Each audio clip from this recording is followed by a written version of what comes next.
Upon seeing the title XOXO, you might think what you're about to read is a romantic story. A little bit cute, a little bit dramatic, but then you see the Cyberpunk 2077 title looming over it, and you're like, this is not gonna end well. The whole saying of there's no happy endings in Night City is at the front of my mind whenever I look into a story in Cyberpunk, as I'm sure it's in the front of everybody who has played Cyberpunk for more than 10 minutes, but that still doesn't stop me from having optimism that inevitably leads to me being disappointed when everything goes to shit. And Cyberpunk XOXO is no exception to that. XOXO is a comic that is maybe around 100 pages long. You can read through it in under an hour, but today I wanted to talk about the story of XOXO and some things that I think might be going on beneath the surface. So, spoilers for XOXO, so leave now or forever hold your peace, as they say. You know the drill, guys. Welcome to Shaped by Stories. My name is Liddy, and welcome to the first comic book edition of Shaped by Stories, so this will be fun. And on this channel, we unpack how characters shape stories, and how stories shape us. Let's get into it.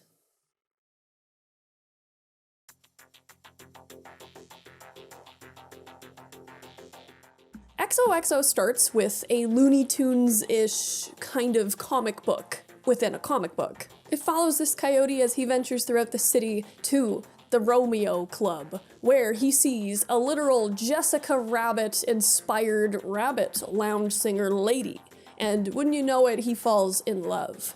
But then we switch to a man, asking the question, what the fuck is love? We see this guy going over his memories of falling in love with this girl, the power of a finger brushing against his hip, the way his eyes locked with hers, the way his ears bathed in that lovely tune.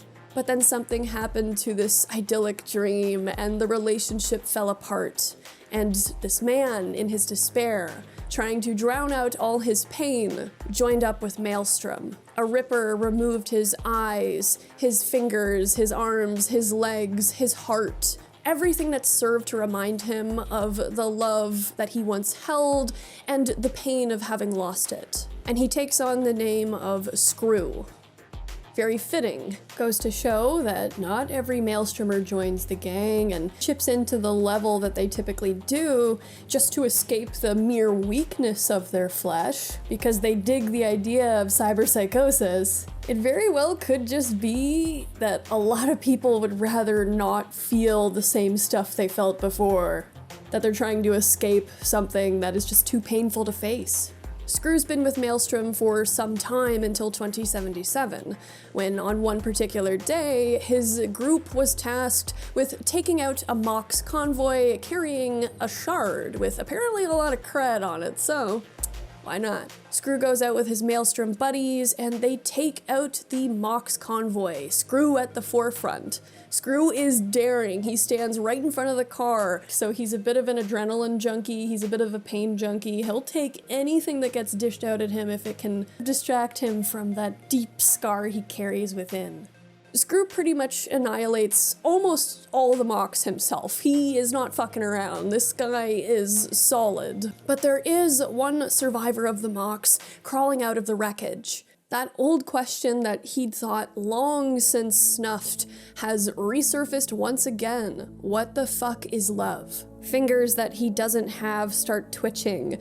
Eyes that he no longer possesses lock with hers. His missing ears delight at the sound of her laughter. He's willing to be a shoulder for her to cry on. He's willing to do anything for her. Yes, technically it could just be infatuation, but hey, infatuation is a hell of a drug. Screw is ordered to kill her. She's the last member of the convoy, but instead, Screw turns around and cuts down every single member of his Maelstrom group except for one of his friends who escapes. We cut back to the messed up Looney Tunes type cartoon of the messy coyote locking eyes with this bunny rabbit lounge singer and just being totally googly-eyed. His eyes are popping out of his head. It's the same sort of deal. And I do think the comics are important once you finish the story, and I'll get into that at the end, along with a few other things. Screw is immediately just like, come on, get up, let's go, we have to get out of here before more Maelstrom comes back. But Callie insists that they go back to get the shard. Screw has already forgotten about the whole reason for why he was doing this, largely because Screw doesn't really care about anything Maelstrom wants to do.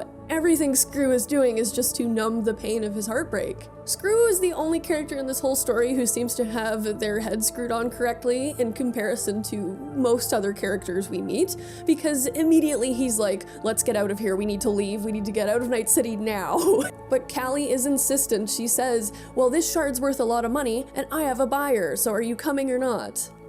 She's also a little confused as to why Screw saved her in the first place. But before Screw can convince her to leave, or Callie can convince Screw to join her, they are accosted by a random guy who just shows up on the scene of the robbery. Probably just another low-tier solo, or maybe another gang member who wants that shard, he wants that money. This is Night City after all. Screw is attacked by this man, and we jump to a visual of the bunny lady performing on the stage, disappearing behind the curtains. Screw thinks that she's gonna leave. He doesn't believe she's gonna do anything to help him, but Callie does. She takes out this guy and rips out his eyes and helps Screw get into the car before they drive away. When Callie asks why Screw even saved her, he can't answer.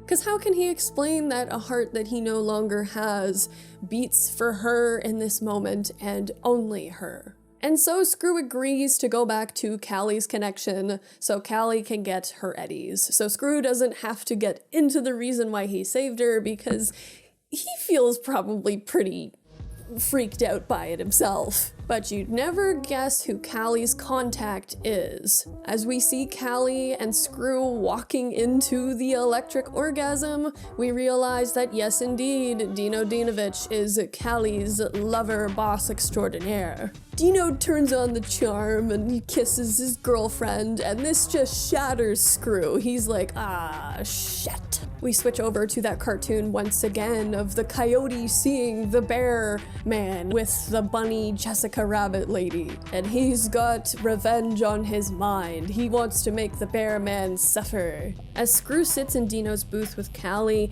he fantasizes about her, about those feelings of love that he felt before.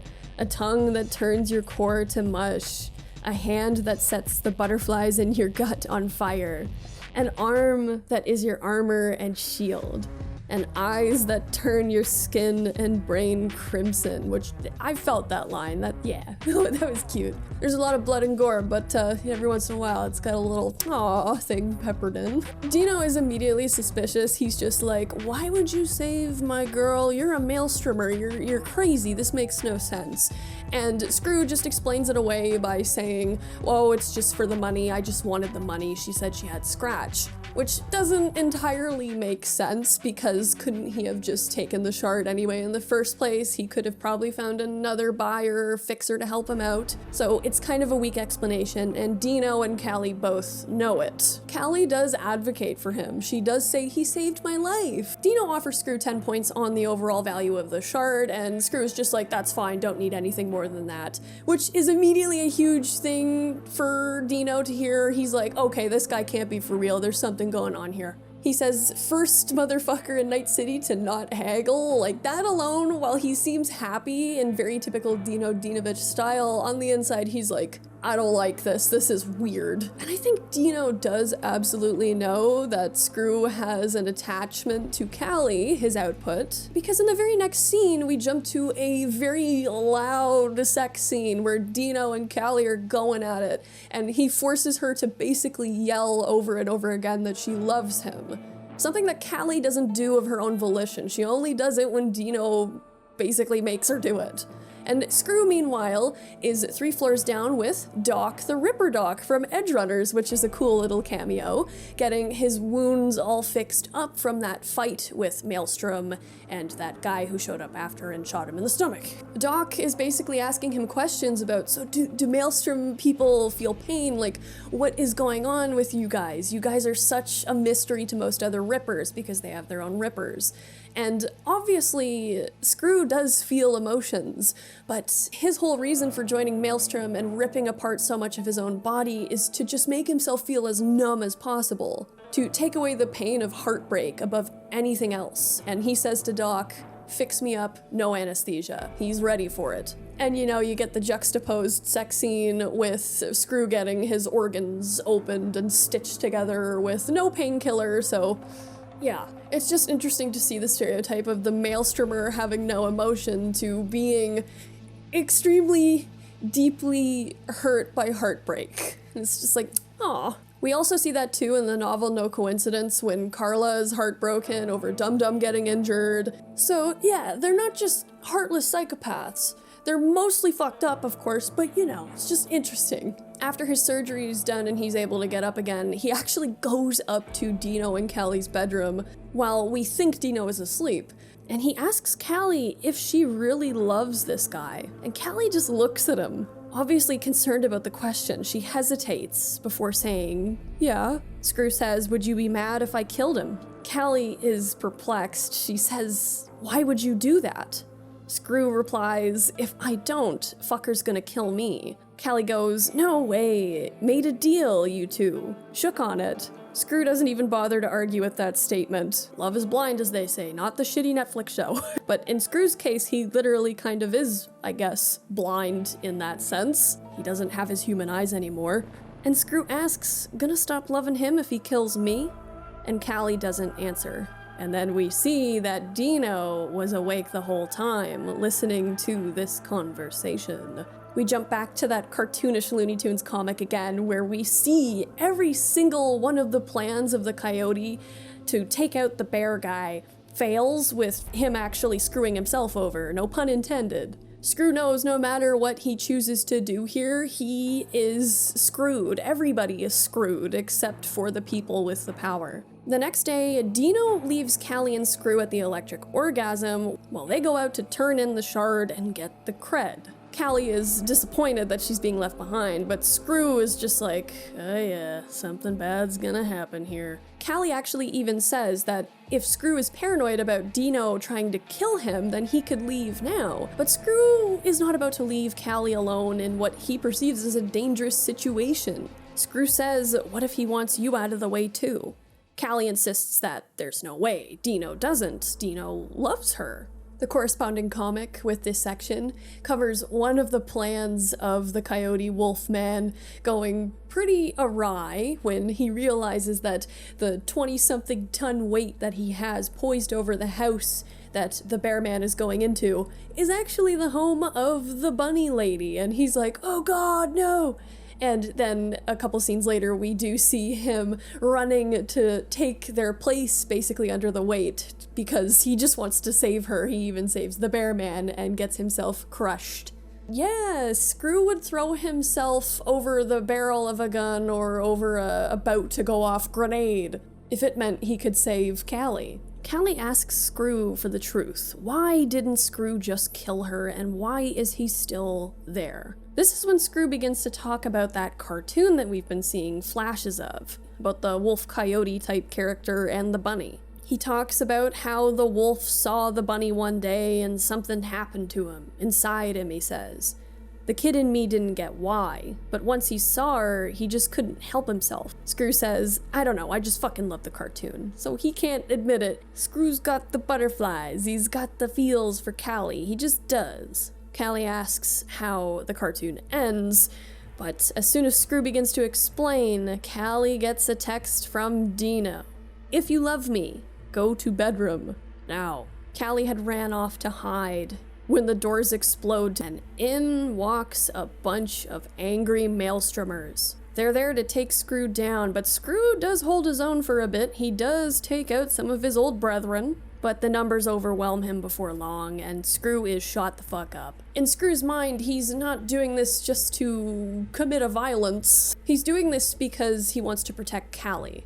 Callie, who is hidden away and plugging her ears and trying not to listen to what's going on downstairs. Callie knows that Screw, this guy who already saved her, who she is sort of becoming softer towards, is probably gonna die. Now, I might be overthinking this next little tidbit here, but Callie is presumably in the bedroom that Dino mentioned in his text. And this is in the electric orgasm, confirmed. This is where the attack takes place, but I don't think there is an upper floor to the electric orgasm, at least not one that I'm aware of in the actual 2077 game.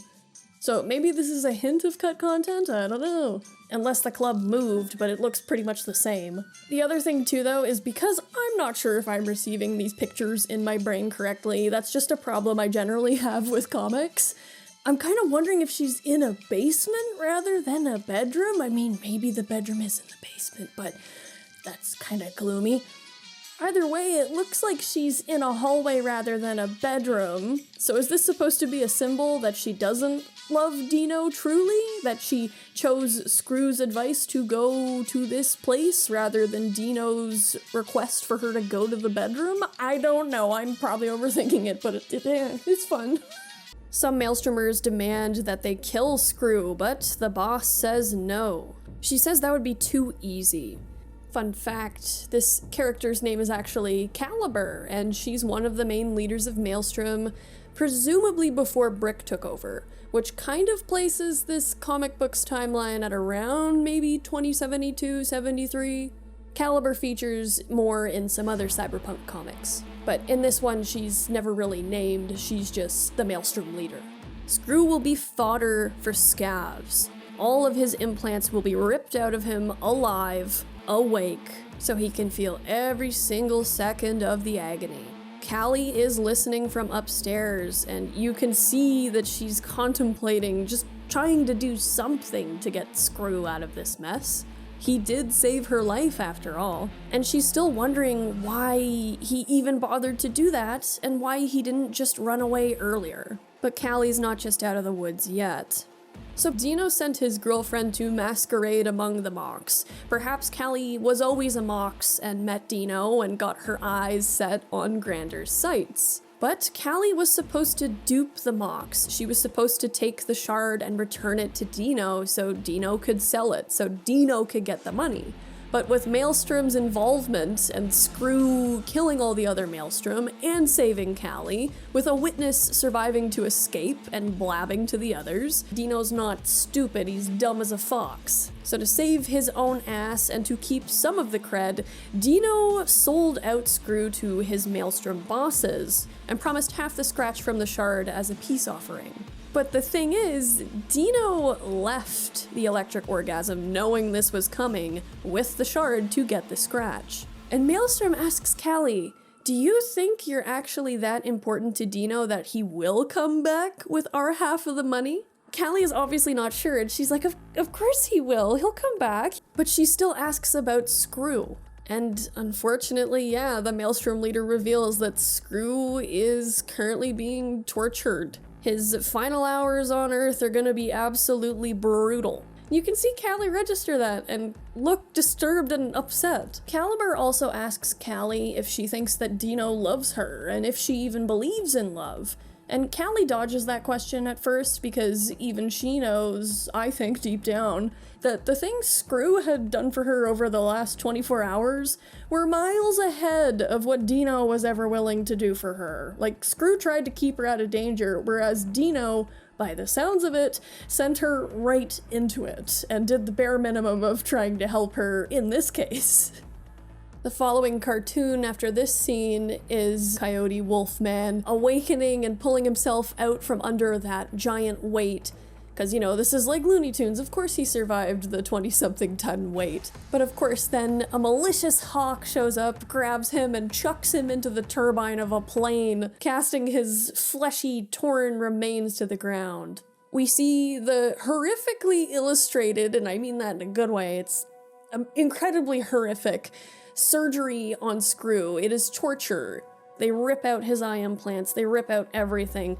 Screw is experiencing that agony that he once sought to replace the pain of heartbreak, but now Screw is fueled again by that beautiful, fluffy feeling of love. As more time passes, the Maelstrom leader resolves that Dino is not coming. Callie closes her eyes and sighs, saying, "We could have left it. We could have left." She says, "You asked me if I believe in love."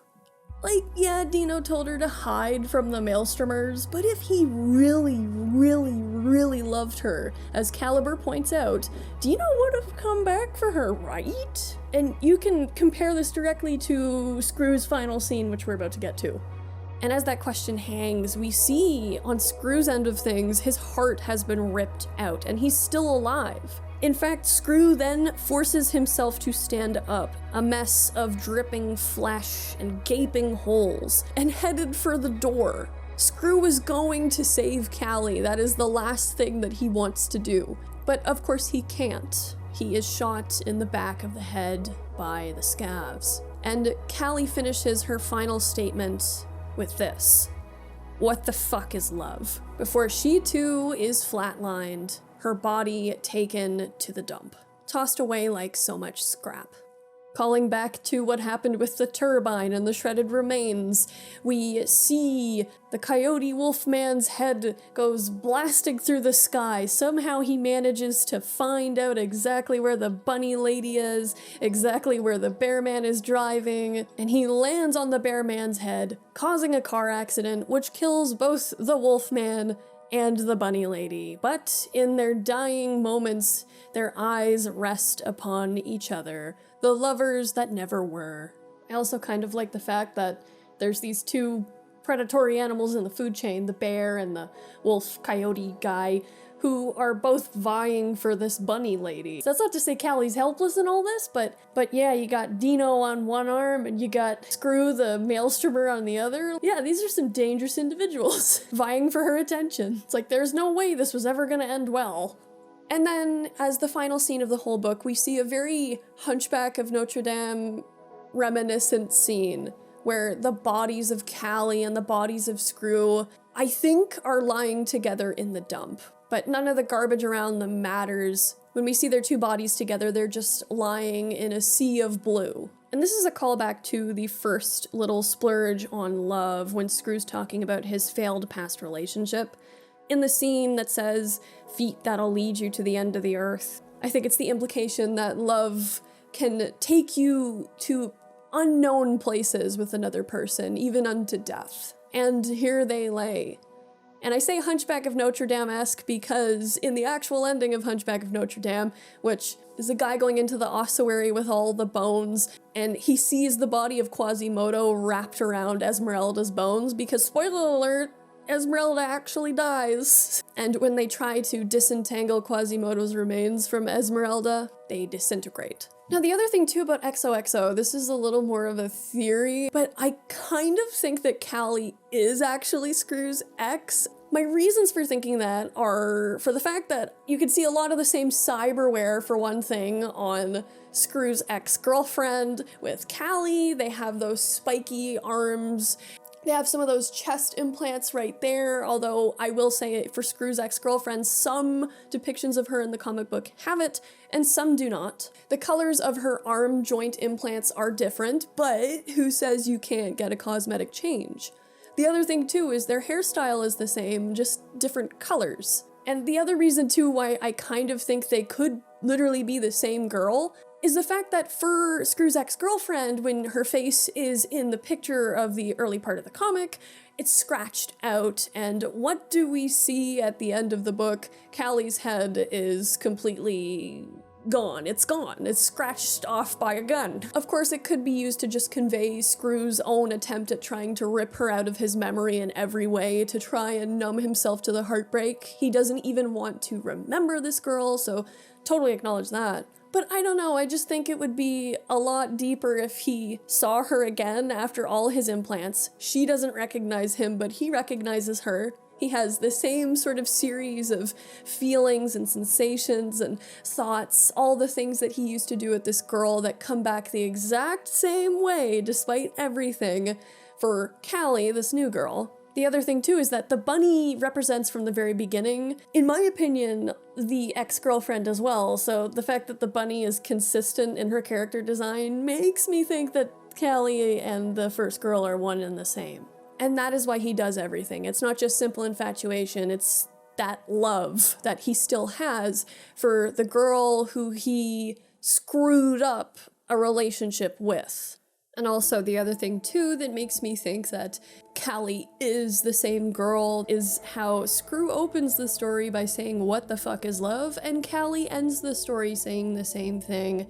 And I kind of think like, sure, this could genuinely just be like an artistic decision. It's supposed to be like a poignant ending kind of deal, maybe, but I don't know. I feel like that's a line or a question that maybe was spoken between the two of them at one point. Who knows? The other thing too is that Callie shares both a name and an appearance with the Hindu goddess Callie. Her appearance actually matches, in terms of color, the more popular depiction of Callie. Blue skin, red eyes, messy blackish, bluish hair. Sort of separate too is that Callie is derived from the Sanskrit name Kala. Kala is the god of death, of time, even a sort of destruction, and, you know, in meeting Callie, that does lead to the destruction of both Callie and Screw. Kala can also mean destiny, a fixed fate, and who knows, you could definitely argue that Screw was screwed from the start, and so was Callie. So, at the end of this story, you may be wondering, what is love? Baby, don't hurt me. The final line in the final panel is simple. Love just is. Is love sacrifice? Is it devotion? Is it passion? Is it all those things? But this book doesn't really give us a solid answer, and we don't really need one either. Because love really just is. Whatever form it takes between whatever people. Love can be as simple as building a beautiful life with someone, or lying in death with them for all eternity until the earth reclaims your bones and chrome.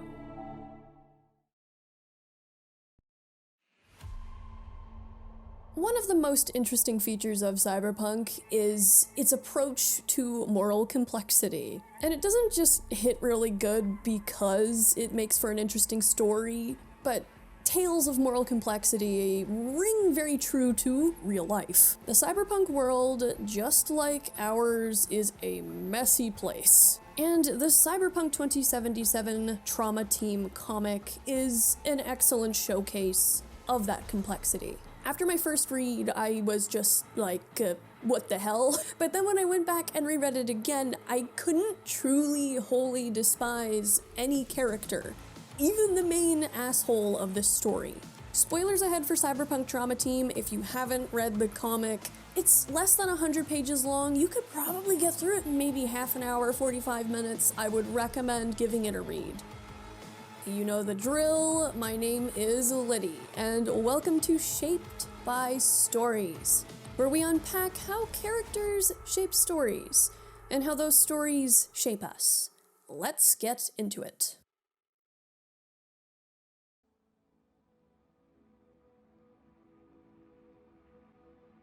Our story begins on a rainy night in Japantown. There's a shootout in the streets with an overturned car and corpo guards doing their best to save their employer. But it doesn't take long for those guards to be put down.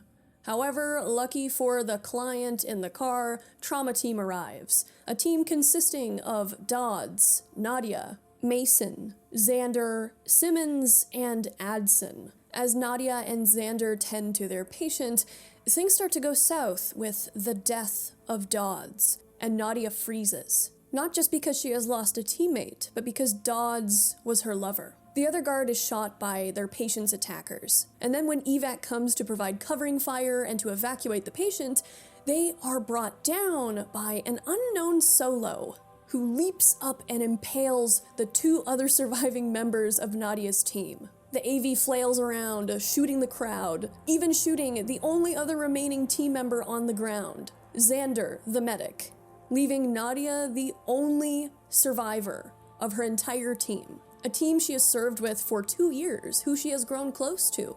But not only did Nadia manage to survive for just a few seconds longer, for more backup to arrive, she even saved the client. As the world around her and everybody she knew and cared about lay dead, she held it together somehow. Fast forward to the present, and Nadia sits in a laboratory, facing across the table an Ice Queen-looking corpo therapist, whose hair I really wish my V could have, because I don't want Meredith's hair, I want that hair. Anyway, Nadia is hooked up to a heart monitor, measuring her stress, her blood pressure, everything, and her ability to return to work is being questioned.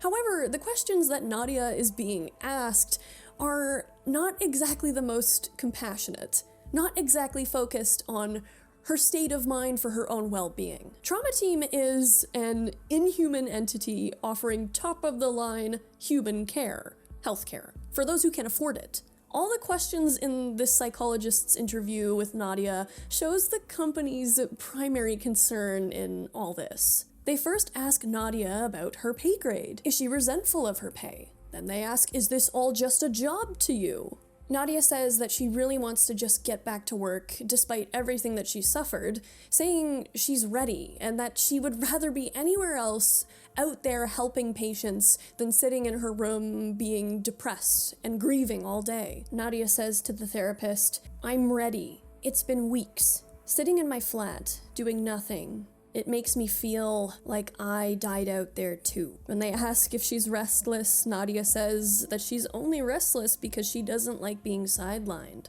When she's asked if she has dreams or nightmares, she says she doesn't know. She doesn't remember her dreams. As Nadia sits there in the chair looking morose, looking half there, half not, she says that she understands why she has to be screened. She understands that after watching her whole crew die, after living through such a violent, traumatic experience, she knows that the company has some skepticism as to her ability to perform.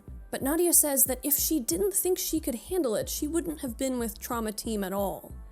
All the blood, all the bullets flying. Yet she held out and kept the client alive until evac. Nadia says, I did something good. And when the therapist asks her to elaborate, Nadia seals the corpo deal by saying, yeah, for the company. And right after that, they give Nadia the green light to go back into the field. And it's not because they think Nadia is of sound mind so much. I think it's the fact that, oh, she's loyal to the company and she wants to do good for the company. That is all Trauma Team cares about. Nadia is not well. I don't think anybody would be well after watching their whole team of friends and their lover being mowed down in a matter of seconds. The other thing that lives in Nadia's mind too is that final glance she shared with her lover's killer, that guy who killed her whole team. And his face is locked in her memory, along with that final dead stare of Dodd's. That terrible day lives on, but Nadia is determined to move forward. But why? Sometime later, Nadia is back in her gear, ready for her first job back in the field since the tragedy. She's now with Squad Bravo, and Squad Bravo is called out to action in Pacifica, of all places, oh yes. One of the team members, Stratter, speaks to Nadia kind of like she's new to Trauma Team before finding out on the spot, right before this mission, so it's kind of crazy that he wasn't briefed, that Nadia had only just watched her whole team get iced perhaps a few months ago. We don't exactly know the timeline. With this seed of doubt planted, they fly in the Trauma Team AV to a huge skyscraper mega building in Pacifica. The squad lands on the roof of the mega building, heading 3 floors down to find their client. But as they venture through the building, kicking in doors, we see Nadia is the only character who actively notices what's going on around her. The drug abuse, the homelessness. She notices a man who can only breathe through a mask and an oxygen tank sitting in a chair slumped over in his apartment. And that's the thing about Nadia. In the earlier parts of her interview with the psychologist, Nadia admits that her whole reason for joining Trauma Team in the first place is her desire to help people and to do good. It is only at the end of the interview that Nadia adds the bit about doing good for the company. She kind of has to say this because Trauma Team doesn't care about doing the right thing. They only care that their people are competent and dedicated enough to rescue the client, do nothing more than ensure their safety, and get that bag. But for Nadia, it is not so simple just turning off this part of her that wants to do no harm to innocent people who simply need help. And of course, denial of care is a form of harm, and Nadia hates denying people care who need it. As the team nears their client, they are attacked by animals. The gang, not hairless cats. Stratter is hit, but it's just a flesh wound, so he's fine. Just a flesh wound. But this event makes Nadia freeze on the spot, and she sees Dodds getting shot in the head again. Nadia thankfully snaps out of her haze of reliving that terrible night, enough to give Stratter a boost. The medtechs move ahead towards the client, while the soldiers cover their flank. And when they bust into the room where the client currently is, Nadia comes face to face with the man who killed her friends, her lover, her team. As Nadia stares at this guy, she is going through it all over again. Like, this poor girl has PTSD, she's traumatized, she's grieving, and despite the fact that she is a member of Trauma Team, able to give high-quality aid to people in the field who need it, she herself cannot afford proper care. I really doubt Trauma Team has a great care package for the people who work for them. Maybe they have something, but that really is the irony of Cyberpunk's for-profit medical care. As I said earlier, Nadia is very much of a mind to do no harm, that is, to people she believes truly need and deserve her help. When it comes to the merc who slaughtered her whole team, who is named Apex, I don't believe he's named in the comic, she actually refuses to provide him any care. But it's then that Gordon, one of the soldiers on her team, is shot fatally by one of the animals, and Nadia rushes over to try to provide last-second care. But it is too late, and Gordon's wounds are too terrible, and he dies. Dr. Freeman is no more. We flash back to the interview that Nadia had with the psychologist, who questions her on her relationships with her team members. When asked if she was close with them, Nadia says, "You get close when you're in the field," but she doesn't seem to volunteer more than that, and there is a reason why. Nadia's relationship with Dodds would have been considered a conflict of interest. Now, whether this would have led to them both being fired or simply reassigned to different units, who knows? Trauma Team, of course, wants to know how close she was to the people she worked with, because if a medic is more attached to her team, she's probably not going to be as loyal to rescuing the patient as Trauma Team wants. Back to the present situation, Nadia is told by Nap, her fellow medic, that she needs to leave Gordon. He's gone, he's dead, she needs to help the client. He tells her not to pull that stunt again, refusing to treat the patient and running to treat somebody who is dead. Our job is to get the client out of this, alive, he says. While Apex mutters with a smirk on his face, "Customer is always right." This line triggers another flashback for her, where she's actually out with Dodds on a noodle date. So they're walking the street, they're eating cheap noodles. And Nadia debates him on this philosophy, saying the customer is not always right. Dodds says, maybe not, Nadia, but the customer is always the customer. And that's who we're paid to help. Nadia cracks a joke about their pittance of a paycheck, when Dodds cautions her to not talk like that within earshot of their bosses at Trauma Team. Nadia went to answer this with a more joking response because she genuinely does not adhere to the Trauma Team values all that strongly. And I get the feeling that her team was probably very forgiving of her tendency to operate more along the lines of helping people who needed it. Whereas her current team does not operate like that. They are very much strictly for the customer. But as this flashback turns to a sort of nightmare vision, Dodds reveals something about himself. He says to Nadia, here's something you haven't considered. Some of the people we're paid to help, they need us. Yeah, we might help the dregs, but we help good people too. I don't think you'd be a part of the team if you didn't believe that. I do think while the pictures that Nadia sees here are not what actually happened, the words that Dodd says are probably the words that he did indeed say. Back face to face with Apex. Apex tells them, you can't just walk me out of here. We are 100 floors up from the ground, there's gang members everywhere. We're gonna have a rough time getting out of here, especially with Gordon now being dead, so one soldier down. Stratter calls for evac, and their shuttle comes in with the plan to blow up a hole in the building wall, and then they can all jump out and get pulled back up into the AV. There you go. Easy, if very dangerous, evac. But this plan is cut short when the animals come in with an RPG and shoot down the AV. So far, this first op back in the field for Nadia is just reliving the past all over again. Teammates are dying. The AV crashed.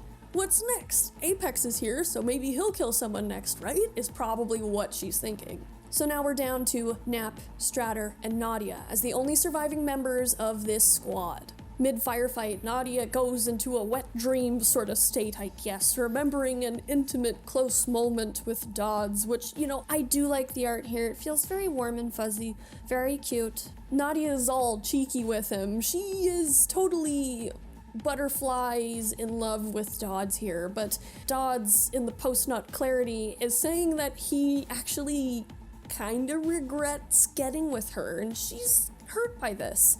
Dodds explains, when we're in the field, we have to make snap decisions, and we can't let our relationship cloud our judgment. But his feelings for Nadia do show that he's not as dedicated as maybe he tries to sell himself as. And Nadia, of course, doesn't even try to hide that she would save Dodds over the clients any day of the week, no matter who the client was. But when Dodds is asked that same question, he kinda hesitates. But of course, because this is a half nightmare, half memory, Nadia then sees Apex coming up out of nowhere and holding a knife to Dodds' throat as she presumably watches him get killed again. I'm thinking of the Mad Men quote again with Dodds, one never knows how loyalty is born. Also, calling back to what Dodds said earlier about how they do save some people who genuinely need help, good people, how would you be able to compartmentalize not helping people who clearly, desperately need your help, and helping somebody who maybe just has a broken toe? We see this in the No Coincidence novel as well, with Melina and her car accident versus a boy dying in a burning car when all she has is like a broken leg. Like, I'm sure some trauma team medics can totally just ignore the fact that they're skipping over people who need more help simply because they are not a paying customer, but it seems to me that Dodds does have a bit of that moral conflict going on. Nadia wakes up from this nightmare in the dim, gloomy mess of her room, and you can really see the mess of depression that she's been living in prior to getting back in the field. Of course, she'd want to go back to work. She lives with trash on the floor. The plants that were once vibrant and lush on her windowsill now sit crumbling and rotting. There's pills on the floor. The other thing too is Nadia said that she doesn't remember her dreams to her therapist, but clearly she remembers her nightmares. They haunt her both asleep and awake. As Nadia is frozen and locked up again in that prison of her memory, Apex actually takes out 3 animals members himself and saves Nadia and the rest of the team. And the thing about Apex that we can see right from the beginning of his appearance in the first chapter of the story, he enjoys killing. He always has this grin on his face after committing a violent act or taking a life. So yeah, taking people out of the world for money. Versus Nadia, who does her work because she enjoys helping people, keeping people in the world. Nadia's character does show throughout this comic how truthfully devoted she is to doing something good. She tries to save her new teammates, who are strangers, who do save lives, even if they're very limited to the lives they can save. But the something good can also mean taking someone dangerous or bad out of the world, as we see when Nadia holds her gun to his head and says something good. Apex turns to Nadia and just grins at her, cause he's nuts. He's all for it. He is definitely like, I dare you. And this is when Stratter comes up and grabs Nadia's arm and questions what the fuck she's doing. Nadia looks him dead in the eye and tells him this is the bastard who slaughtered my whole team, right in front of me. And she says, he enjoyed it. He did. She's not wrong. Whether or not Apex knew that Nadia was part of that team or not from the very beginning, I don't know, but he definitely knows now, and he's not even sorry. Stratter tells Nadia to drop her gun, and he says, this is the damn job. That's the other thing about this story so far, is he's not wrong. When you sign up for Trauma Team, you're not able to provide medical care and help other people. You're supposed to save the client. This is the job that he signed up for as well, and probably what the rest of his team, now dead, knew they were signing up for. Stratter takes the lead here as the only soldier left, and they move through the building. They have to descend on foot instead of going to the roof because they don't have evac, and they have 100 floors to climb down, so it's gonna be a long walk. Apex admits that the reason why the animals are so hell-bent on killing him is because he had a gig that was good money. All he had to do was get into the building, find the animal's boss, and then kill him. And Apex says, I didn't think they would be so mad. I didn't realize that the animals love their boss so much. That if they want to live through this, they're gonna have to get as wild as the animals. Absolutely wild. And this is an important line. Now, as they're descending the stairs, Nadia remembers one of the most important things that she said in her therapy session. Nadia says that sitting around is just going to drive her crazy, and that she knows that she can help the company. She knows she can, and she can help Trauma Team's clients. Because helping others is how Nadia helps herself. In Nadia's mind, saving other people's lives is how she's going to bring herself back from the living land of the dead. But the problem is, that's not how Trauma Team works. So far, Nadia is having an identity crisis. You can see that she is combating within herself the Trauma Team MO and the medic that she knows that she should be, even in Dodds' words, in everybody else's words that she has spoken to so far in her new squad. Meanwhile, Nadia so far hasn't been able to help a single person on this mission. They've either died or they're Apex, who she does not believe deserves any help. The people that she's seen in the building so far, the poor, the destitute, people who are sick and suffering from addiction, she can't help them. People who are so poor that they can probably barely afford bottom-of-the-barrel medical care. That's why clinics like that converted church in Dogtown is so important in Night City. Back to their long descent down the stairs, Apex turns to Nadia, still with that smirk on his face, and says, maybe you should have just killed me. And it's here that Nap does try to reason with Nadia and say, Nadia, calm down, he's just baiting with you, he's playing with you. And you know, to Nap's credit, he is probably one of the nicest people in Nadia's new team, but it's a shame because then he gets shot. They're forced to flee onto one of the floors to find an apartment where they can lay Nap down. Stratter covers them while Apex and Nadia carry Nap to safety. They bust their way into the apartment of a lady and a little girl on the 94th floor, and they commandeer the place in order to provide emergency treatment.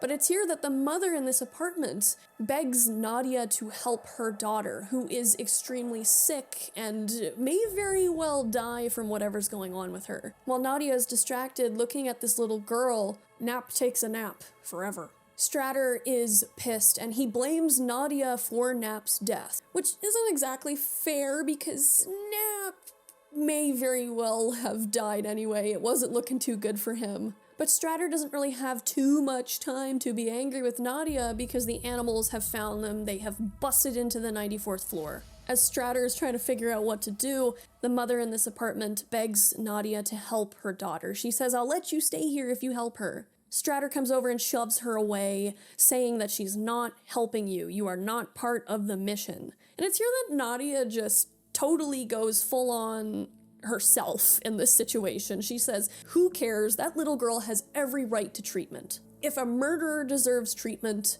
then so does that child. Stratter argues in the Trauma Team way, that child is not our client.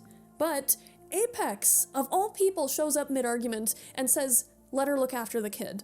Just give me some stimulants, I'll go out there and deal with your problem with the animals. Nadia is resistant to even giving him that. So Stratter gives him the stim, saying, this is our only shot, you want to die anyway? So Apex goes out there and does what he does best. He slaughters a slew of animals. This guy is absolutely wild. Not only does he talk the talk about being wild, he does indeed walk the walk. And he does this in maybe 2 minutes because that's all the stimulants will last. Back in the apartment, Stratter shows up and continues to blame Nadia for Gordon's death, for Nap's death, criticizing her for doing everything she can for this little rat, as he refers to this kid. And then there's the irony of Stratter seeing Nadia's failure to provide care to their teammates, even though Nadia was ordered not to provide care to Gordon, but to go provide care for Apex. And it's just like, this is all so messed up. Nadia says that she's a medic, she's going to do what she can to help her, and she tells Stratter to get off her back and get his shit together. Stratter then grabs Nadia by the throat and says, I'm not the one who needs to know their place here. He says Nadia's going to get them killed if she doesn't do her job. He demands one good reason to let her go. But Nadia grabs Stratter's pistol and holds it to his stomach, saying, is this good enough? But before things can get to an explosive head, Apex returns, huffing and puffing and covered in blood, saying they have an opening, but it's not gonna last for long and they gotta go. Stratter then tells Nadia that he's gonna tell the company what she's done. He's basically gonna screw her over. And see, this is where it gets complex. I understand why. And I also understand why Nadia is doing what she's doing. Stratter tries to stop Nadia once again from actually handing over the medicine, but Apex is the one who says, give the kid a chance, let Nadia do her thing, which is very interesting. Perhaps this is a way for Apex to make a degree of amends with Nadia, who I think he knows wants him dead, who has no desire to save his life. But I also sort of see it a little more along the lines of Apex is aware of what he is. He's aware that he's a piece of shit, he's a murderer, but he also sees that this is a kid who still has a life to live. She hasn't fucked up yet. The only fuck up in her life is that she was born probably in Night City. So yeah, why not give the kid a chance to turn out better than he did? Nadia is definitely kind of shocked that Apex is the one saying let her treat the child. As Nadia follows Apex and Stratter down the hall, she goes back to one of her final conversations with Dodds. She demands an answer to the question, if it's between her life and a client's, who is he gonna save? Dodds says that that is not an easy answer. We made a commitment to the company and our job is to save the client. And for Nadia, it is an easy answer because she would do everything, anything. But then we're contrasted with Nadia back in that first failed op where Dodds and her team was killed, where Nadia is tending to not Dodds, but to the client. And yes, Dodds was pretty much dead. I think Nadia knew he was dead, but it's just interesting to see that, like, rather than Nadia running over to his body to, like, do something, anything to try and, like, put him back together, she was still trying to save the client. She was helping the client as he maybe would have done. Nadia did not stay true to herself in that moment, I think. And I think that is the crux of her inner conflict. I think Nadia did there what she thought Dodds would have wanted in that moment, what he would have thought was the right thing to do. Like, maybe she genuinely did stay there to try and help save the client because she just wanted to save someone to make all of this loss have a purpose. But I sort of see that layer there too of her trying to do something so opposite to what she herself truly feels deep down. The point is, Nadia wasn't true to herself, to her word to Dodds deep down. Like, yeah, Nadia wants to help people who need her help, but again, she even says Dodds was on a pedestal above that, even. You gotta feel for her because she's got immense survivor's guilt, but she's not the only one. They exit the building past another drug addict who says that line that the guy at the top of the tower said, bad things. Bad things happen here. Nadia sees the bad things happening around her. She sees the injustice. She sees the countless, endless people who need help, who will never get it. Back out in the street, finally, with just Stratter, Nadia, and Apex left. Stratter says they need to find a place to hide. The animals are not far behind. He calls for evac, but then Stratter says, when they show up, you're done. You think you'll have a fucking job once I give them my report? Oh yes, he's gonna report Nadia. Stratter glares at Nadia, saying you weren't ready for the field. Anybody could see it. You're rattled. But then, we see the two hands come around his head and snap his neck. Apex killed Stratter, and Apex just says, don't mention it. In his mind, he's doing Nadia a favor. He's like, that guy was gonna screw you over. Now you're the only surviving member of the team. You're the good little trauma team medic. I've done you a favor. Now save my life. Like, and Nadia, even though clearly she and Stratter did not like each other, she does sort of try to save him, even though he's dead. She does lean over his body. She's down there trying to think, what can she do? Of course, nothing, because he's dead. Despite everything, Nadia is fucked up over this, because once again, this guy shows up and has a hand in eradicating her whole team. But they have absolutely no time to waste, because the animals have found them and they're hot on their heels. A fight ensues in the streets, and Nadia is stabbed and tossed to the ground by the animals. She reaches and reaches for her pistol that has been knocked out of her grip. Apex fights and does hold his own for a minute, but even he can't last that long now, especially without a stim.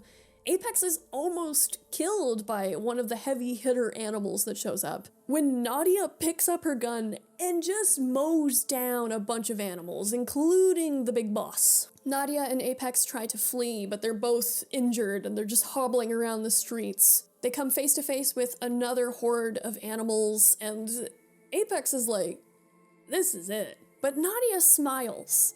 And Apex is like, why are you smiling? Nadia says, backup's here, and the AV comes down and mows down all the animals that they were about to get totally mowed down by. But I don't think that's why Nadia is smiling. Because right before that big moment, Nadia says, this is the job. This is what I signed up for. I wanted to get back out in the field.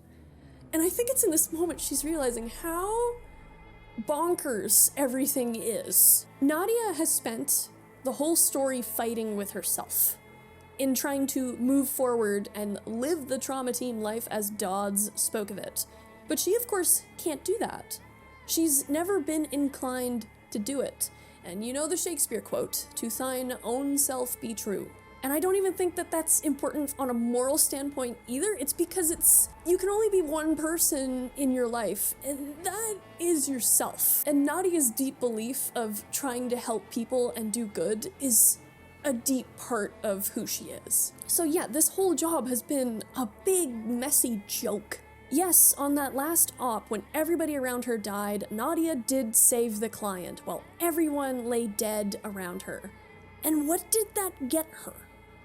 Right back in the same position, again, while the guy who caused the first tragedy goes free and gets cared for, while everybody around her dies again, not entirely by his hand, but because of him. As the AV lands and the reinforcements arrive to take Apex to care, Nadia pulls out her gun, saying, I finished the mission, everyone else died, but I saved the client. But what did that get her? We see the faces of her first team flashing in her mind, killed in action, killed in action, killed in action. And she holds her gun once again to the back of Apex's head. And of course the other trauma team members start freaking out. They're like, what are you doing? Drop it. And Apex is like, I'm the customer. Platinum. I saved you, and I saved your job. So yeah, I think he did think he was gonna get maybe some loyalty points from her because of what he did. I think it's up to the reader to decide if there was some genuine, actual feelings behind the things that he did in helping Nadia in this job. The trauma team soldiers have her in their sights, but Nadia is using Apex as a shield. She says, I know what you are. Dodds' voice speaks to her, his phantom appearing at her back. Don't do this, Nadia. You can still get through this. You don't have to throw your life away like this. Nadia says to his phantom, what's it matter? Dodds tells her, don't do this for me. And it's here that Nadia says, it's not for you. And this is a really important moment because Nadia, instead of doing what she thought Dodds would want her to do, like she did with the end of the first disaster, she's here doing what she feels is the truest thing for herself to do, in line with her beliefs. Apex says, neither one of us, huh? All Nadia says with a stutter is, how's it feel? Apex's last words, I think, are, feels platinum. And the ending is sort of ambiguous here, but I do think Nadia did take the shot here because we see the one pistol shell casing surrounded by a bunch of assault rifle casings, I'm assuming. on the bloody pavement. So I think she did take the shot. I think she did kill Apex, and I think it's very likely that she was killed by Trauma Team. But that leaves us now at the discussion point, what I've been waiting to get to.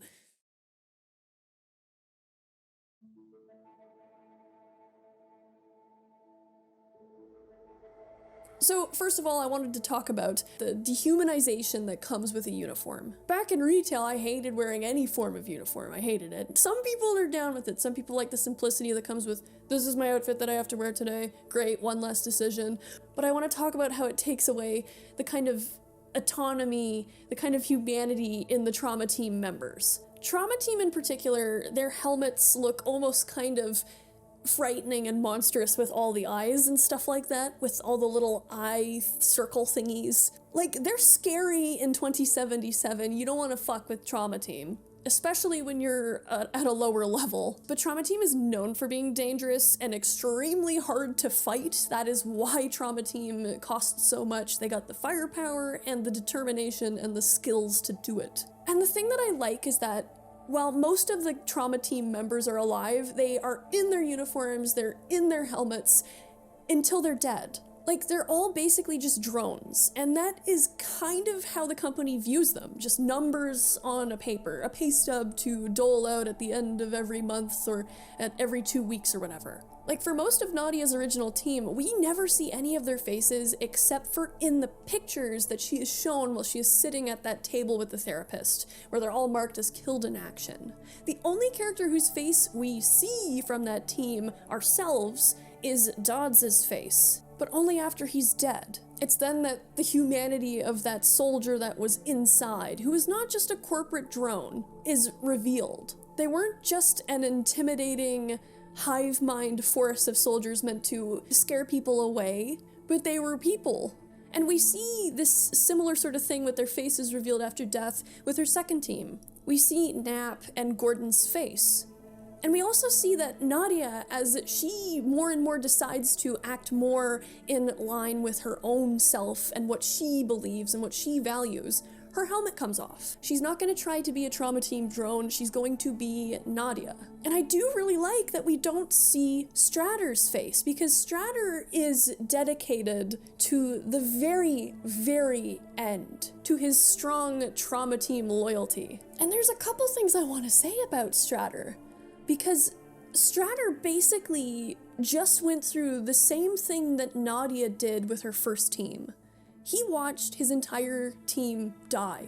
Everybody. These are people that he has served with in this kind of circumstance for how many years? Yes, Stratter blames Nadia rather unfairly, I think, but he's not wrong that Nadia's fuck-ups did not help the team at all and did take away from some very important moments that they could have used to escape, where everybody could have made it out alive. The other thing about Stratter, too, is that his beliefs are a lot like Dodds' beliefs about the company. It's just Stratter may be a little more solid in how he feels about the Trauma Team MO. Like, whether Dodds would have stayed true to his philosophy under pressure is unknown because he died, but Stratter is clinging to the meaning of his mission. And I do think, not unlike Nadia, it's probably kind of because what would all the death be for if the client wasn't saved, if he didn't stay true to the mission? And from Stratter's point of view, in comes this random traumatized medtech on her first job with them, who talked her way back into the field, who then kind of fucks things up for them. And the other thing too, in connecting with Dodds' philosophy and Stratter, is that that's gotta be a bit of a mindfuck for Nadia. I feel like the way I'm saying Nadia is just like what we do in the shadows and the Nadia. Nadia.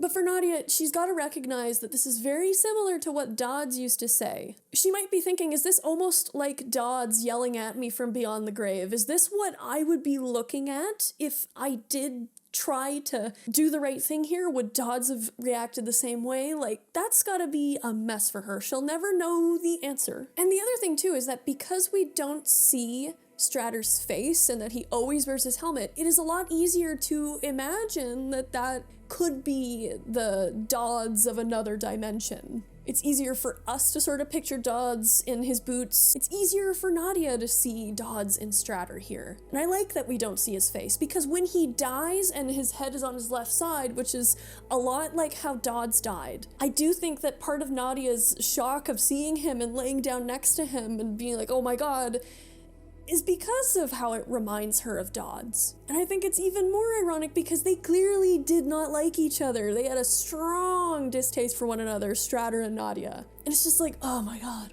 It's a mess, and you understand why both of these characters are so opposed, and you understand where they're both coming from. Because on the other hand, you can't hate Nadia for thinking the way that she's thinking, for refusing to help Apex, because she is traumatized from her last mission, where she watched her friends, her teammates, her lover get brutally killed by this guy and the people involved in the shootout. And even just from like a wanting to help people who need it perspective, you can understand why she would rather save Gordon, why she would rather save a little girl. Because yeah, the little girl does need more help than Apex. She's just a little girl versus this guy who'll just go out and kill someone else again. Maybe the next people he kills will be another trauma team. The other thing too about Nadia is Nadia saying that she would save Dodds over anyone else, client and team-wise.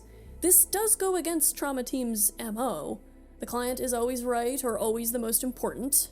You can't blame her for that. You can't blame her other teammates for being like, bro, this is the job. Nadia's desire to save as many people who need her help as she possibly can, despite trauma team's strict focus on saving the client only, can cause issues on missions that can make or break things. You can't blame her for wanting to do that, but at the same time, it's like, Nadia, oh no. And then there's Dodds, who loves Nadia, but is fighting to place his loyalty to the trauma team MO above all else, and you can't blame him for that either. Bit of a side note here with Dodds from earlier, and his loyalty to trauma team, it definitely might be a thing of like, how can you be loyal to any corporation in the Cyberpunk universe? How can you be loyal to a corporation in ours? But when you think about the propaganda that almost definitely like exists towards corporations, when you think of like weaponized hyping people up and encouraging loyalty and encouraging passion in your work, like real life corporations today do this kind of thing. It reminds me of like the Walmart cheer thing that is really weird. Dodds lives in the cyberpunk world where you get swallowed up by fear and ambition. Did he love Nadia? Probably. But he also struggled with that other sort of side of things too. It's really interesting how the concept of honor is twisted and corrupted and warped by people with no sense of honor whatsoever. Now the other thing too, if we're talking about the animals and their own moral complexity here, the animals are obviously scum. Yes, they're another gang, they kill lots of people, they probably make countless people's lives throughout Night City a mess. But then you see that they loved their boss so much, and they were so devastated by his loss that they went on this all-out hunt for blood for Apex. They're not just doing this for shits and giggles, although I'm sure the animals are totally juiced up and in the mood for some violence. They are genuinely enraged at the loss of someone they cared about. And that's not unlike Nadia, who in her own way, like the animals, is going increasingly wild from the very beginning of this mission. As her helmet comes off and we see her face and her hair's all messier and getting messier, it's just like, oh yeah. And lastly, with Apex himself, that's also kind of a mess to sort through. Apex himself is fucked up. But Apex does, in contrast, tell Nadia to save the little girl, that the little girl deserves a chance. And as I said earlier, I do think part of it is because Apex is sort of self-aware. He's aware he's a scumbag, I think. He enjoys it. But I don't think he's necessarily a child killer. He recognizes that this little girl is innocent, unlike him, who has made his bed in life and has to sleep in it. This kid at least deserves a shot to turn out better than he did. I also think in Apex killing Stratter, Nadia only saw Apex as the killer. Apex, the guy who killed a man who was not too much unlike Dodds. It's interesting how Nadia starts the story trying to parrot the philosophy of Dodds in her interview to get back into the field. Basically, she's saying the things that he believed. even though as he lay there in death, staring at her with his dead gaze, kind of left to wonder, do you think that his sense of honor would have mattered to him in that last millisecond if he had been able to recognize he was about to die? Nadia is trying to force herself, just like she did, I think, with trying to save that client, to do what she thinks Dodds would have done. To make the MO of Trauma Team her identity. And then this is challenged, or sort of highlighted, I guess, when Apex says to her, "You're Trauma Team, right? Without that, what are you?" This is what he says to her after he kills Stratter, when he's like, "I saved your job." This line points out the overall identity crisis of Trauma Team, spoken by the man who first stirred it up at the beginning of the story. And I do think it's really important to remember that line, "To thine own self be true." As Nadia tries to force herself to be the Trauma Team medic, she's not herself. She wears that helmet, she's just another drone in the hive. But as she becomes herself, she becomes more steeled, she gets that determined look in her eyes, she takes her helmet off, we see Nadia for who she is. She does the things that she knows will help her, helping other people, like that little girl. I like how we see, like, even in the chapter 2 artwork, we can see that shattered image of the Trauma Team mask and her face. With every floor she descends of that tower, she settles more into who she is. And speaking of what are you without Trauma Team, it was never about Trauma Team for Nadia. Her identity was wrapped up, yes, in helping people who needed her help, but it was also wrapped up in the people under the masks of her old team. Her friends, people that she survived deadly situations with, and Dodds, the man she loved. What is her life not without Trauma Team, but without them? The customer is not always right, Apex.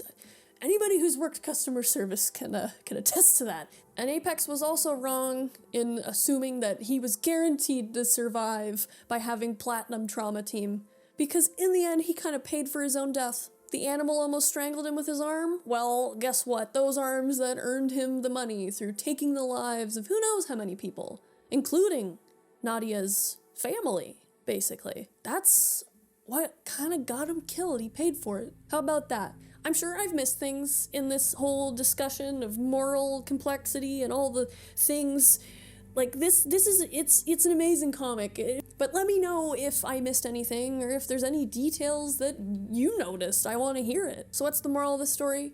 I have no idea, but I imagine it'll be different for everybody who reads this story. Please share. But I just keep thinking of the "to thine own self be true" line, because it is good advice. Good old William Shakespeare, though, made a good decision in making Polonius, of all characters in Hamlet, say this line, because he's the guy who needs to follow or listen to advice himself, because he's kind of a dummy. I guess he says one thing and does another. I'm reminded of Nadia's mistake with Dodds, where she did what she thought Dodds would have done, when we're even kind of looking at it like Dodds might not have even done what he would have done. And at the end of the day, the right thing for Nadia was to do the right thing for her, not as a Trauma Team member, but for herself. So don't be a Polonius. Don't be a Polonius.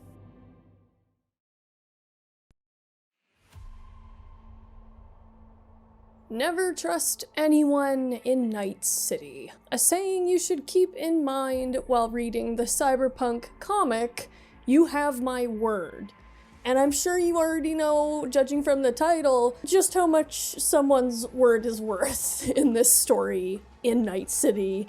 You get the drift. This comic is a really interesting exploration in the whole chimera concept of trust, and I thoroughly enjoyed it. It was probably my favorite comic so far. So today's video will contain spoilers alert for You Have My Word. Let's get down to business. This is Shaped by Stories. My name is Liddy, and here we unpack how characters shape stories and how those stories shape us.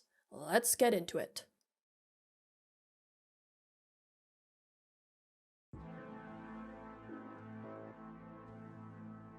Our story begins outside a Valentino establishment, in a back alley somewhere in Vista del Rey. and we stare into the emerald eyes of a veiled woman, glaring down her nose at whoever dares to look her in the eye. We are met with 3 mercs, a solo named Kyle, a solo named Oriona, and their fixer, Cormac. Cormac explains that these murals are made to commemorate Valentino members who passed away in the line of duty. While Kyle is just like, why would you bother with that? Just name a drink after me if I die. But then we have Oriona. And the interesting thing about this mural, the shape of the cheekbones, the shape of the chin, the face, it does sort of resemble Oriona. And it's almost like she sees something of herself in this mysterious figure named La Llorona. The trio is told that El Sombreron will see them now, and his words to the group as they meet him is what really opens up the story. Most people don't know who to trust these days, he says. Our families, the same blood flows in our veins. Or our friends, we got the same taste in jokes and booze. Or do we trust our business partners?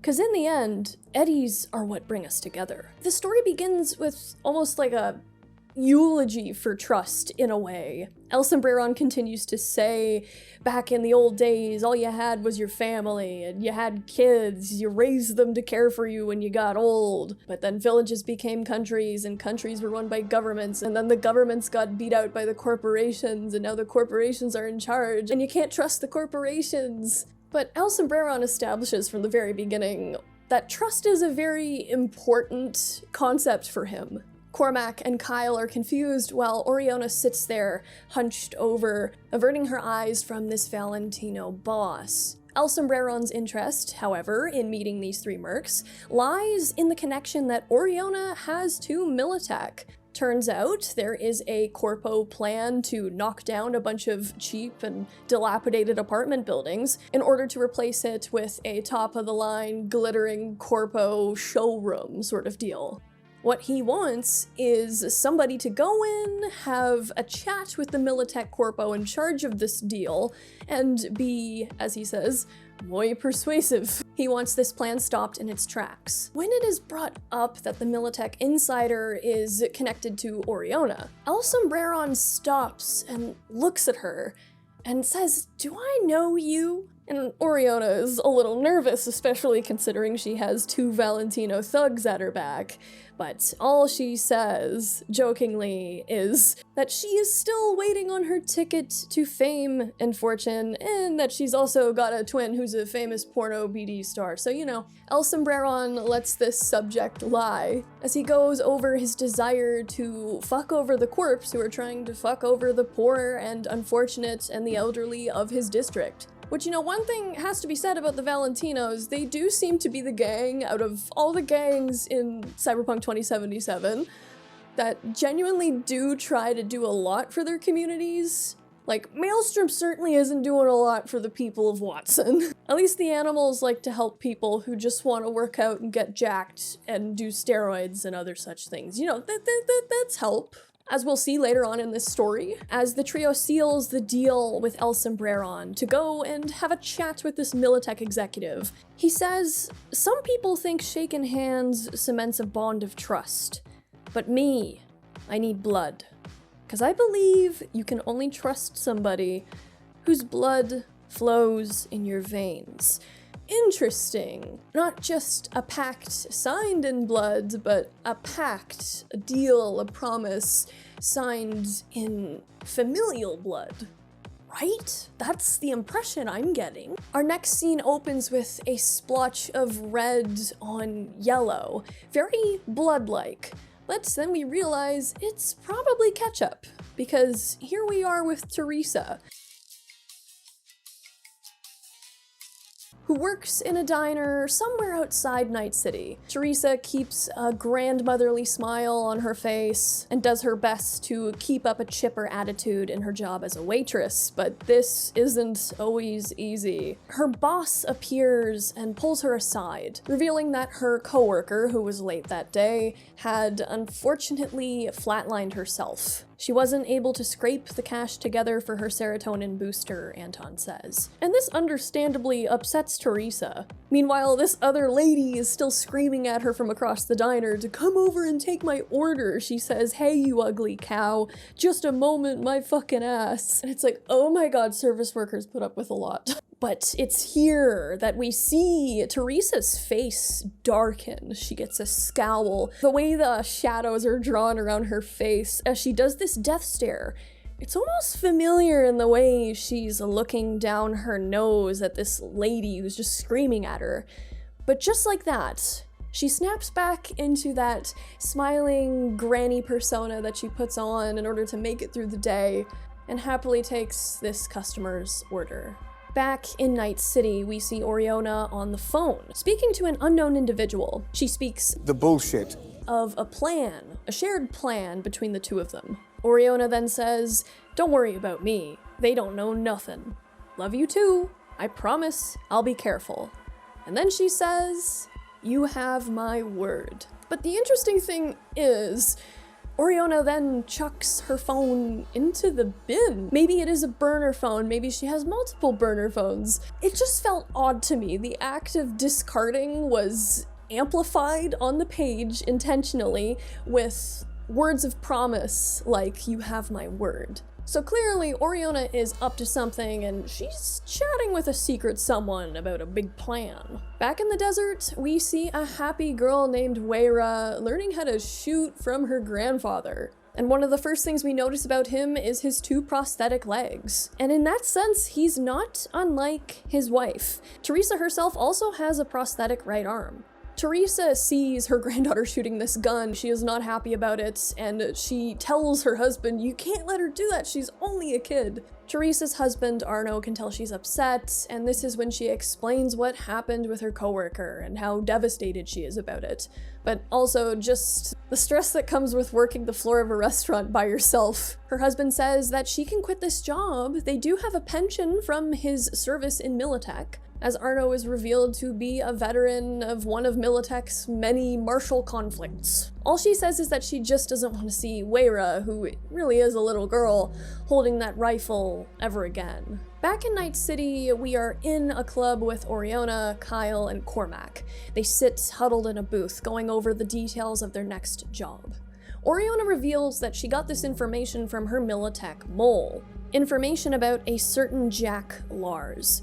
Jack Lars is, as Oriona says, Night City's director of urban planning. He earns decent money, has a wife, 2 kids, and a nice flat in Wellsprings. From what I understand, I think he does work with the city, but he is also basically working for Militech under the table to further their interests. So it is surprising to find out that this guy, who's supposedly loaded with Militech money, is living in Wellsprings. And Oriona reveals that this is because he dumps a lot of his money into a sick perversion that he has. And this perversion is as follows. He spends a lot on being picture perfect, not for his wife, though. He seeks out vulnerable girls he finds on dating apps. He romances them, takes them to expensive restaurants, treats them to cheesy romantic brain dances and nice jewelry, gives them the works. He's sweet, not like other guys, takes it slow, isn't pushy about sex. He lies in wait like a spider until she has totally fallen for him, until she has given everything to him, trusting him completely. Then he innocently asks her to make an amateur BD for him of how she felt during their first time together. And once she's full of passion, pleasure, and trust, Jack reveals that she's been the star of a private peep show for his friends. He wants to record her degradation and force her to lose herself, her will to love. Her trust is replaced with harsh, cold humiliation and uncertainty. And Kyle is just like, that sick fuck, we like Kyle. And I also think Kyle is Filipino, just fun fact. He consistently says a Tagalog swear word a lot. Like, granted, who knows, he could just be saying it. He's like, why though? And Oriona's like, I don't know, like, I can't put it together in my head myself. Who knows what his twisted reasons are for why he gets off doing this to women? The trio develops a plan to bust into his apartment and get a confession out of him that he is using Militek's money to further his perversion. Oriona and Kyle are the vanguard of this operation, and they go absolutely nuts. They take out this entire messy group of people, managing to actually save Jack's most recent victim. Kyle dangles this guy over the balcony, naked as the day he was born, saying, "You sick piece of fucking scum, who is paying you?" And yeah, they do get the evidence. Back in the desert, we see Teresa waiting tables yet again, when the door opens, ding ding ding goes the bell, and Oriona walks into the diner. Teresa excuses herself and goes over to her daughter, and Teresa scolds her. She says, "How many times have I told you not to come here? It isn't safe." Oriona assures her mom that everything is fine, she wasn't followed, she switched cars partway here. And Teresa is a more paranoid person, and you're kind of left to wonder, why is she so worried about things?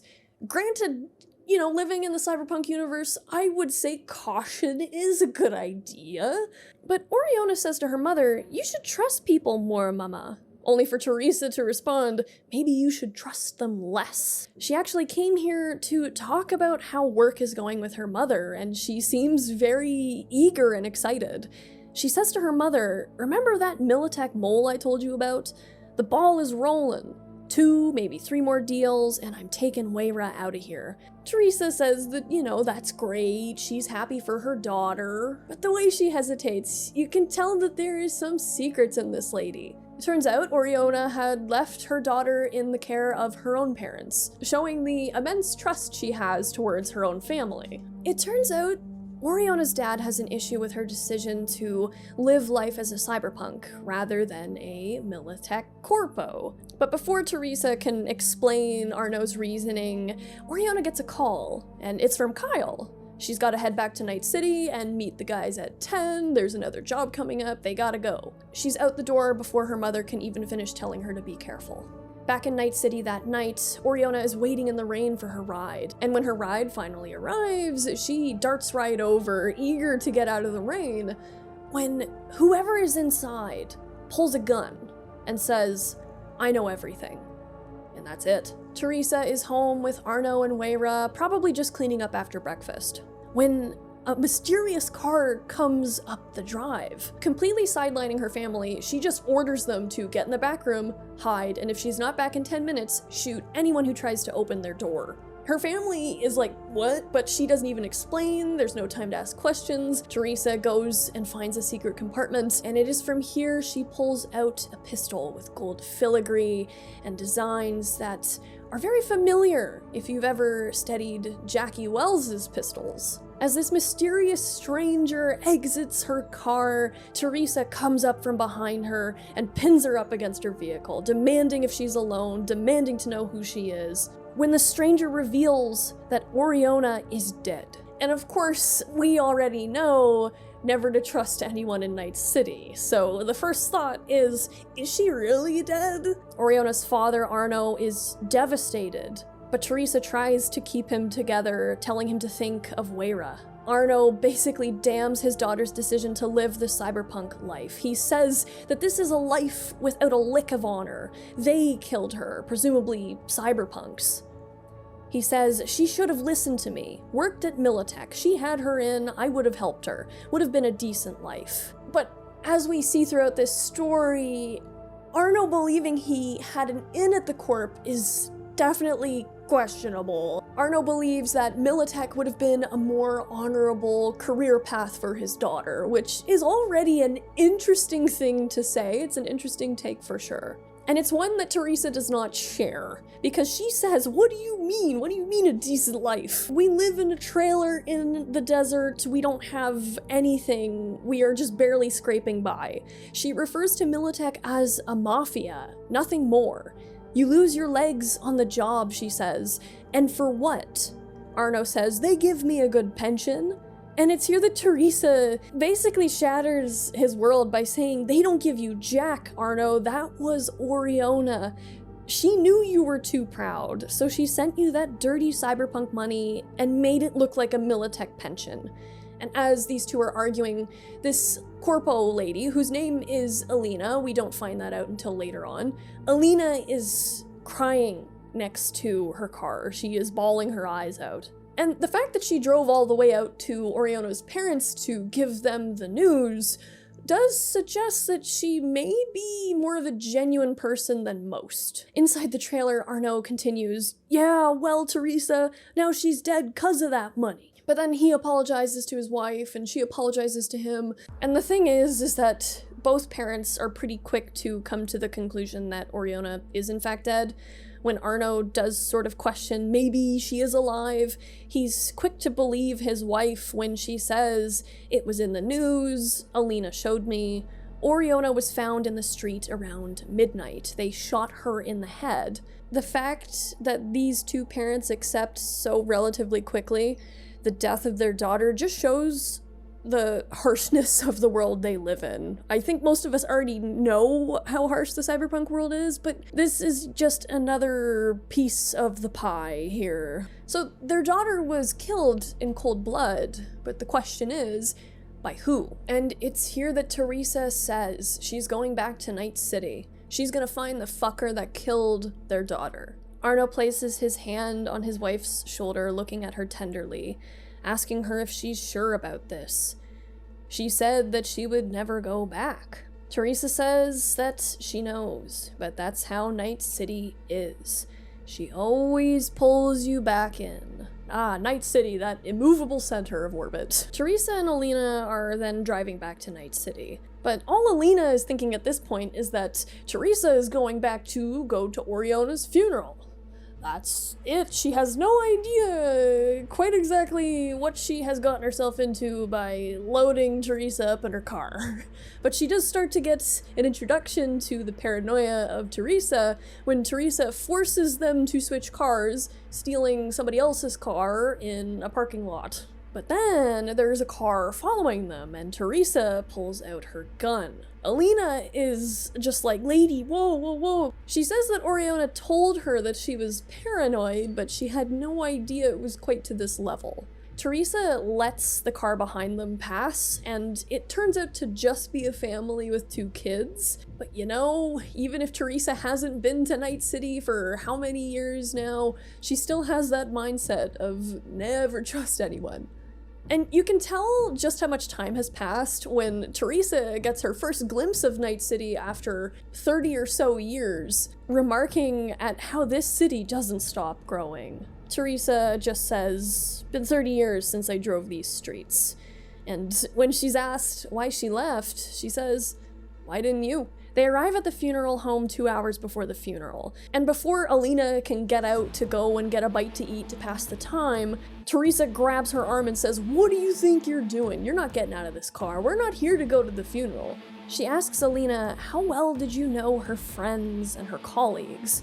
And Alina says that she would know them to look at them. She had seen pictures that Oriona had showed her, just in case something went badly. And so they wait for the lineup to start appearing for Oriona's funeral. And Alina helps Teresa identify Kyle. Some hours later, we're in Rancho Coronado. Oh yes, we get to see everybody's favorite roid queen, we love Rhino, helping Kyle to get gains. Rhino is doing her best. She's just like, "You got this, Kyle," and Kyle does indeed got this. He does do it.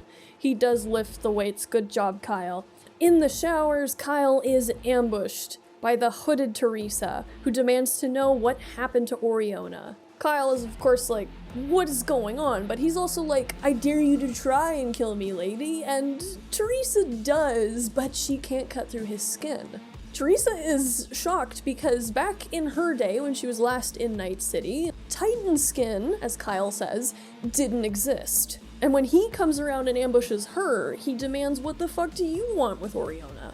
Teresa does get some good hits in, but Kyle has the upper hand and he cracks her jaw into pieces. Teresa's not stupid, and she flees into the night, with Rhino watching and being very confused about why Kyle is running around naked after a bloody old lady. Alina takes Teresa to a ripper dock in Wellsprings. The bearded man opens the door and says the shop's closed, but Teresa just says the year 2045 called. It wants its car back. And this man says, "Oh my, Maria?" This is Two Toes, a very sweet ripper doc, not unlike Victor Vector in a lot of ways. He immediately takes Maria Teresa into his care and fixes her up.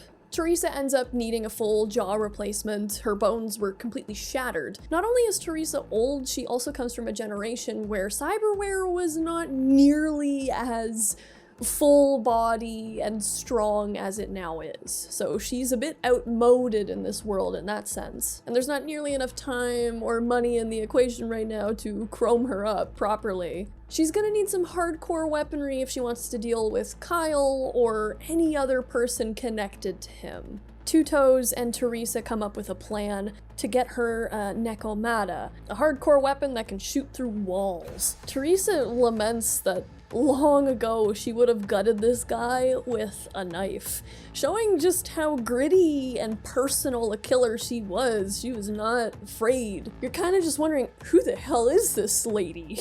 Two Toes says, "You know, I even cried at your funeral 30 years ago now."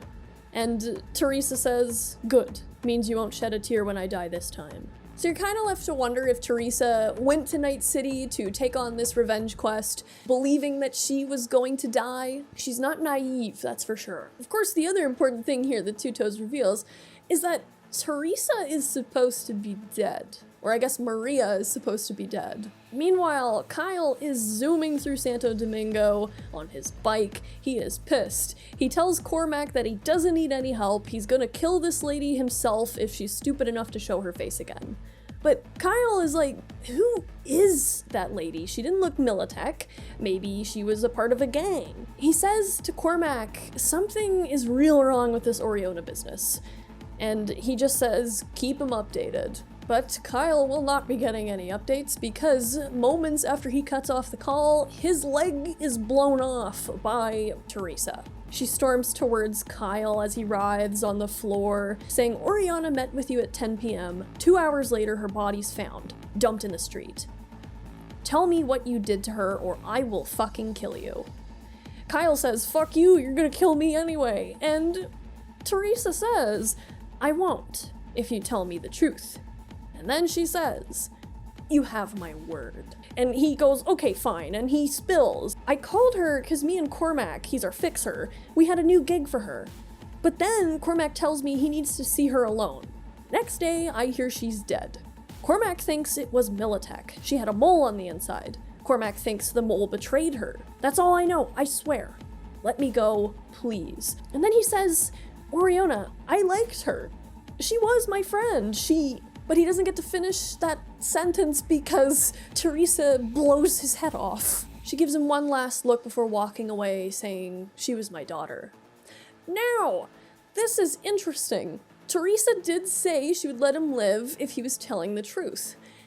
And obviously she did not let him live. So we're kind of left to wonder, was Teresa being honest or was Kyle lying? And if so, what was he lying about? Maybe Kyle was lying about his knowledge of Oriona's death. Maybe he was lying about how he liked Oriona, how he saw her as his friend. But in my opinion, based on what we've seen of Kyle in the comics so far, and the way he and Oriona have interacted, the things he says does seem kinda true, I think. The other thing with Kyle too is that his dialogue with Teresa in the shower fight scene, to me, it does feel like he's genuinely confused. If he had any knowledge of what happened to Oriona, I think his reaction would be kind of different. The way that he even says the fuck you want with Oriona feels more familiar than you would expect from someone who had enough apathy towards her to knowingly aid in her murder. Even the way that Kyle and Oriona fight alongside each other, the way that Kyle is like, oh my god, that guy's disgusting, I do think he was telling the truth here. And even the way he's talking to Cormac on the phone about Oriona, the mystery old lady. It just kind of made me wonder that maybe he genuinely does think that Oriona was sold out by the mole. Now, Teresa's arrival in Night City and her immediate brutal killing of Kyle has Alina, Cormac, and El Sombreron all being like, what the fuck is going on? The only person who seems kind of happy about this all, though, is El Sombreron. Cormac leans over Kyle's body with two of his solos. One of his solos says that she took his arm, Cormac, meaning Kyle's, but Cormac is like, there is no way that this is just some old lady who's a petty thief. Have you seen what she's done? Meanwhile, back at Two Toes' Ripper Clinic, Alina is trying to figure out who the hell Oriona's mom really is. She just went up to deliver the bad news, and now she's being lumped into a giant revenge plot. But it's interesting that she hasn't run away herself and just ditched entirely. So why is she still here with Two Toes, and why is she still around with Teresa? Teresa overhears her curiosity, and then she says, "Who are you? And why'd you sell Oriona to Militech?" And it's here Alina reveals that she loved Oriona. Oriona and her were girlfriends, lovers. They wanted to run away together, she says, with Weira. Teresa says that's bullshit. You were her mole at Militech, nothing more. She never said a damn thing about running away with you. And Two Toes tries to calm the situation down, saying, you know she's not lying, Teresa. Meanwhile, on the other end of things, Cormac is trying to get security camera footage of this lady who killed Kyle. He finds out through his people that she stole Kyle's bike. They know she's an old lady. They know she has a necomata. It's a mad goose chase, but he says that he needs to go and talk to El Sombreron before anything. He tells El Sombreron that this old bitch attacked Kyle and grilled him about Oriona and then dismembered him. And El Sombreron just grins and says, oh, see, you should be very scared. She's La Muerte. El Sombreron says, there's plenty of legends floating around about me and La Llorona. 40 years ago, this city was a jungle, he says, and we were apex predators. Like, look at the veil. I mean, La Llorona and El Sombreron are folk legends in, I think, Mexico and Guatemala. It's just cool. They adopted these folk legend names, and as El Sombreron says, we were the Valentino's butchers, could take out a dozen of their enemies with just a knife. Our names struck fear in the hearts of half of Night City. The other half wanted us dead. Until one day, someone got their revenge. Surprised my sister during a mission for the Valentinos. They were all dead, massacred, bodies hacked to pieces. All I could find of La Llorona was her right hand. He says that he has been looking 30 years for his sister's killers, and that Oriona was the key. Cormac says, I gave her to you and you owe me. But El Sombreron is like, you got a generous bonus for selling me your friend. So Cormac did sell Oriona out. Now, whether or not his crew knew this or not, it's kind of up in the air, but I just want to say Cormac is alone here in his discussion with El Sombreron. He doesn't have his crew with him, at least that we can see. So that kind of makes me think that, yeah, he did it for the money and didn't even mention this to his crew. And in a way, it's kind of probably wise that he didn't, because why would his crew trust him when they realized that he could sell any of them out at any minute for eddies? Cormac says, fuck you to El Sombreron. What if I find that old bitch? Tell her who's really behind this, meaning El Sombreron. And he just says, be my guest. She'll kill you anyway. And we've seen that that is true. She did do that with Kyle. Poor Kyle. He'll never get to break his personal record now. Back at Two Toes' lab, Teresa says, pull yourself together, girl. Tell me why you were sure it wasn't Militech. Meaning that Alina is sure Militech didn't kill Oriona. And Alina says, if Militech knew, I'd be dead too. It wasn't them. Teresa says, would her fixer be the one to sell her out?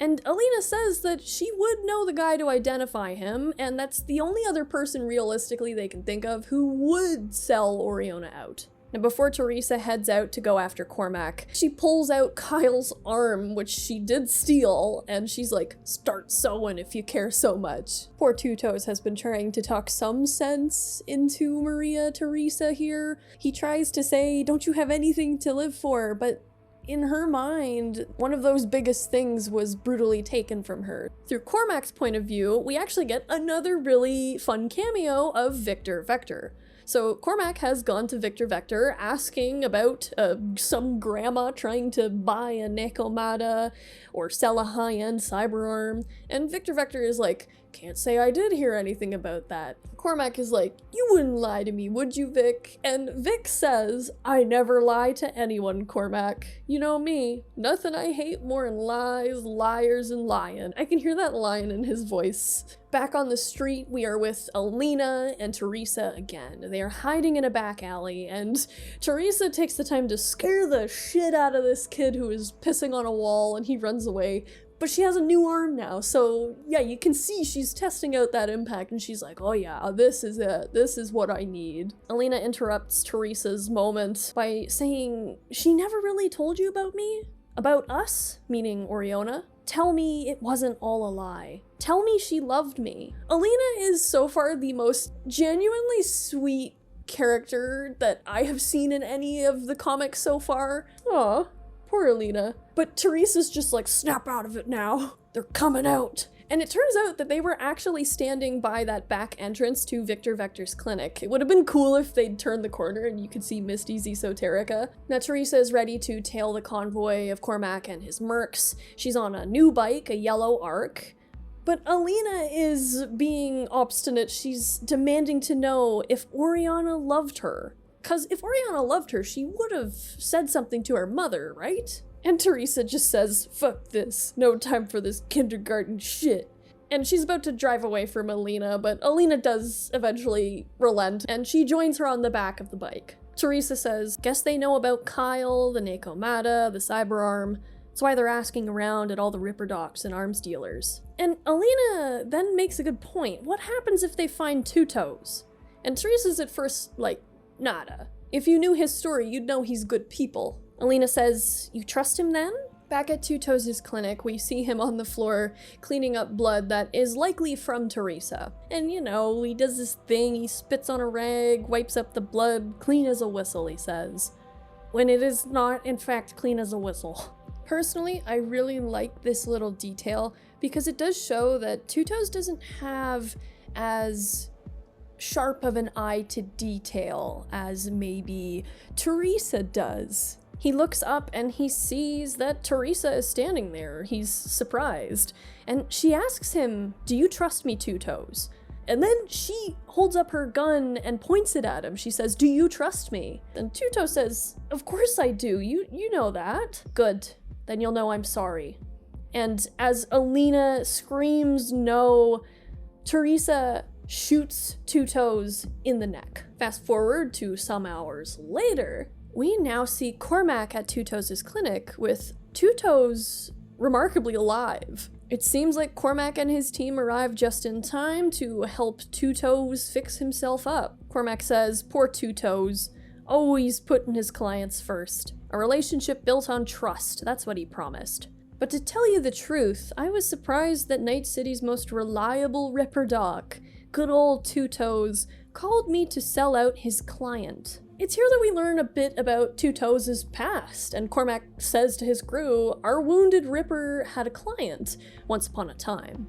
The guy owed Maelstrom a whole bunch of cash, so they asked Mr. Reliable if he'd do him a favor, chop off 2 of this guy's toes next time he came round for a little surgery. Our trustworthy hero said no. So the gangsters turned on him, threatened to take his fingers instead. But he still refused to hurt his client. So the Maelstrom guys made good on their threat. Long story short, he lost his fingers, but earned the trust of Night City. And now he calls me, saying he wants to betray a client. Why should I believe you, Two Toes? And Two Toes says, 'cause I trusted that bitch, and she fucking shot me. If you're gonna kill me, kill me. But if you shut the fuck up and listen, I'll tell you what I know about Maria. You have my word. Our next scene is in a familiar place, the Notel Motel. Cormac and his crew walk up to the front doors. There's a couple having a conversation out front about how people are getting fucking murdered in here. The lady mentions that they murdered that young Cyberpunk. He went in the room. Whoever was in there was yelling at him about some mess he made, and then I heard shots. Could this be a reference to V? Maybe, but I'm sure lots of people get killed in the Notel Motel every day. So it seems that Two Toes has given Cormac and his crew all the information on Maria, room 21 at the Notel Motel. But the thing is, she's poised and ready for action when her phone rings, and it's Arno, her husband.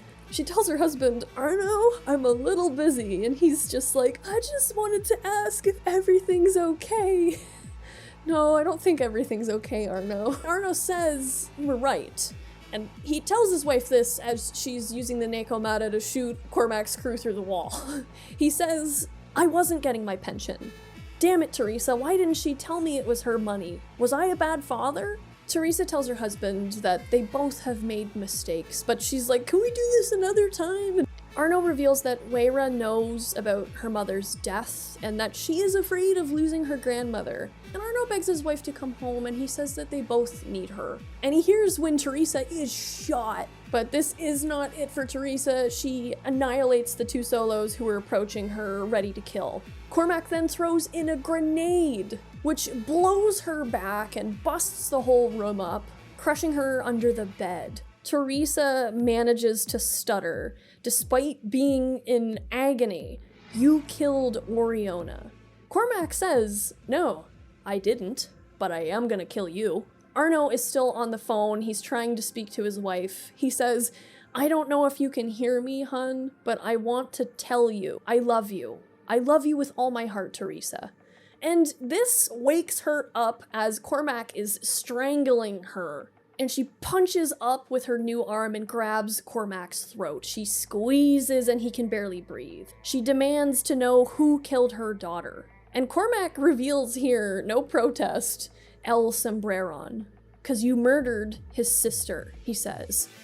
And with a single, she snaps Cormac's neck. Now, it's interesting because here we see that a contact lens or something like that got knocked out of Maria's eye, and we see this brilliant emerald green eye. It's like this other side of herself awoke when she remembered her family, when she remembered the family that she has lost and the family that she still has. It's like when Tuto says, don't you have something to live for? And yeah, she does. She does, and I think she remembers in this moment, even if she knows what she's doing is still a suicide mission. And when I say this recognition of family has awoken her, I don't mean that in a fluffy, aw, her husband and granddaughter way. Oh no. Oh no. She picks up the phone and she says, I'm here, Arno. Tell Weira everything's gonna be all right. I'm coming home soon. There's some family matters I gotta deal with first.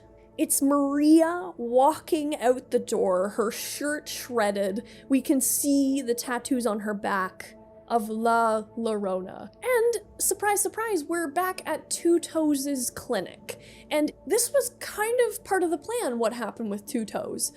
Maria and Two Toes seem to have known that eventually Cormac was going to question all the Rippers about the arm, and that eventually Cormac would find his way to Two Toes' lab.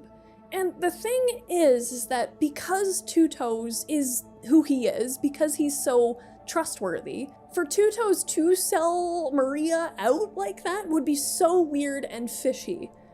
And that is why she went back and she shot him in the throat. Because there needed to be some visceral evidence and a reason why he would sell her out. It seems like he didn't know that she was gonna do this, but he's not angry about it. It seems like when he got up, he understood. I don't know why she couldn't have just told him that, but at the same time, I'm not surprised that she didn't, because she is a very not trusting person. Maybe she didn't want Alina to be in on the knowledge of what was actually going on. She says to her old friend, do one more thing for me, and then you don't owe me shit. Maria tells Two Toes to take Alina back to their trailer and basically says that Arno will meet them there. Two Toes is familiar with Arno. She tells them that they can lay low there until things calm down, and then if Two Toes wants to come back to the city or go on to greener pastures, he can. Same thing with Alina. Two Toes is reluctant to leave Night City without Maria, but she insists she has something she needs to do. She tells him to be cautious, she tells him to find a new car, and Two Toes assures her that they'll be careful and that he'll look after Alina. But before Maria goes, she says, "My daughter, I lied to you before. I knew who you were. She told me about your plan, that you wanted to run away together. You were never some Militech mole to her." And Alina's face brights up, she smiles, she says, "Really?" And it's here that Maria says, "You have my word." She speaks the bullshit. Maria now stands before the mural of La Llorona, and she takes out her one remaining contact lens, revealing indeed that this is La Llorona herself. Maria was always La Llorona. Maria was not killed by some unknown entity. She killed all those Valentinos that day, before cutting off her own arm, her golden cyber arm implant, saying goodbye to that life she once lived, and picking up her new life with her new rudimentary cyber arm, not unlike her own husband's legs.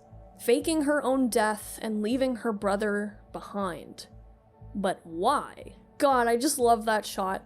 Like, the way she's standing there and looking up at the mural, this is what makes me sort of question if Oriona did know about her mother being La Llorona. But I don't know, maybe it was a moment where Oriona just looked at the mural and realized then, maybe that's when she realized that that's my mom. The first shot of that mural, the way Oriona is standing blocking out some of the space, and the way La and the first L or 2 are out of view a bit, it almost looks like the mural could say Oriona a bit. Oriona and La Llorona do kind of sound a little similar, maybe that was like a callback or something. Inside El Sombreron's headquarters, Maria enters without any ceremony, without any words. She just opens fire and she slaughters all the Valentinos. She has no holds barred. She's just going for it. This is it for her. It's crazy. She has no mercy even for the Valentinos who ask for it. She just annihilates. Now, back on the road to the trailer, we see that Two Toes didn't do what Maria said. He is driving his car. Interestingly enough, in the scene where Cormac goes to meet with Two Toes, Cormac makes a point of mentioning how unique his car is, that it's an old car. He's like, "Why do you still drive this thing?" And Two Toes says, "'Cause it's reliable." Even Maria, when she first got back to Night City and saw Two Toes again, she said, "Hey, the year 2040 whatever called it wants its car back." Imagine if this guy has been driving the same car for 30 whatever years. People know what his car looks like. Again, that attention to detail that he doesn't quite have. And it's not surprising that he is driving his car, because he, like Alina, probably thinks that Maria's level of paranoia is a little unreasonable. So while they're driving back, Alina asks Two Toes, "What's the deal? Why are you helping her?" And he says, "We go way back." Alina can't quite understand the level of trust, because in her mind, Maria is a killer and she almost killed him. But Two Toes says she doesn't miss. He always had belief in Maria. And Alina kind of reveals here that maybe she didn't know as much about Oriona's relationship with her mother as she may have thought she did, because she is sort of puzzled as to why Oriona would leave her daughter with her. And Two Toes reveals here that a long time ago, when Maelstrom wanted to hurt him, they didn't want to stop at his fingers. They actually threatened to harm his family. And Maria was the one who took them all out. And she didn't do it for money, she didn't do it for a discount, he says. She did it because, in her own words, you don't mess with someone else's family. Family is important to her, with a few strings attached, we're getting to those. He says that Maria is a killer born and bred, but she tried to do good and she tried to be good. Maria, like any psycho in the Cyberpunk universe, has a lot of different sides to her, as we find out here with El Sombreron. Maria screams at him to come out, and he doesn't let his goons take care of Maria. He says, This is personal. Maria takes out a guy who begs for his life, saying he has kids, shooting him without prejudice, and as she does so, Maria greets her brother for the first time in 30 years. And of course he's like, don't even call me brother. She says, she was your blood.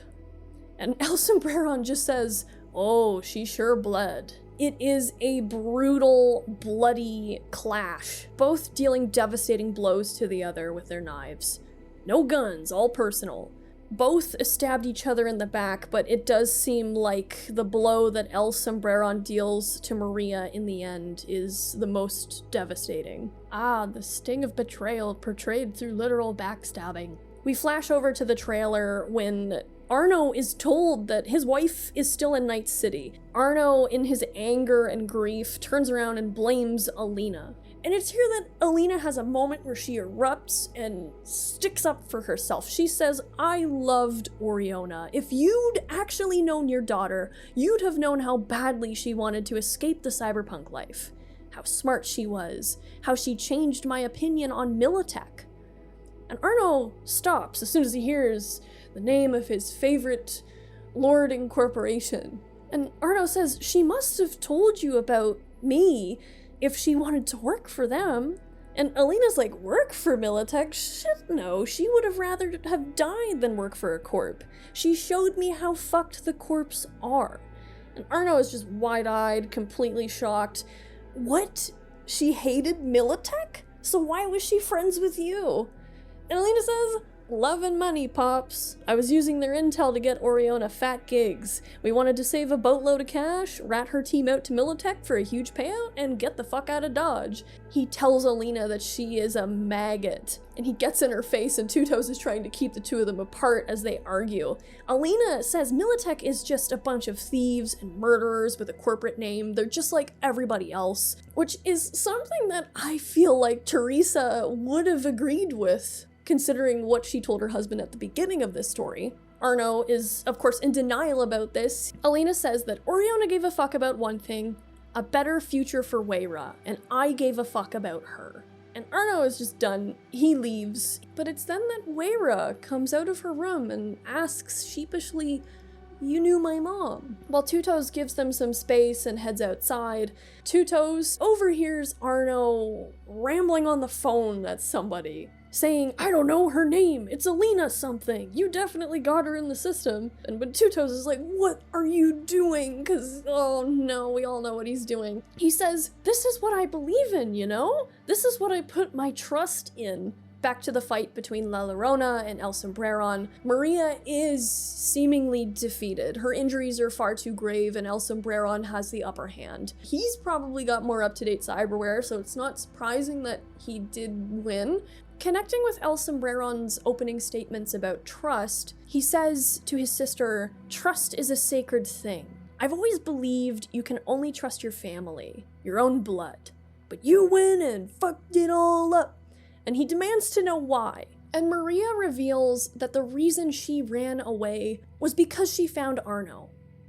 But why fake her death? Well, Maria's reasoning was that because Arno was a Militech soldier, her brother would have killed him. And clearly, El Sombreron does not have any love for corpse, and especially at present, he doesn't like Militech, given what the first whole gig was in this story. He says that he mourned her for 30 years. He hunted her killers for 30 years. He was devastated by her perceived loss. And she does apologize to her brother for that lie, but not gonna fix anything at this point. And he asks his sister, do you want to see your daughter one last time before you die? And of course, Maria says yes. We find out that it was Oriona's appearance, her voice, her chin, her eyebrows, the way she walked, all gave away who her mother was.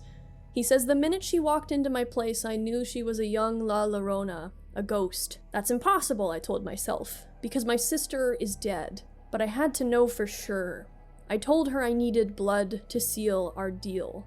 Blood never lies. So I'm assuming that that first thing that he did where he wanted blood to seal the deal Did he collect some of her blood to test it? I don't know. That's the implication my brain jumped to. So he was certain that that was her. He says, I was so happy that my sister lived, but then I realized that can't be right. My sister would never lie to me, leave me behind. My sister died that day 30 years ago, and I'm looking into the face of her murderer. That's why I have to kill you and everyone you love. So he's not even framing this in his mind like he is getting revenge on his sister for the pain she caused him. It's like he can't even reconcile that people change. Calling back to Tuto saying people do change, and her saying not everybody does, like her husband. There's a lot of parallels between Arno and El Sombreron that I'll get to later, but it's just... It's sad. It's sad. I feel bad for both of these characters here because one of them is so devastated and he feels so wronged and betrayed, and the other one knows that what she did, she never wanted to hurt her brother, but her daughter didn't need to be dragged into this. And in regards to El Sombreron saying he needs to kill everyone she loved, Maria says, you already did that. But then he smiles, a devilish smile, and says, oh, no, I didn't. Your friend should be more careful. And Maria closes her eyes, and I am willing to bet she knows about the fucking car. And that realization is Maria's last, when El Sombreron comes up from behind and slits her throat, leaving her dead in a pool of her own blood next to her daughter. Reunited in death and surrounded by lightsabers. Now we are back at the trailer in our final scene. El Sombreron's at it again, and we see that Two Toes has been killed. He was the first probably taken out by the Valentinos. Trust is what brought us together. We trusted a person who didn't deserve our trust. A person who lied to us about who she really is. A family member whose blood flows in our veins. That's why I came here to ask you a question, he says to Alina, Arno, and Weira. El Sombreron says, who the fuck can we trust these days? And now, Arno answers this question, and I do love how he answers it. He says, the last few days have been hell. I learned that the company I devoted my life to, my amazing daughter Oriona, and my lovely wife Teresa, were all lying to me. For years. Was I mad? Yes. Sure learned my lesson, that they all had a reason not to trust me. 'Cause trust is something to be earned, not something to be expected. And that's what I believe. And El Sombreron just says, very fittingly, not the answer I was looking for. Which is kind of funny on one level. That's underwhelming. It goes to show that trust is not a solid thing. It means countless different things to different people. Everybody sort of has a different threshold for trust, a slightly tweaked definition for what it means. Some people believe there is no such thing as trust. You can't trust anybody. And some other people believe that, yeah, inherently most people are good, therefore it is worth trusting people. It is just interesting how this concept morphs and shapeshifts person to person, relationship to relationship.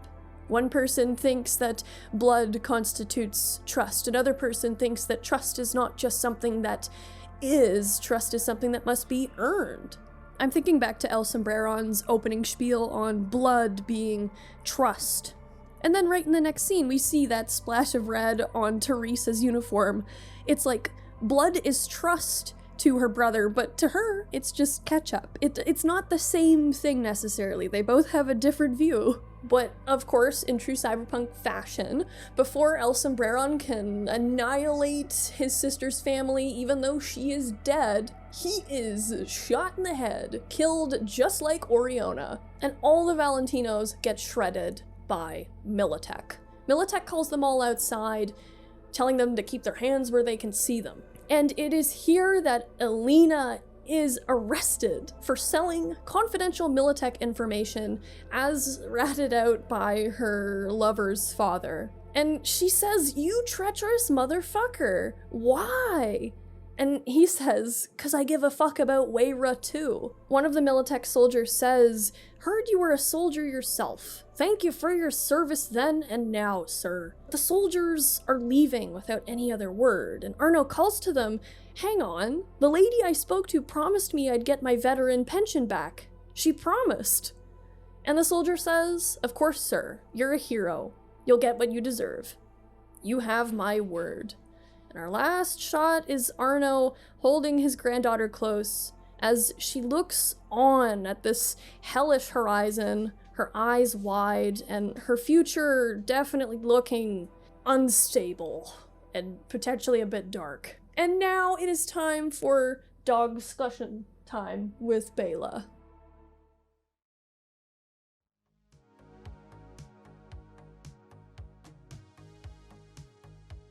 Well, this story was definitely quite the roller coaster. I will say, the first time I got my omnibus and I opened it, I opened it to a random page. I opened it to this page. This is a page I opened it to, and I was like, oh my god, I want to read the story about the grandma who's brutally murdering people. Damn, Granny, like, holy shit. The story's exploration into trust is so interesting and well done, and I love it. It felt kind of like a mini comic microcosm Cyberpunk of Game of Thrones again. It was nice to see something so human. The sheer complexity of trust, what it means to different people, how it can almost kind of make you into a bit of a hypocrite sometimes, how it shifts and how it can actually lead to more damage. You get why every single character does what they do. You get it. El Sombreron is,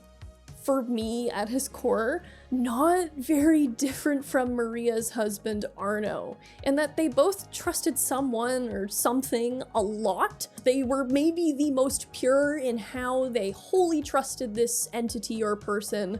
In El Sombreron's case, his sister, or in Arno's case, Militech. But in the end, they both got absolutely fucked big time by that person or that corporation. And we see how that made El Sombreron so bitter and hell-bent on revenge, no matter how messed up and self-destructive it was. Yes, both these guys were first betrayed, I guess, in their own eyes, but they were also the first to throw the stones that started Maria on her revenge quest, and who knows if Alina will have her revenge quest now too. You kind of wonder if, after all the events of the story, when in all likelihood Militech will forget Arno and he won't get that pension, will Arno become embittered, not unlike El Sombreron? Will that affect Weira? Almost certainly, right? And this similarity between these two men is especially funny. Funny, interesting, not funny, haha. Because Maria herself says that her brother would have probably tried to kill Arno, and maybe Arno would have tried to kill him, I don't know. They may have absolutely despised each other if they met. They both sort of turned into chumps to broken trust. They both end up screwing over the people who most defied or violated or went against their own personal worldview of honor or trust. Both Alina and Maria did undermine a very strong foundation of how they see people and relationships in the world. And you feel for them, you do. As for Maria herself, she did break a deep bond of trust with her brother, but much like the actions of the men in her life, you understand why she did it. And I will say that Maria did stick to her guns, no pun intended, when it comes to her own personal creed of what is most important in trust. Because even her betrayal of her brother was laced with the belief of not messing with someone else's family, and not messing with her own family as well. Even though, yes, she ultimately did, but let me explain what I mean here. For starters, Maria faking her own death was, I think, her way of minimizing the blow of broken trust between her and her brother. She did want to leave. She loved someone and she wanted to start a life with him. But she knew that her brother likely wouldn't let her go for this man, at least not easily. We don't really know too much about their relationship. The only flashback we really see is through the eyes and words of El Sombreron, which he kind of romanticizes it a little bit. I'm assuming, was her brother controlling? Like, I'm curious, because she must have had a reason to feel she needed to do this. But she also didn't want her brother to hate her. She did love him. She didn't want to blow up their relationship and shatter their trust, and she figured it would be easier and better in the long run if she faked her death. Was it a great decision? Probably not, if we're just talking about great or not great. But who knows what would have happened if she had told the truth to her brother. Maybe he still would have been bitter about her wanting to leave, and he would have eventually tried to kill her anyway. We don't know. That El Sombreron killed Oriona shows that he could have always had a ruthless side beyond the usual stuff he and his sister were doing. It's possible. It must have been horrible for him to just find out the way he did, that he'd been living a lie for the last 30 years. He can't accept that his sister is still technically the same person. She's just changed and grown as the years have gone by into the person she is at present. And I think that's likely because maybe he hasn't really changed. He's stayed El Sombreron, the vicious El Sombreron that has been searching for his sister's killers for 30 years. He's still stuck there in that period after the funeral, maybe. Maria also chose to hide her full past as La Llorona from her husband. Again, hard to say just how much Oriona knew. The way she looks at that mural makes me wonder if she was aware of where she was going, if she was aware of El Sombreron's relation to her, or if she just looked at that mural and had that click in her head of like, is that my fucking mother? But if Maria did hide it, she would have hid that part of her past for the same reason she changed her name from Maria to Teresa. For the same reason she's so paranoid and suspicious all the time. Because she knows the danger that comes with being the person she once was, and still kind of is. Again, it's up to you to decide whether that was the best decision or not. Thinking of the Irish guy in Megaton, who's just like, oh, the lies we tell to those we love. Like, it's true. It is true. Usually those kinds of lies come from a place where you can sympathize with when the truth wells out and the pain of the revelation of that lie subsides. But it's hard, especially in this case. Her hiding her past wasn't rooted in shame for her past, I think. Rather, it was based in a desire to protect the people she had built this new life with. But maybe it somehow did more damage in the long run. You can't really argue with that considering everything that happened throughout this story. Maybe Oriona would have listened to her mother and father and stayed out of cyberpunk life, and this whole story could have been avoided. But also maybe it would have spurred her on to do crazy things, and maybe Arno would have left his wife. Like, who knows? Who knows? Maria also hides from Arno the truth of his pension actually being money sent from Oriona back home. And I mean, she probably wanted to protect her husband, his identity, his pride, all while she was beating down her own for 30 years. And you get why, because all Arno really has at this point in his life, aside from his immediate family and his granddaughter, all he has is his loyalty to Militech and his trust in them. The purpose he felt with Militech, well, the Corp actually just completely abandoned him when they were done with him, when he outlived his use, along with countless other veterans who were fed the same lines and promises. Johnny Silverhand was one of the ones who saw through all of this and had to reconcile all the lies and the propaganda he'd been fed to go to war when he did. He came out of it, but very damaged in the way that he was damaged, versus Arno, who is in thrall of Militech still. He's still clinging to this sense of honor and purpose. Some might think Maria hiding that from her husband, the truth of the pension and everything, may have drastically changed their ultimate fate. Maybe if Arno had been forced to reckon with Militech being ultimately disloyal to him sooner, he could have had a better relationship with his daughter. Maybe she would have made a different decision in the cyberpunk life. I mean, sure, you could argue if he hadn't called Militech in the end, everybody would have been dead and El Sombreron would have had his day. But you just still wonder how different things could have been if they had known better.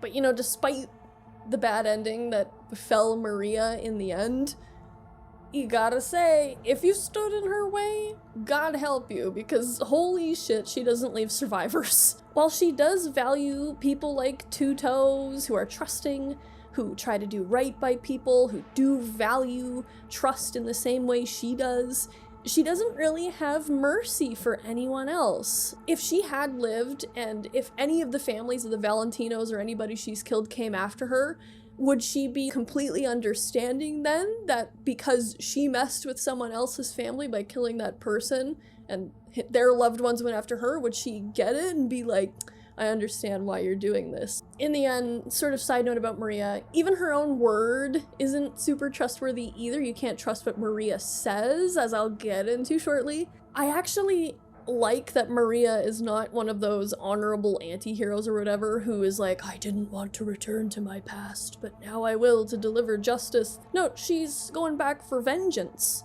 As much as you might think Maria has changed over the years, she is still like her brother in the sense that they are both lashing out in a search for vengeance. Is she one of those people that she says never really changes? She may have tried to get away from her brother, but did she really get away from him in that sense? If she herself is so similar? And she lies, she obliterates, she's underhanded, she's brutal. But you can sympathize with her because she's doing all this because someone took from her, her daughter, her only child insofar as we know, the thing she loved the most in life. She's not a paragon of justice, she is La Llorona. Now when it comes to Arno, it is sad that he views Militech as honorable, that his loyalty to the corporation is proper and good. It is, he does genuinely believe in honor and loyalty, in at least on a surface level sense. As someone in the comment section of my Trauma Team video said, loyalty to the corpos in Cyberpunk can be compared to loyalty to like a feudal lord. It definitely has that feel to it because yes, El Sombreron says the world is run by the corpse. They are the kings of this world. What king are you loyal to, if any? For some people, it is important to feel they have a higher purpose, a place in a better world or order. Otherwise, you're a guy who gave life and limb for a falsified cause, touted by a king who does what he does, truly because he just wants more. You don't actually matter despite all the flowery promises and reassurances. And that would be a terrible thing to face, especially for an older guy like Arno. So it's understandable why Arno and other people like him, despite the less than ideal circumstances of their life, cling to the floppy ideal of honor, the notion of loyalty. Because that would mean their life means something in a world where everything feels increasingly meaningless and or unfair, or at least that's one way of looking at it. And you know, maybe if Maria had come home as he was sort of begging her to come home, maybe things could have been different. Maybe he would have been able to detach himself from his loyalty and honor to Militech rather than sort of reaching back out towards it to give himself something. Like, it's not surprising that at the end, after he nearly loses everything else in his life that he loved, like his daughter and his wife, he is more loyal to Militech than to Oriona's memory through Elena, and rats her out to Militech. Like, what does he expect for this act, right? Like, brownie points? Another chance to ask about his pension? Is it a way to feel like he still had one thing in his life that gave him purpose, that could provide the way it once promised? And it's just so sad for him. And you hope he and Weira will be okay, but things aren't looking that great. Like, he says that he loves Weira, and he kind of implies that he sold out Alina to protect Weira, but is he just gonna fill Weira's head with the same stuff he tried to fill Oriona's head with? Like, is he gonna change from this instance of seeing how Militech is just gonna leave him high and dry again? You get why he would want to instill honor and loyalty in his kid, because in his mind, these are good qualities, and he wants Oriona and probably Weira to be good people as he sees it in his mind, but the problem is the world does not work that way. Not the way that he's really trying to will into existence from his trailer in the desert, forgotten by everybody. Quick mention though, Two Toes was coolest guy in this whole story. Move over, Victor Vector. Two Toes, willing to get shot in the throat just to make a plan go right. What a guy. And that is really remarkable that he has been able to live a life where his clients know they can trust him, where people know his reputation is really reliable. So reliable, in fact, that it seems like he is the only person trusted with the knowledge that La Llorona was not actually dead. I'm actually wondering if maybe she went to him to get her arm cut off so she could leave it at the combat site. It wouldn't shock me, though, if Maria did ultimately hack her own arm off right on the spot there in the desert, because she obviously is very hardcore.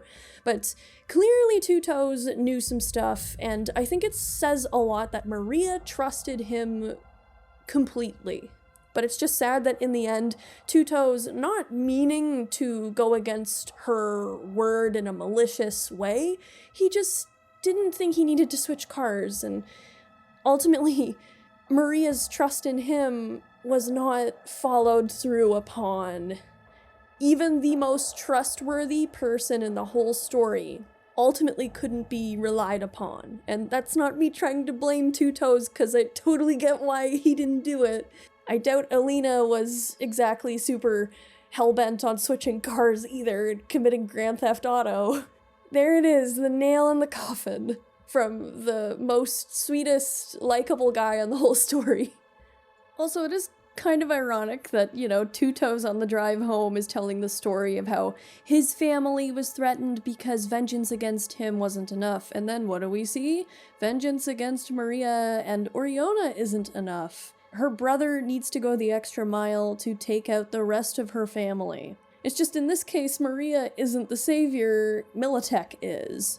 Both beings being as morally questionable as they are. Now, Alina definitely seems to be the character with the tendency to trust or to sort of give the benefit of the doubt to people who she should not be trusting or giving the benefit of the doubt to. She does get screwed over. She is at least exposed to the true horrors of the world through who or what she trusts. For starters, she was a Militech corpo who apparently Oriona exposed the horrors and injustices of corpo life too, so there's one part of your life getting sort of ripped up. Who knows how many years Alina has been at Militech, wasting away. And then there's the question of, was Oriona entirely honest with her? Was Oriona using her? I'm gonna get to that. For me, that's one of the most interesting questions in the whole story. Alina trusts what she's heard from Oriona about Maria and goes to see her and then gets wrapped up in this fucking clusterfuck. And then Arno, who she may have thought there was something there because she was Oriona's girlfriend and maybe she thought that would mean something to him, that she cared about Weira, that would mean something to him. Now here's a girl who trusts too easily, and it's sad because she seems genuinely very sweet, which is interesting because it's like a sweet, naive corpo.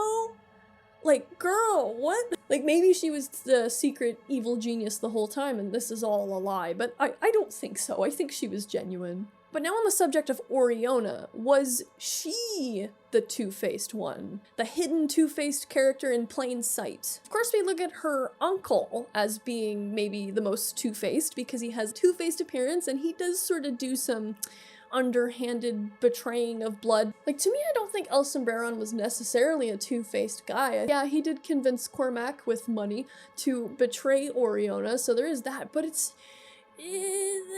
doesn't feel quite like two-faced is the proper definition here for him. But maybe it fits Oriona. Now, allegedly she was gonna screw over her whole Merc crew.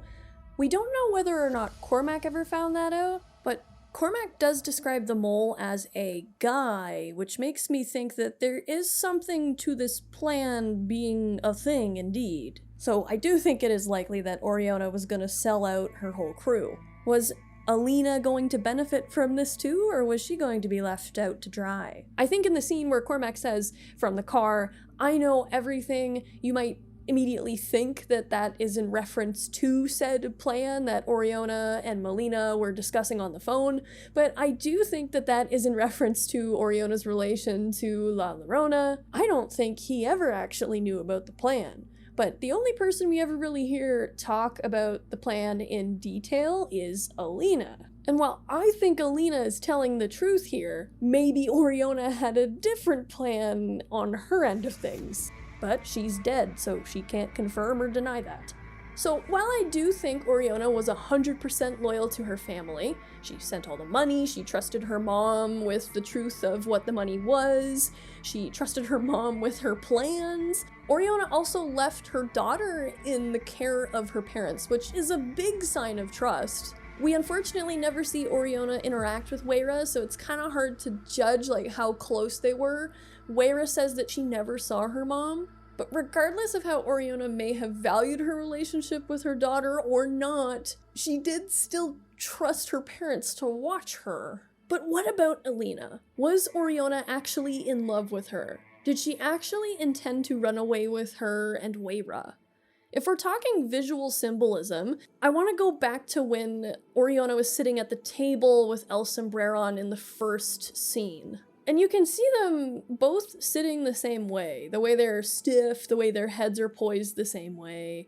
It could totally just be me reading into it too much, but I did find it interesting that this scene where we see that visual contrast comparison is the same scene where we get the first detail that, in hindsight, implies that Oriona is being two-faced, at least potentially to her own crew, so there is that. And while this next bit is totally El Sombreron's opinion and take it with a grain of salt, he does say how much Oriona even sounded like La Llorona. And while I think it is entirely up to one's perspective whether or not what Maria did was betrayal or not, you can't deny that La Llorona or Maria was willing to hurt one loved one in order to protect another or to do good by another. And who knows if Oriona was all that different. Oriona, after she talks to presumably Alina on the phone, I doubt she has a roster of Militech moles on call, she throws the phone in the garbage. As I said earlier, maybe she has multiple burner phones from Alina given their supposed plan to betray everyone and take Militech's money and run. But it's interesting that they focused on that shot of her chucking the phone. She only refers to Alina, to her mother, as the Militech mole.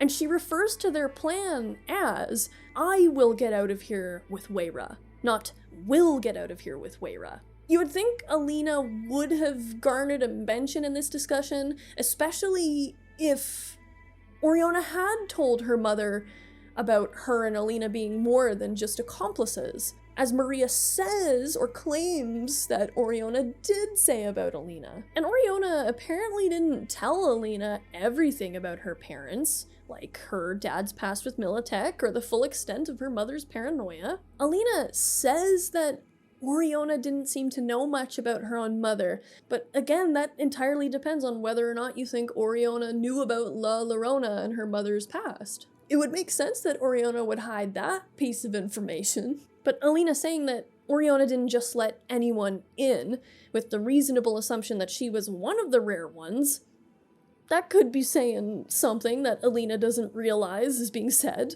But I want to recall now the strangely detailed segment focused on the fuckery of a particular guy Oriona and her team flatline in the first chapter of the comic, or at least they flatline his team. As you remember, what he does is lull his victims into trust and love and comfort and certainty that this person that they're with genuinely cares for them, before he totally shatters it and scars them for life and traumatizes them, where his victim's trust is replaced with harsh, cold humiliation and uncertainty. The moment that his victim loses faith in him, humanity, everything. And no, I'm not saying Oriona has a thing for that, but this whole segment, once I was done with this comic, with the very detailed description of the manipulation this guy employs to get what he wants, especially as I read it again and again, it sort of makes me wonder if Oriona was maybe doing the same thing to Alina, albeit not in the same fashion. She wasn't recording a BD to then be like, surprise, gonna ruin your life. but rather Oriona may have been using Alina's feelings and her willingness to trust and her willingness to love. Alina is quite naive from what we can see, especially for a corpo. And I mean, if you're gonna manipulate a corpo to get them in your pocket, Alina's probably one of the ones that would be like, that one. We do see Oriona does have sympathy for the girl she rescues when they raid Jack Lars's house. Like, maybe this is all just a thing pointing to how her mother ingrained her with a deep respect for trust, maybe. Maybe I am completely wrong. I could be. She does say to her mother, you should trust people more, mama. This could very well be a sincere thing. The whole thing with Alina could be 100% honest and genuine and an actual love story that unfortunately was cut short way too soon, typical Night City fashion. But I still have some doubts. I don't know.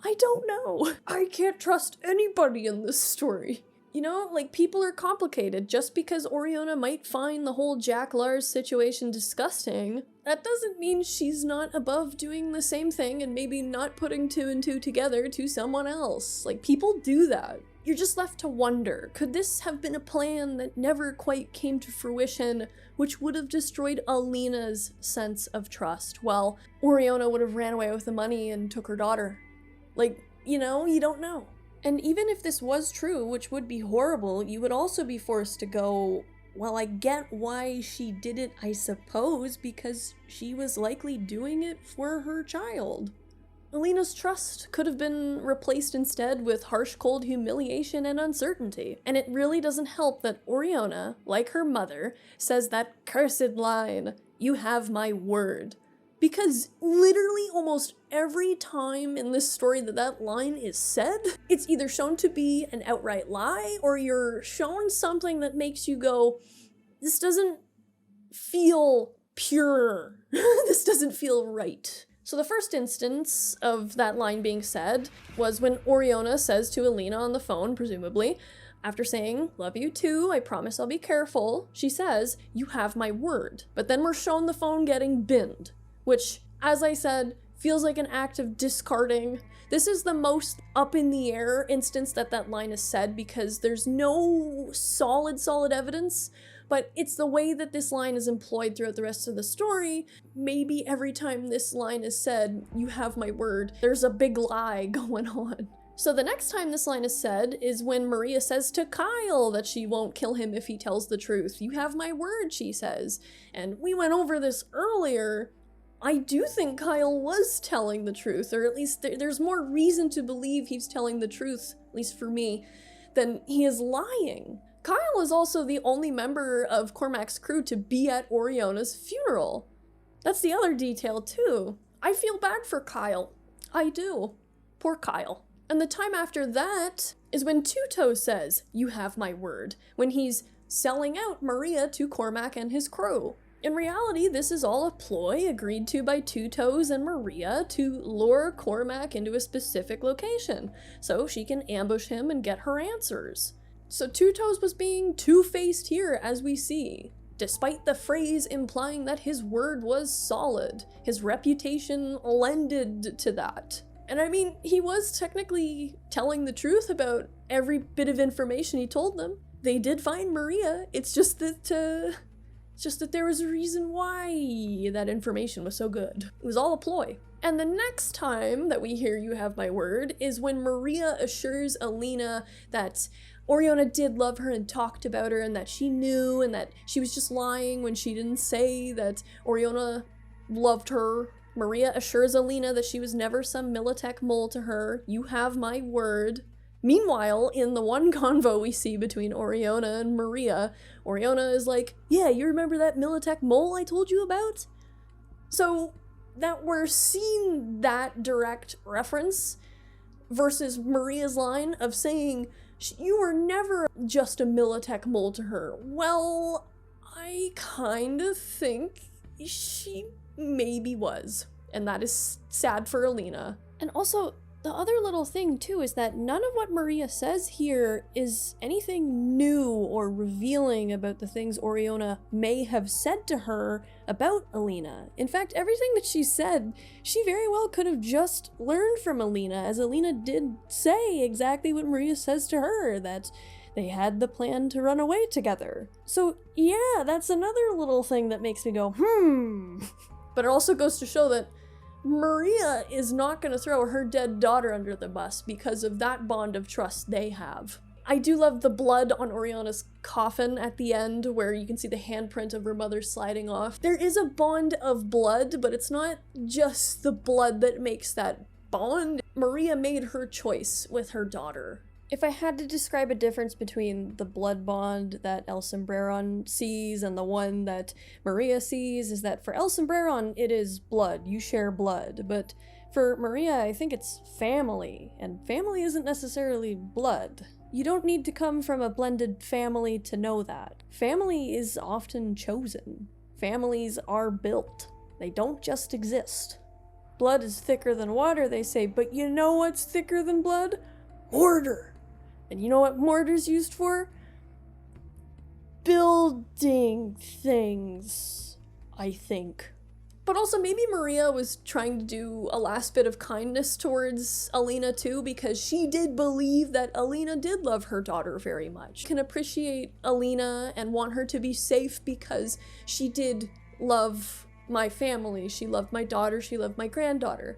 And I guess that's the difference between Maria and her husband. That didn't mean anything to Arno at the end of the day. Militech was above it. And then of course we have the last instance of that line when the Militech soldier says to Arno, "You'll get what you deserve," about his pension, or whatever that could mean. You have my word. And I mean, there's a mountain of evidence in lore that would make you go, yeah, I don't think he's gonna get anything from Militech. I really doubt it, given the common practice of the corporation. I mean, you kind of hope he gets nothing, because that statement alone sounds ominous. They might get a shower of fucking bullets, for all we know, but But yeah, most of the instances where you have my word, the title of the book, the titular statement, most of the time when that is said, there is direct, or at least very strong evidence proving that this probably a lie. So I do kind of think it's likely that Oriona was using Alina, and Alina was just strung along believing that she was loved. So at the end of the day, what is the moral of the story? I don't know, but I keep thinking of Hanlon's razor. Never attribute to malice what can be attributed to stupidity. Or I guess, like, you know, I think more specifically, the human capacity for fucking things up and making bad calls and just not always foreseeing the consequences of their actions. We all do it. We all have that thing in us. On one hand, it's quite optimistic. Because yeah, you know, most people aren't out to deliberately do you harm. It's just that people are beings that can screw up quite easily. And you know, that might make you feel better about faith in humanity, but then you go for a 20-minute drive and you see the consequences of what happens. When it's like, wait a minute. Stupidity, oh shit. Example? Example?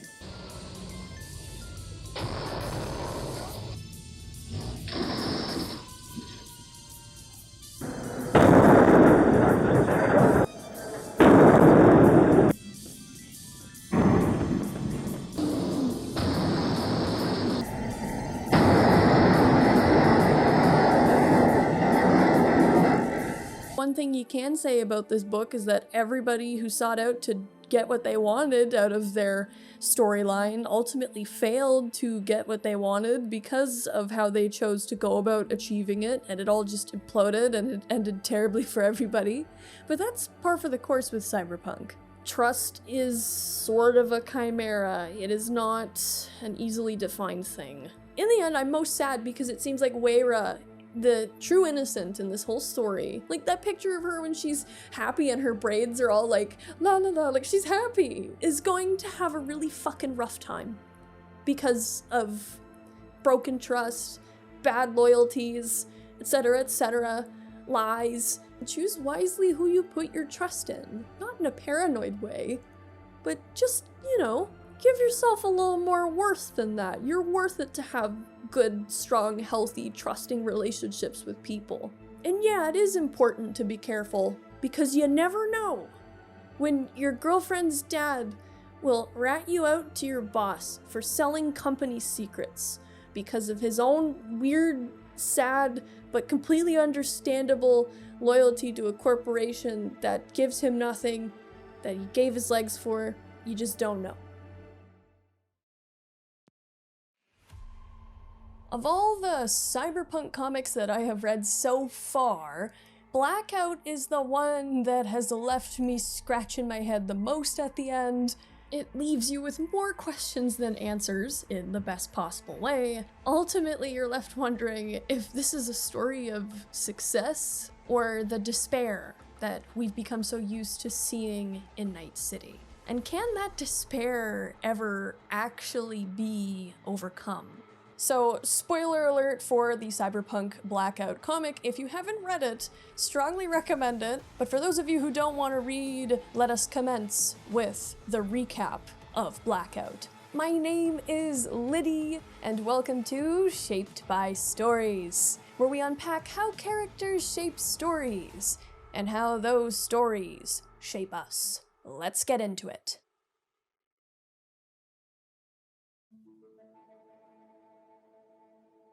Our tale begins through the eyes of a braindance technician, Arturo, and not only does he repair BDs, he himself cannot stop viewing BDs that allow him to relive his own death, when in reality, Arturo's life is day in, day out boredom and misery. Arturo works for Diverse Media Systems, which is one of the biggest braindance producers, providers, technicians in Night City. And while he's on the shitter, a blackout occurs, and his boss is already on him. He demands that Arturo get out there to do his job, to repair the countless BD decks that have been screwed over by the power blackout. We see that Arturo's life is pretty unfortunate in a lot of ways. He's demeaned, he's ignored, but Arturo is good at his work, as he says. Some will call me a simple repairman, fixing brain dances. For someone else, I'll be a god fixing dreams. 'Cause in Night City, everyone wants to dream.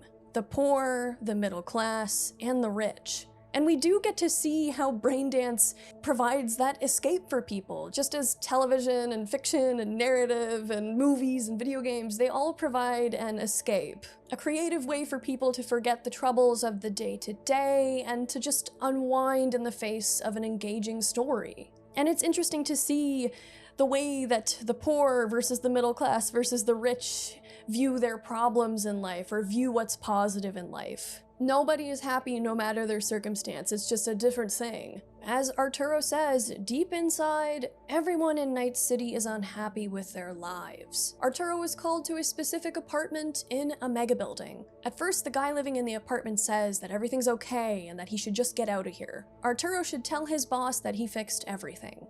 But Arturo can't just leave, his boss will know, and as we've seen, his boss is not a pleasant person. But this man is insistent. He says, take your shit and fuck off now.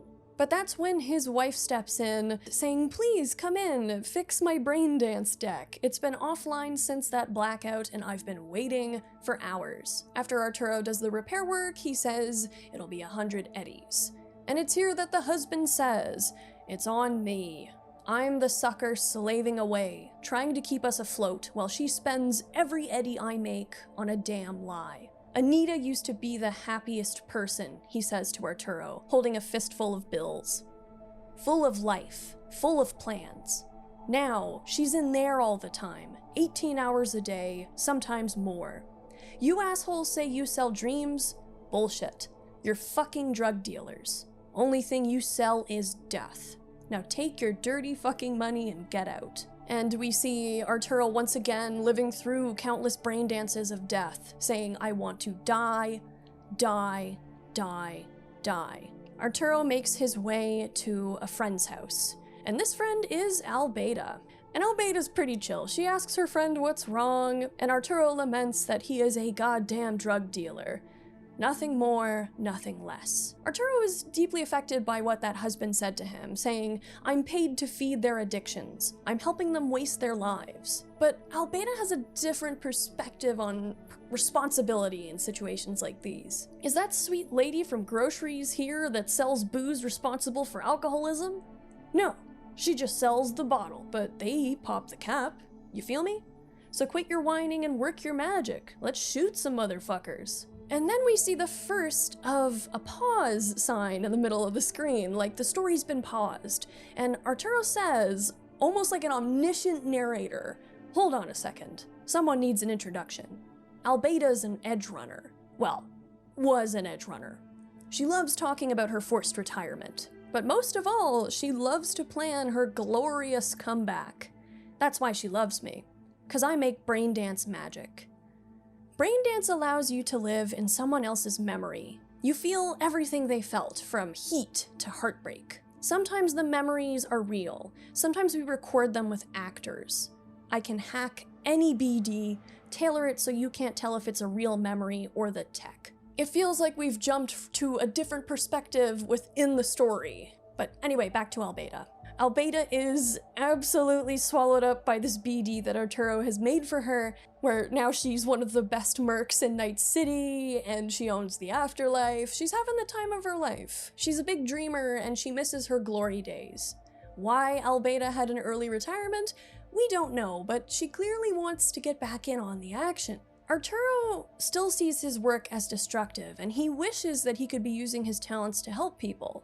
And he has an idea about a BD therapy that can cure depression, alcoholism, or even end suicide. Albeda encourages him to just do it, to tell his boss about his ideas. But of course, it's not that simple.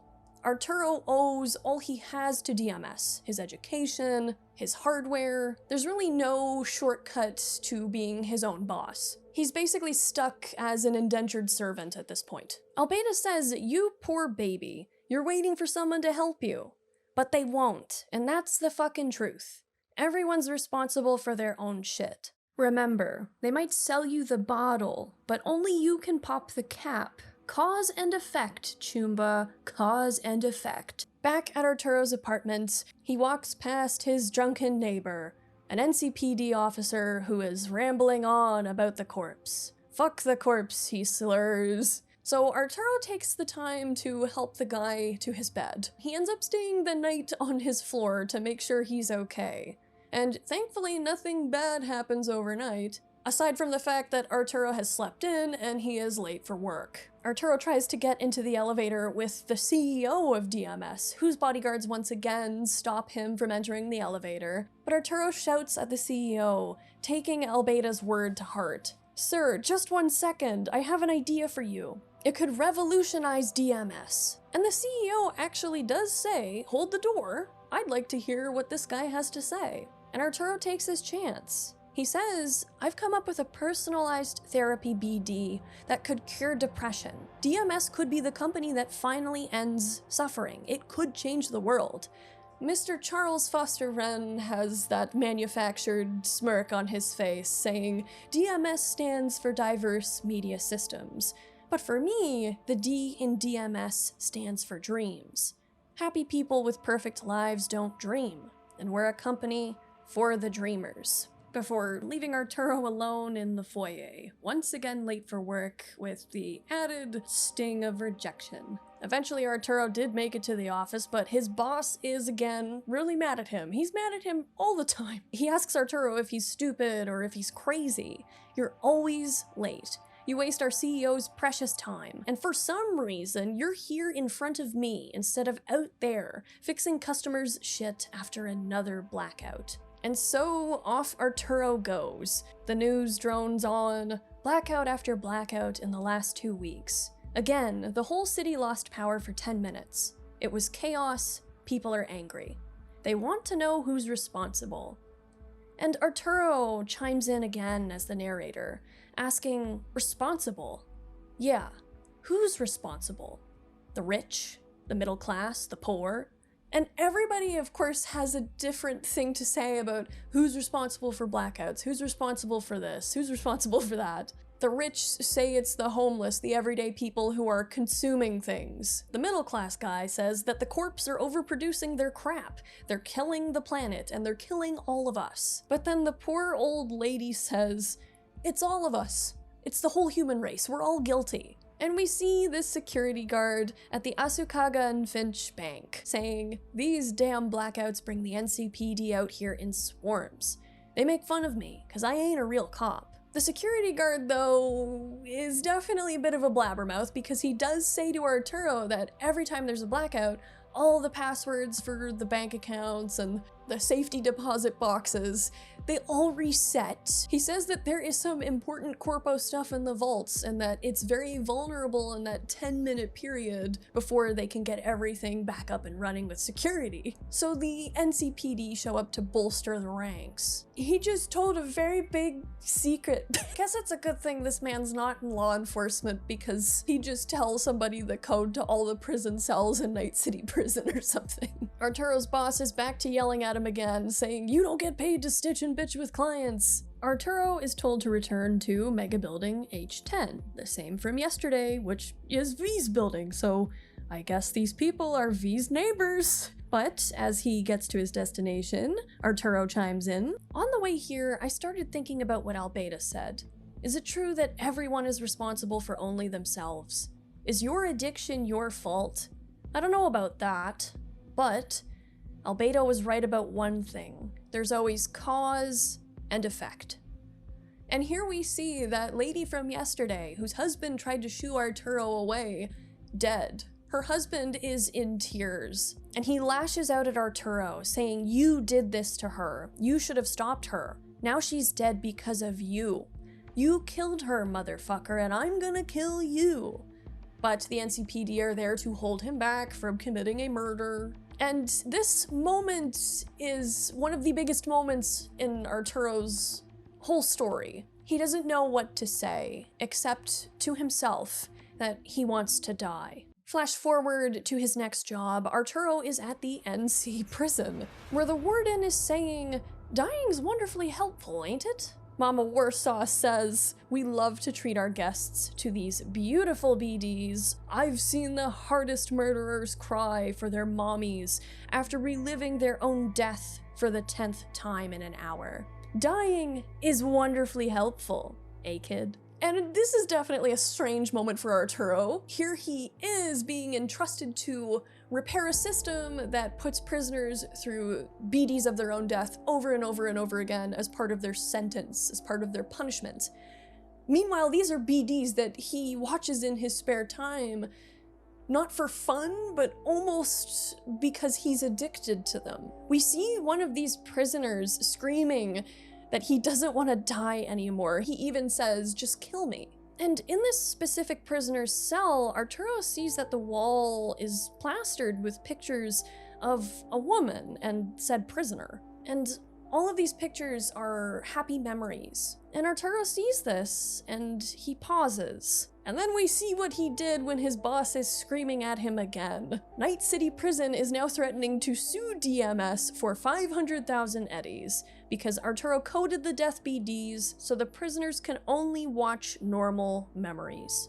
Arturo says fuck this job and fuck making people suffer. He says that he is done and he's fired. But to be fair, it does feel like a no, I quit, you can't fire me situation. Omniscient narrator Arturo says, I got no job and now I owe DMS 200K and another 500K to the prison.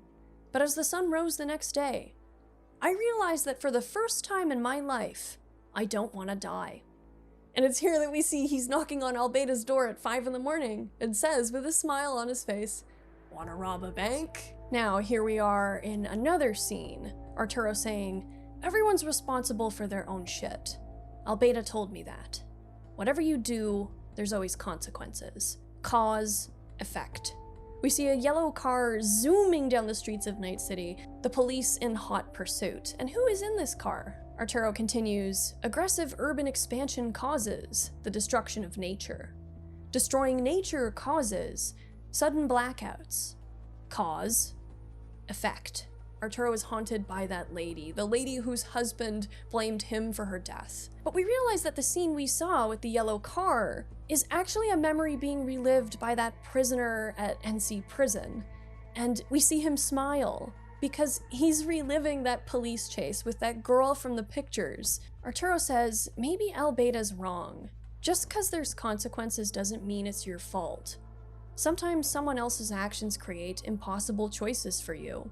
You react to protect yourself and enter an eternal cycle of bad causes and worse effects. Can you break the cycle, he asks. Act against the effects of other people's bad decisions.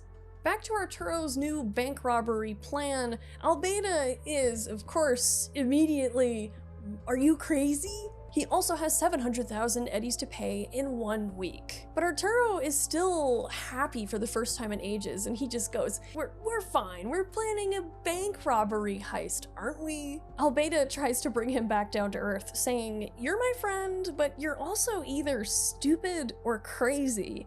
Not unlike his boss in a way, which is interesting. The other thing too is that Albeda, I find the way she's framed in some panels, she does kind of look like his boss too. She says, you need a solid plan and people you can trust to pull it off. Arturo says that he knows. Cause and effect, right? So let's find out what effects I can cause. And they head to a place called Joe's Garage. They're here to recruit a getaway driver. The proposed getaway driver is a lady named Rearview, and Arturo pauses again. Remember that one prisoner, he says. At first he was a nobody. Then suddenly I realize he's Hong Jin, Rearview's brother. And when I knew that, I gotta make a choice. I could help make this guy suffer, keep my job but stay miserable forever.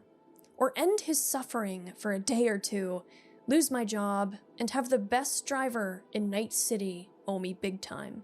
And Arturo's plan is to basically use the leverage of, hey, I saved your brother who's in prison from the torture of reliving his own death over and over and over again, at least for a day. I did something nice for your brother, so do you want to do something nice for me? And Rearview says, sorry to disappoint you, but fuck my brother. We hate each other. And Arturo wasn't expecting this at all. But Rearview just walks away, chucking her rag to the side, telling them good luck with the heist. Albeda says that Rearview taught Arturo good. She was looking out for numero uno, herself.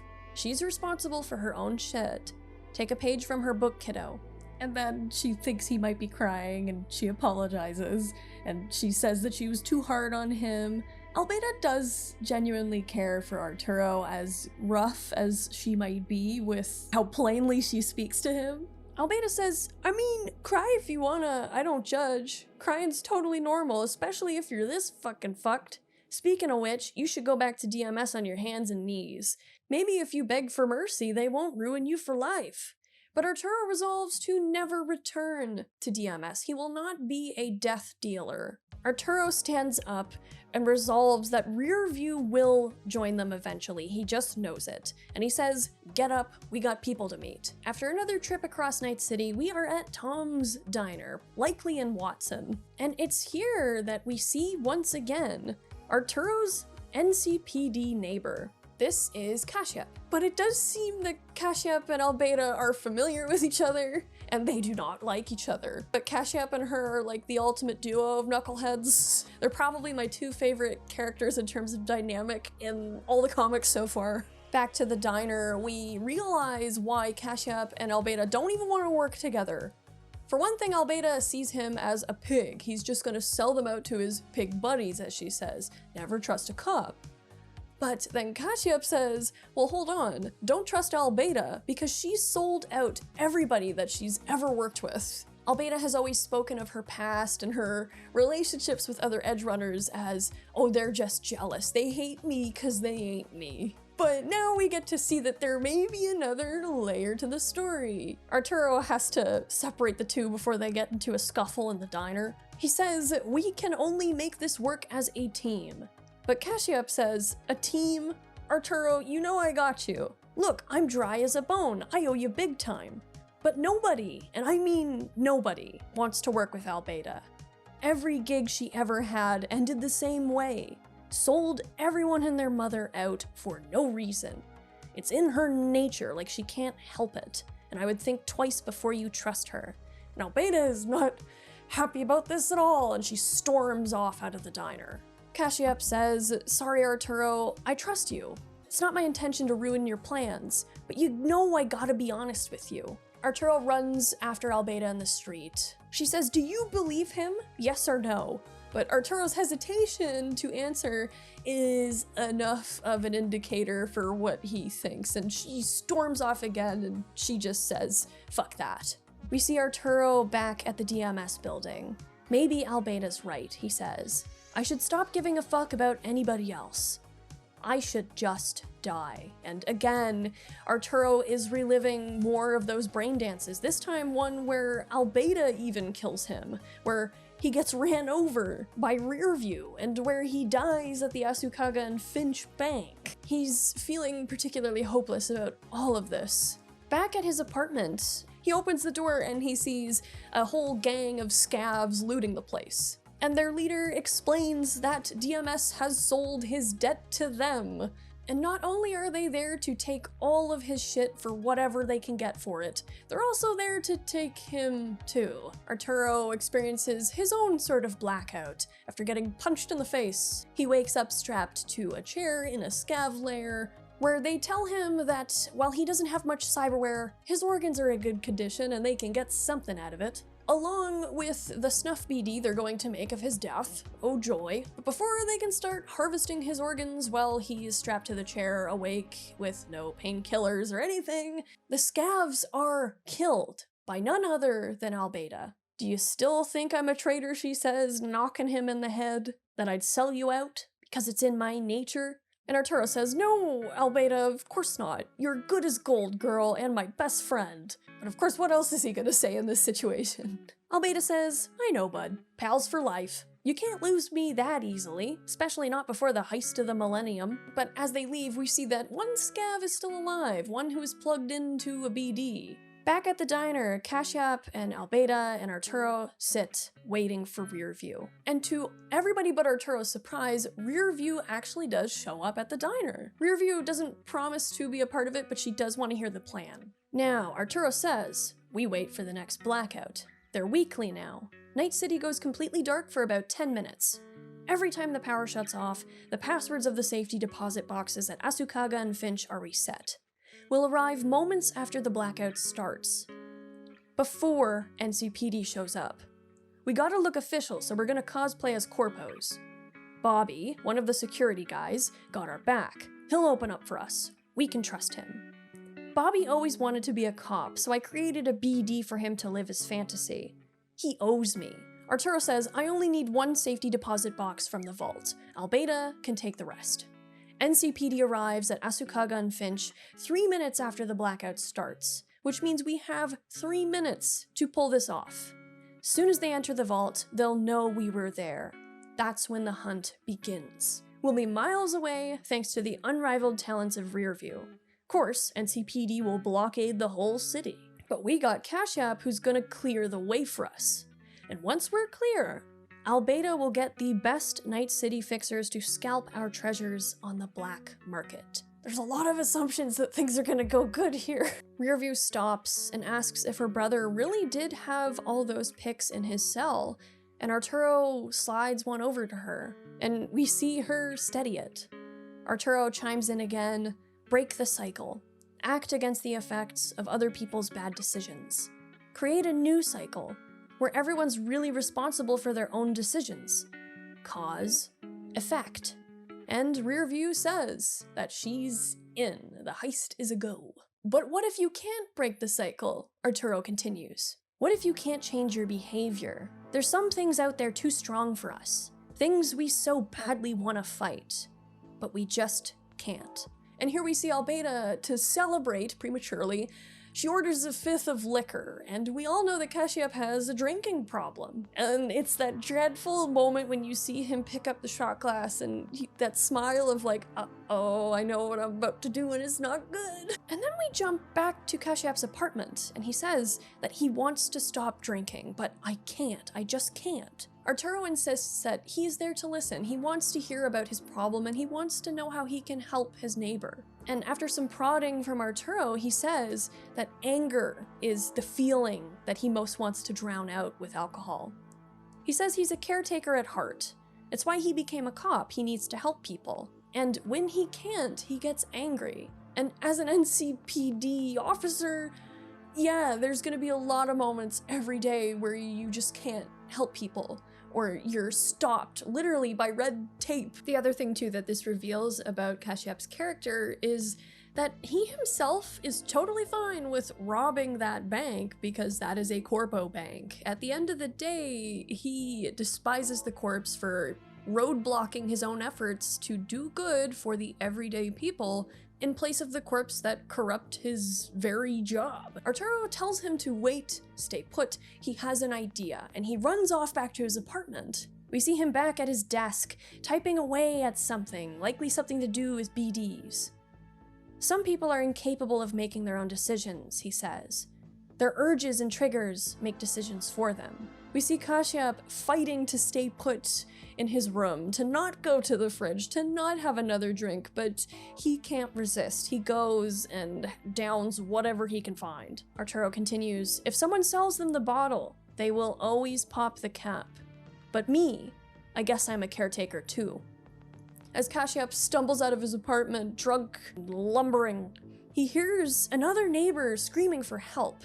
He kicks down her door, and he sees a girl with a knife to her throat, held against her will by some unknown punk. Kashyap pulls out his gun, saying, "I got you, lady," before he trips and falls and accidentally shoots the lady in the head, and he's just, no. But then, bam! It was all a dream. That's right, it was a BD that Arturo had made. As Kashyap wakes up, he says, that woman was so fucking real, and I could have saved her if I wasn't drunk, Arturo exclaims. Exactly, I created a BD that reprograms your response to your trigger. So, still want that drink? Here we are back at the diner, where Kashyap says, fuck that, nope, I'm not thirsty. And this is why he said that he owes Arturo big time. This is why he doesn't drink anymore. He's actually able to resist that urge, which is no small thing. As Arturo leaves the diner, we see him wave goodbye to his team, and he genuinely looks happy. Also, curious, isn't it? That sign, the end is the cure. He says, I believe there can always be a different outcome. With a little help, anyone can gain the strength to fight. Fight things that are stronger than them. And you might recognize that picture that Rearview was holding.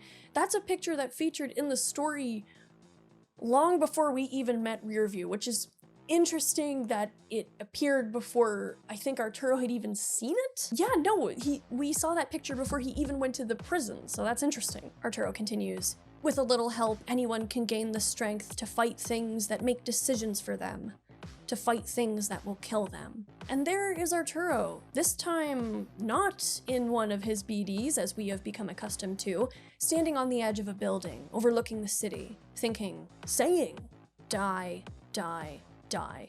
And almost like fate, that's when the blackout occurs, and here we are, it's time for the heist. Albeda and Arturo arrive at the Yasukaga and Finch, and they bullshit their way through the front door. Their guard friend does let them in. He does recognize them, and you can see that he kind of looks a little like, should I be doing this? Is this my fault? But they get into the bank, no problem. They get into the vault. Arturo gets this specific little thumb drive thing that he was looking for, while Albeda goes nuts with all the wealth and riches that she has her hands on. She wants to take everything. But of course, the police have arrived and they gotta go.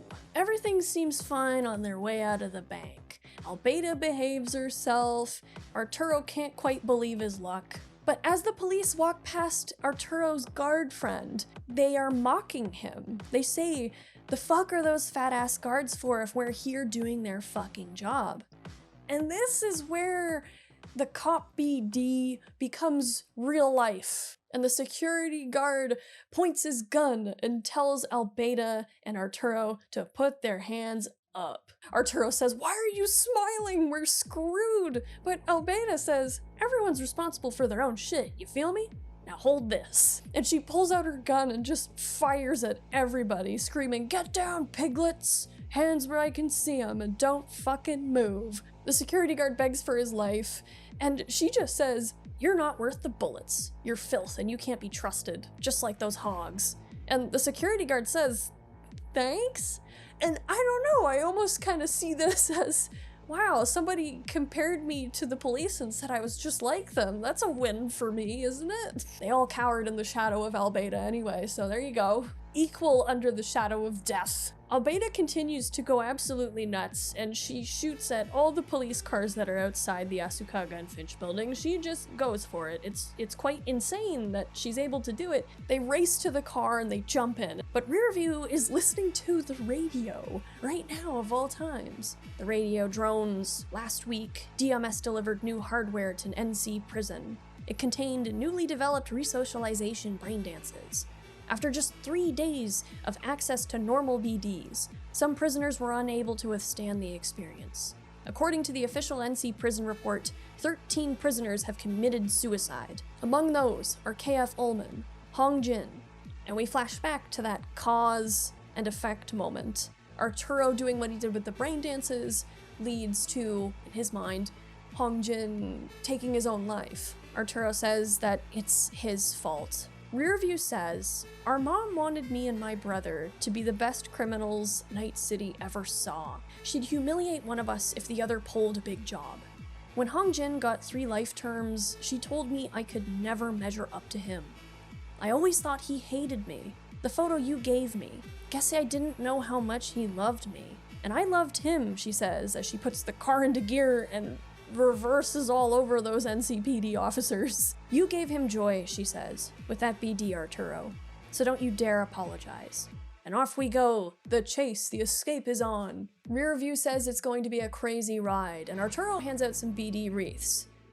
He says this will help them stay sane and not puke all over the car during the ride, of which Rearview is like, "Yes, please don't puke in my car." Albeda says, "This better blow my mind." And Arturo sits back, looking rather smug, saying, "Oh, trust me, it will change your life." Arturo again chimes in as that omniscient narrator, saying, "There's lots you can do to help somebody. You can give them your time, your energy, be a good friend, answer whenever they call, take care of them." And we see that Kashyap has got the call from Rearview. He sees it, but he's looking at the screen with this frown, almost like he's ashamed of something.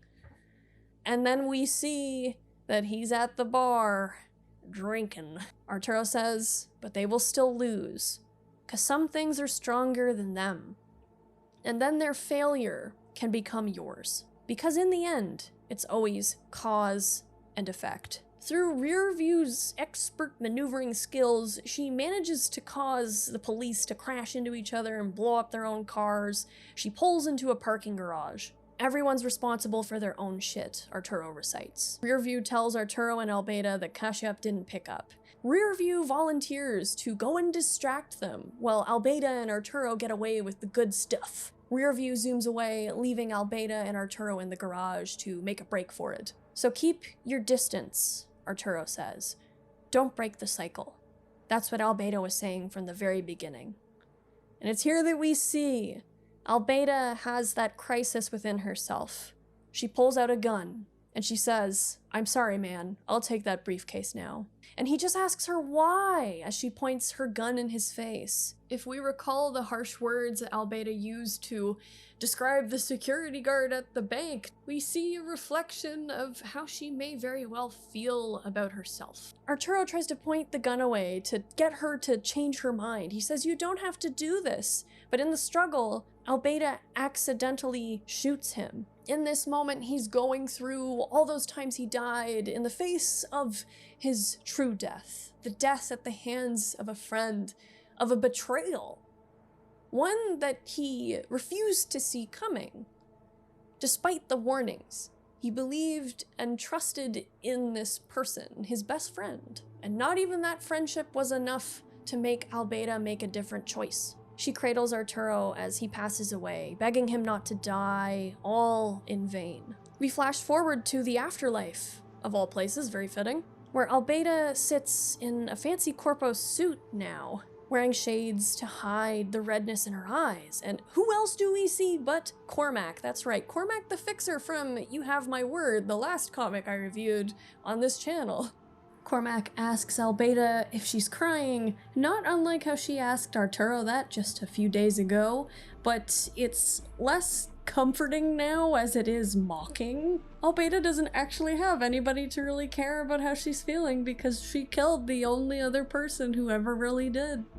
And you know, considering the major themes of You Have My Word without spoiling it for anybody, it is very fitting that Cormac is the fixer that Albeida is dealing with here. And we also see Oriona and Kyle. Kyle's back in this story. Justice for Kyle. And we also get to see Claire and Rogue in cameos in this scene, which is quite cool. So Albeida is here to get a deal on the goods. Despite the carnage that she caused, and despite the fact she murdered her best friend, she's still trying to get something out of this. But you can see that she's conflicted about it. Not only is she alone now in Night City, she has also managed to continue that cycle she's been living in. Destroying her relationships, destroying her own happiness, all for what? The thrill, material wealth, the sensation of winning? I don't know if Albeida even knows why she does what she does. And Albeida does get her money, but we see her sitting alone in her dingy, filthy apartment, drowning in the mess of her own depression.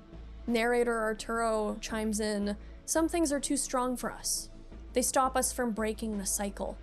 The result will always be the same, no matter what we do." Albeida looks over to the spot on her couch that Arturo always used to sit with her on, and she grabs her BD wreath and chucks it at the wall. She breaks it, she screams.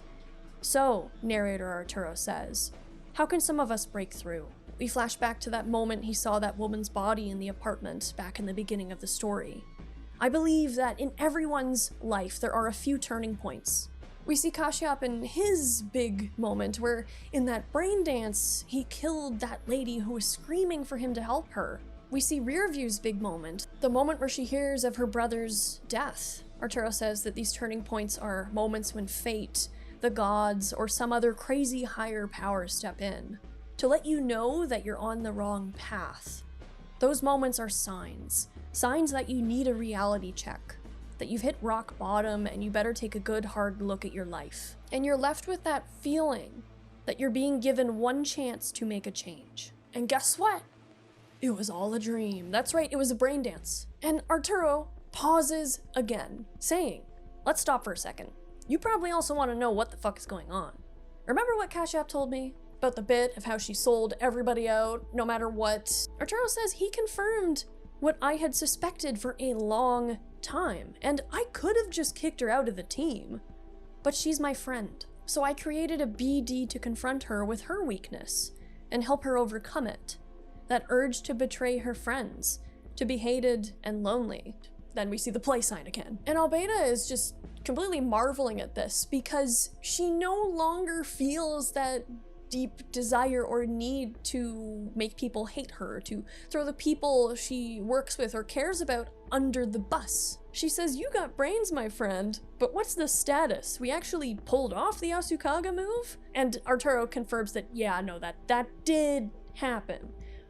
But when it comes to Kashyap was not sitting at the bar drunk. He was actually doing his part for the whole plan. Kashyap says that he could barely get through the police outside the parking garage. He clocked 20 cars outside and 4 tactical teams on the roof, and they'll be moving in as soon as possible. "You can't run," he says.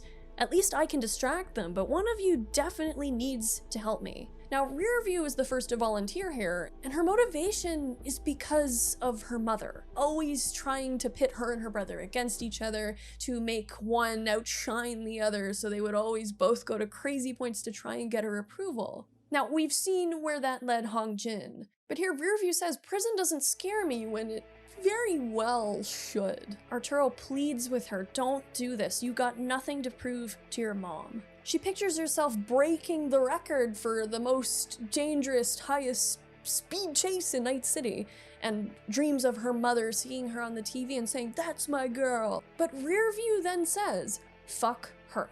the shadow of her dead brother hanging close behind her. And Arturo chimes in, once again saying, in these moments, it's up to us to decide if we're gonna make a change. Rearview declares, I ain't playing her evil mind games no more. Fuck her. And Arturo is proud of her. He says, yes, girl, yes, you did it, Rearview.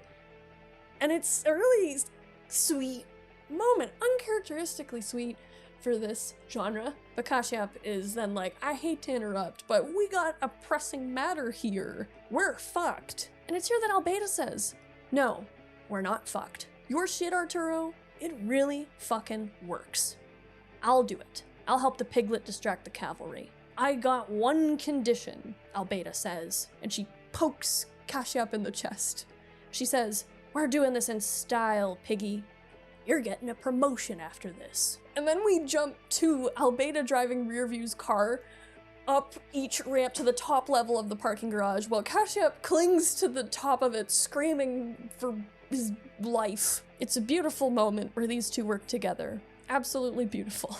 On the rooftop, the NCPD, I'm assuming Max Tac maybe, and all the police are arriving at the top of the parking garage. They tell them, you're surrounded, stop the car, and give yourself up.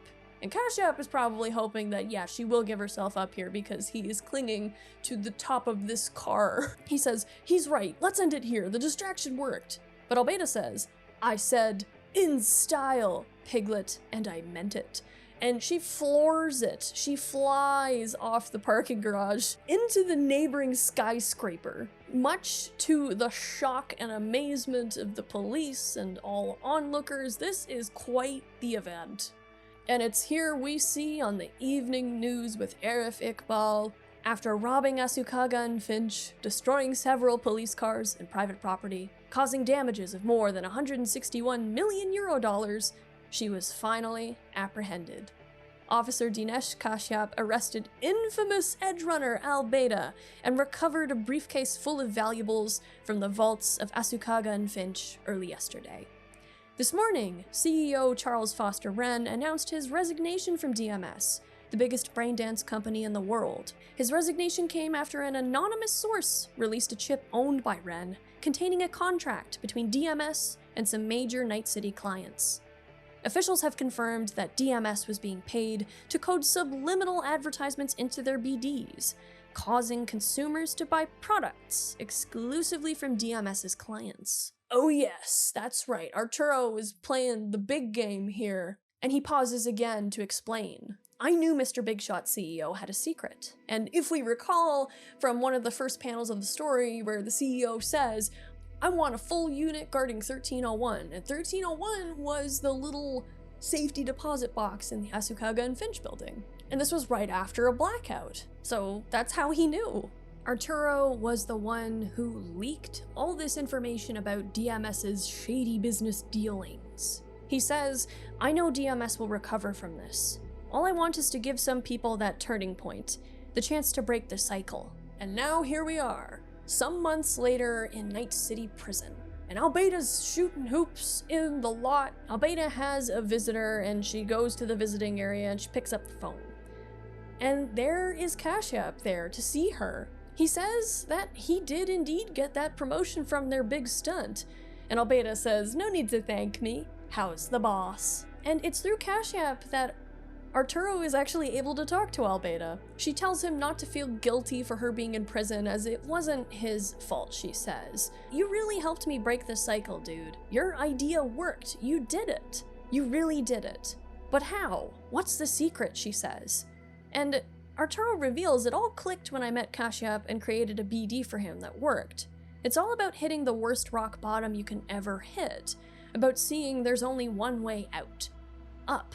Arturo says that he's still laying low and that the guard, Bobby, at Asukaga and Finch didn't ultimately rat him out, so his name was not given. But Albeda says she's not asking about whether or not he's gonna get busted. She's asking if Arturo has found his rock bottom yet. Arturo says, I've been killed on the fields of Scotland, drowned in a freezing lake, hanged by the French mob. I learned I gotta die to live. But I still haven't died right. Albeda says maybe it shouldn't be just death, but a death that could really happen.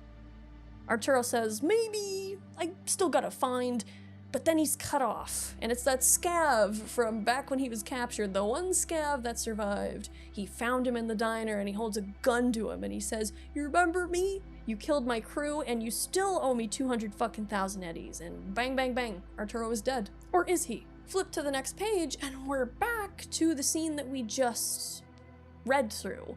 Except now, there is a difference. Throughout the story, there's this old man who is in front of the DMS building, and here he is again in front of the diner. He always has signs on him. I think you could take a lot of different meanings from what they imply. But in the last scene, he had a sign that said, death is coming. And here he is again. Now he has a sign saying, life is coming. And this is the difference. Arturo says here, in this version of this event, good news is that Kashyap swiped a morsel or two from your briefcase, and I managed to pay the scavengers back. And again, Albeda says, I wasn't asking if you're gonna get busted, I wanna know if you found your own rock bottom. Yeah, I found it all right. After they hang up, and Arturo goes about his day, we see a man with this vibrant Viridian sweater with karma written on the back. He holds a gun in his hand and he trails Arturo. Narrator Arturo says, I made it. I broke the cycle. I found that one moment. And then we see that angry husband screaming at Arturo again. That memory of that moment when he was blamed for his wife's death. The cause, Arturo says, that will lead to effect. And there he is, the husband pointing that pistol at the back of his head. And the last line of the book is, and I will live. And Arturo closes his eyes and he's almost definitely smiling. But what does this mean? Bela left the discussion, so it looks like it's just gonna be me. I'm sorry, guys. Let's discuss.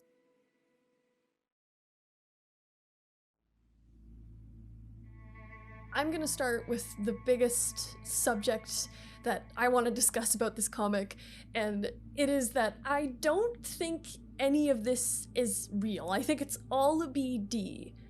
Now, whether or not it's a BD that's based on an actual memory, just tinkered around, or whether or not it's just entirely manufactured, I don't know.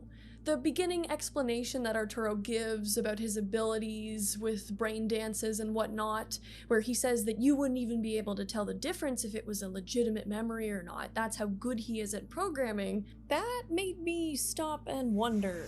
My most simple reason for thinking that this is all a brain dance is the repeated pause and play that we see throughout the brain dance, or the story. I can't prove it's a brain dance. But it just reminds me of when you're in the actual game, when you're in the Konpeki Tower brain dance or the Evelyn Parker brain dances, you can pause and play as you please. And also the fact that Arturo, or whoever that may be, is speaking almost like an omniscient, semi-omniscient narrator. It's like having T-Bug in your head, or it's like having Judy in your head. It is also interesting too, the fact that all of these characters, meaning Kashyap, Albeda, and Rearview, kind of all get sort of happy endings. And while for sure, Night City isn't just a cursed entity where it's always a guarantee that you don't have a happy ending and that's because it's Night City, it's because of people's choices. For me, it's weird that they all end up doing relatively okay, because that's not the most common thing in the genre. Usually if there is a sort of happy ending, you're leaving Night City. Who knows, maybe Kashyap did get approval because he saved the Asukaga and Finch safety boxes. You know, it's kind of plausible. Maybe that isn't the most unrealistic thing. But Albeda being in prison and being happy, that's the thing that made me scratch my head a bit more, because you'd think that the prison, some months later or so, would have their BD torture system rejigged. I doubt that DMS is the only corporation offering that service, and I doubt that Arturo is the only technician competent enough to create that system and maintain it. Maybe they had a change of heart in their policy, maybe. But for Rearview, she completely disappears, which is interesting. She's not even mentioned in the ending. Overall, the fact that this rookie ragtag group of people pulled off this kind of a heist against all those NCPD officers, against all the informational might of the corpos and their net runners, it's kinda nutty. It does feel weird. The next thing that makes me think that this is all fake is the fact that the ending is repeated twice, but we do only see that kind of repetition at the very end. So who knows, maybe the end is the only part that is truly a manufactured brain dance. At the very least, it is a replayed memory. Arturo is always wearing those orange shades throughout the story, those uniquely orange shades, even in BDs where he's getting killed in a historical setting. His avatar still has those glasses. I think the only time where we see him without his glasses is in Albeda's brain dance. So it's a brain dance that she is living within the brain dance where we see him without his glasses. And I kind of wonder if they're supposed to almost be in BD stand-in for his BD wreath? I don't know. There's also the old man throughout the story with the signs referencing death. There's also one in particular that says life is a BD. Granted, this is a guy who runs around, he's probably an in-universe conspiracy nut, but I don't know, the fact that it changes, the sign changes with the ending, it just makes you wonder, maybe this guy with the signs is trying to tell us something. Maybe he's the only character in this whole BD who's aware of what's actually going on. He's in a simulation. But my main big thing for why I think that this whole BD is just a manufactured memory that didn't actually happen is the names of all the characters. So for starters, rear view. Rear view can also be synonymous with hindsight. You know, hindsight's a bitch. What does hindsight do? It helps you to learn from your mistakes to make better decisions in the future.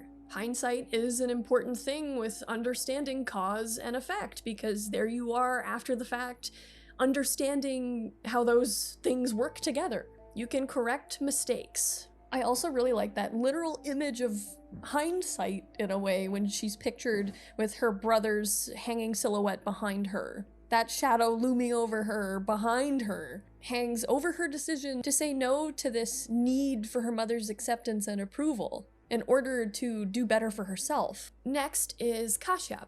And Kashyap, his name specifically, can be said to derive from the sage Kashyapa. And this sage is a prominent figure in both Hinduism and Buddhism. Now, like many figures in mythology, you could say that this person has a strong association with the concept of cause and effect. Now, cause and effect is a broad thing. It's not just one character, it's everywhere, it's all around us. But legends and mythological figures tend to make this very in your face. It is the power of gods and uber-powerful figures to, with a sweep of their hand, cause this drastic or insane action. Kashyapa is said to have drained the Kashmir Valley to make it inhabitable. Cause, effect, we see it. He drained the valley to make it inhabitable, the effect. And this tickled my brain because it called back to Arturo's little monologue about how with rapid urban expansion leading to the destruction of nature, and how the destruction of nature, and to continue, quote, some interpret this legend, i.e. the one about draining the Kashmir Valley, parallel to the legend of Buddhist Manjushri draining Nepal and Tibet, wherein the draining is an allegory for teaching ideas and doctrines, removing stagnant waters of ignorance and extending learning and civilization into the valley, end quote. And this in particular just made me think of his situation. Kashyap himself having those stagnant waters, i.e. alcohol, the stagnant waters of ignorance, being removed, which allows him to learn and flourish again in his own career valley. And the other thing too is Albeda, and Albeda's name is the one that really made me go, wait a minute, because I thought of alpha-beta testing. Alpha testing being usually the first phase of testing of a software, usually by the people who created it or a select group of people. And then beta testing is when it graduates to a larger sample size of people who did not make said software, and it's usually about really ironing out the software to make it as good as it can possibly be. It's the feedback stage. And in a way, when you see Arturo using his BD therapy software and testing it out on Kashyap and Albeda, but not Rearview technically, it almost makes me think that Albeda and Kashyap were one version of the testing phase, and this version that we read through ourselves is a final version of the testing phase, considering that the ending is treated, or could be perceived as being treated, as a success, like the program actually completely works. The other thing too about Albeda is that a big feature of her design, granted this could totally just be an aesthetic choice for shits and giggles, why not? But she has a lot of magenta in her design. And magenta itself is actually a sort of trick of our brain. Now, I'm not an expert about how eyeballs work and how our brains receive color wavelengths, but magenta occurs as we see it, I believe, because we're having blue and red light wavelengths smashed together in our head and our brain just produces magenta. So magenta doesn't necessarily physically exist in the same way that red or blue does, but it does exist in our perception. And this is one reason too, arguably, why magenta does feature a lot in science fiction. Also, I have to note that Anita, the lady who dies due to her braindance addiction, she also has a magenta shade of hair. Does this mean that she's not real? Well, I mean, if it's a braindance, no. Maybe she's not. Maybe that cause and effect isn't even real. It's all a fabrication. The other big thing too about Albeda is that I cannot shake that there is some resemblance between her and Arturo's boss. And the part that really got me is how Albeda said, "You're stupid and crazy," in a nicer way, versus Arturo's boss saying, "Are you stupid and crazy?" It was just a weird coincidence, and the fact that they're framed very similarly and they have that eye cyberware. The other thing too is that in that initial little spiel that Arturo gives about his ability to create brain dances that are indistinguishable from real memories, but no BD will let you revisit a memory of your real life mom, and then, or your stupid boss's ugly kisser, and he's yelling and he's pointing. And then what do we see in the very next scene of Albeda, maybe 2 panels below this? We see her yelling with that same sort of similarly drawn mouth, pointing. I don't know, like, to me that felt almost like an indirect acknowledgement that Albeda and the boss, there is something connecting them. I kind of wonder if Albeda in particular and Kashyap, in a way, were characters created by Arturo or whoever to finally have some sort of validation. The sense that somebody does appreciate his abilities and intelligence and creativity. You could even see Albeda's addiction as almost being Arturo's dream of fixing his asshole of a boss. His boss who has this addiction, seemingly, to making people hate him. And lastly, for Arturo himself, there is a neuroscientist named Professor Arturo Alvarez Boya, who is actually involved with revolutionary science advancements in brain repair. And much of his work involves research into neurons and human production of neurons, or lack thereof, maybe. I will put the study right here on the screen. But basically, this study found that as humans get older, the amount of new neurons that they create in their brains decreases, and in some cases, there's no evidence that adult humans are making new neurons at all. What we have is what we have. Separately, Professor Boya Rochez's work has been looking into the possibility of transplanting neurons, of looking into, is there a way to allow adult humans to produce new neurons? Is there a way to do anything regarding that? I'm overly simplifying it, so I would encourage you to look into it if you're interested. It's a fascinating subject. Brain science makes my brain hurt. Now, connecting this with addiction. Addiction is considered a disease of the brain, and addiction is, as most of us will know, a very difficult thing to work through. And one reason why you could argue why it's difficult is that we don't produce new neurons as adults. Therefore, if we want to change our behavior and our habits, it does take a lot of work. We have to rework our brain to tread new paths, to create new and healthier habits. And indeed, in some cases, that feels legitimately impossible. And it's not even just an addiction, too. This is also a problem with a lot of human mental illnesses. PTSD, anxiety issues, I have obsessive compulsive disorder, and like everything, that is a very habit-driven issue.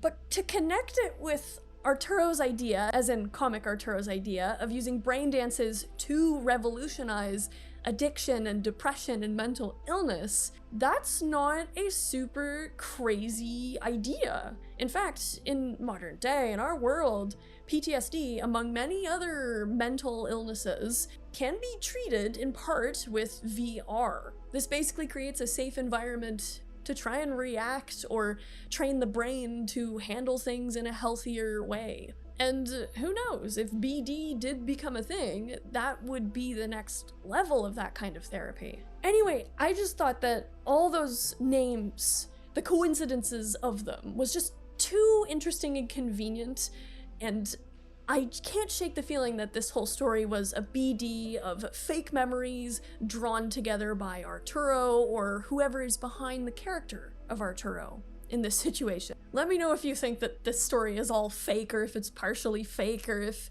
it all happened. Maybe it did. It would be nice for once to see people getting what they want out of something. The other thing too about Arturo and his fixation on death, it feels like something different from just simply wanting to flatline himself. Mostly because he's always picking very intense deaths, and he has such a fixation on trying to find the right one. Is at the core of everything his addiction to understanding cause and effect rather than death? Part of me wonders if that's the case because of the nature of what he deems his perfect death. With the husband in the karma sweater coming in and being the one to take him out, that Arturo indeed, almost in a full circle way of just cause and effect, caused his own death through his actions. It would explain why he didn't feel that way about getting killed by the scav, because Arturo was kind of a side note in that string of events. It was Al Beta that killed the scavs.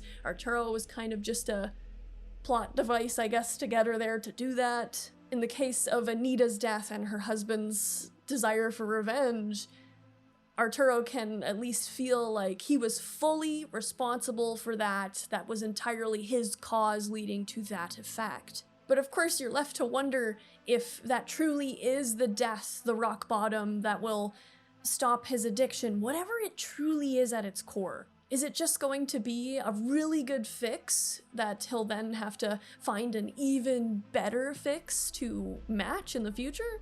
And I do like that they don't exactly spell it out. But I find it interesting that the first scene that we see, the first panel of the story, is in fact the shot that would follow the last panel of the ending. And that he speaks of getting killed in the street by an angry husband partway through the story anyway. There's a puzzle here and I can't quite fully put it together, and I like that. Maybe somebody in the comments can figure it out. I also kind of wonder with Arturo, if a lot of what he's doing here is almost like a desire for power in this powerless world, of trying to be the cause that leads to the effect of all his friends, co-workers kind of getting their shit together, of getting validation for once in his life, of feeling like he actually did offer something good to the world. But ultimately, what I think is the most interesting thing in this whole story is its open debate on what the hell responsibility even is. Because most of the time that we see it in this story, it's people pointing the finger at something else or somebody else as to why this is happening, or why they did this, or why they did that. I think the biggest example too is the husband, Anita's husband, and how he says that he's the sucker who will pay for the BD stuff that she uses that keeps her plugged in for 18 hours a day. But then he blames Arturo, who is just the technician who is just doing his job to survive. He's under contractual obligation. He's an indentured servant at this point. He has to do his job or he'll get into shit. And then after Anita dies, the husband blames Arturo. But then if you look at Albeda's view of things, who pops the cap is the responsible one, then you have that other version of who's responsible. Is it Anita? Is it her husband for providing the money? Or is it something greater at play? Is it DMS? Well, what is above DMS? Is it Cyberpunk's brutal, late-stage capitalistic hellscape? We could go further and further. We could even get into the discussion of free will, even. Oftentimes I think responsibility is trivialized as they're responsible and they're not, when I think it's so complicated. I do enjoy that part of the comic where Arturo digs into the fact that a lot of the time people feel they have no choice. They are reacting to things beyond their control happening around them, happening to them. There is an interesting passage I read in John Gray's Straw Dogs. This particular chapter is about the novel Lord Jim by Joseph Conrad, about the character of Lord Jim. So the story of Lord Jim is about this English guy who has this dream of being an adventurer explorer. He joins the crew of a ship, and he ends up kind of being underwhelmed by what he's seeing, but why not? He just goes about it. Anyway, they're taking a bunch of pilgrims to Mecca, and the ship starts to sink, and a bunch of the crew just abandon ship. They go and jump on a lifeboat. Now, Jim is kind of just like, oh shit, what do I do? Like, he's frozen, he's watching this situation like he's just an observer, like he's not involved, but then he gets into the lifeboat. While everybody on the ship, all those pilgrims, are assumably going to drown, and nobody's there to help them. Jim says, I had jumped. He checked himself, averted his gaze. It seems, he added. And this sounds simple, but the point is that Jim kinda can't fully decide as to whether or not he actively chose to jump on that boat or if he just did it, full impulse. But there is some interesting studies that have been done on how our brains work and just how much of our decision making is actually on the subconscious level. To quote John Gray from page 66, recent scientific research has weakened the concept of free will even more. In Benjamin Libet's work on the half-second delay, it has been shown that the electrical impulse that initiates action occurs half a second before we take the conscious decision to act. We think of ourselves as deliberating what to do, then doing it. In fact, in nearly the whole of our lives, our actions are initiated unconsciously.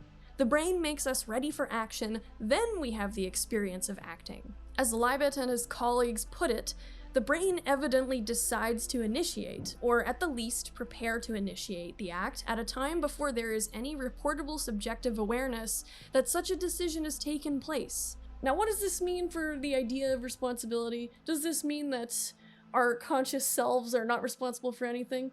I wouldn't say that.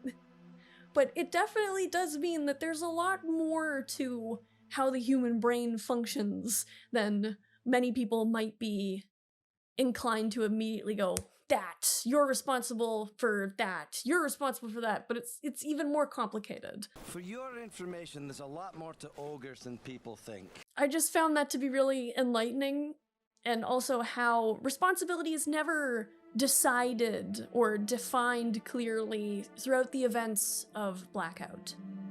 For all we know, every decision we make could be made in a mental blackout, well beyond what we on the surface realize. Perhaps things like addiction are not so simple as picking up the drug or plugging in the screen. The only thing that Arturo seems to settle on as a certainty is cause and effect, and yeah, causes do have effects, and those effects do become causes in and of themselves of other effects. It just keeps going.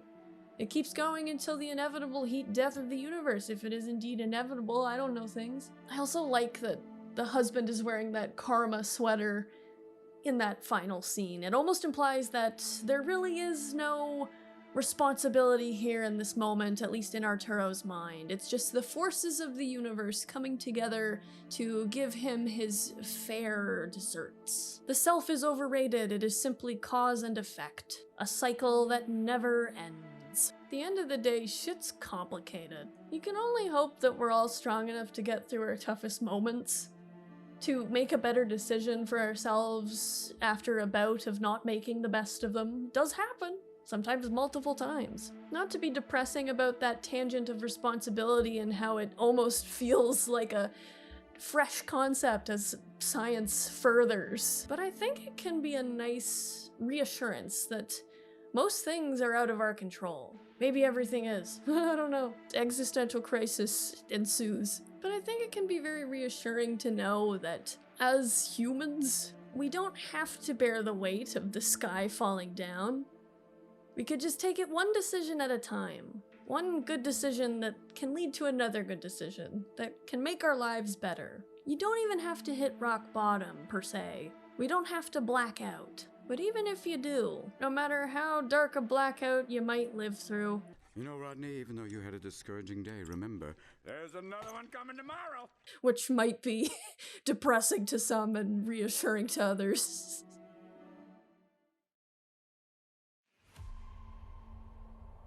Imagine an implant that gives you the confidence you've been lacking. It makes you assertive. You can take up space without feeling a shred of worry.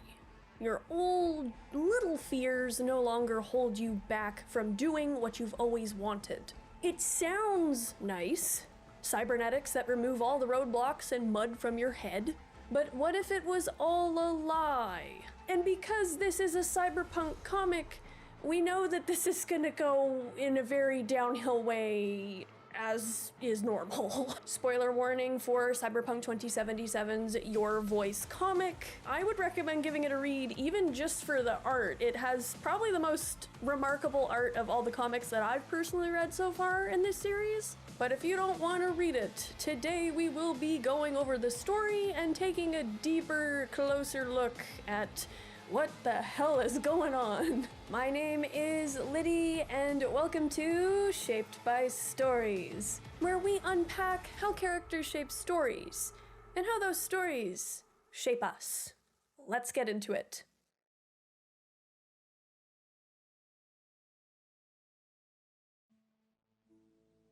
Our story begins one evening in Japantown, on August 19th, 2023.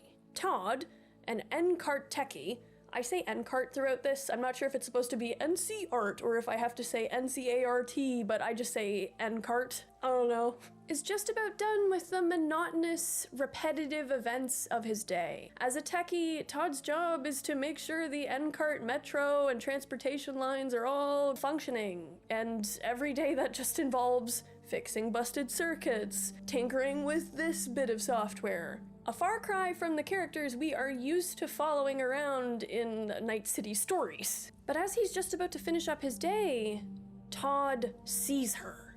A woman with spiky hair and butterfly-ish eye makeup, striking a pose on an enormous billboard. Todd just stares up at her until the rumbling of the metro, the constant grumble of his repetitive life, brings him back to Earth. Todd descends into the subway tunnels, there to fix a switch with his trusty robot sidekick. But as fate would have it, once more, a woman's face catches his eye, eerily similar to the one we just saw on the billboard.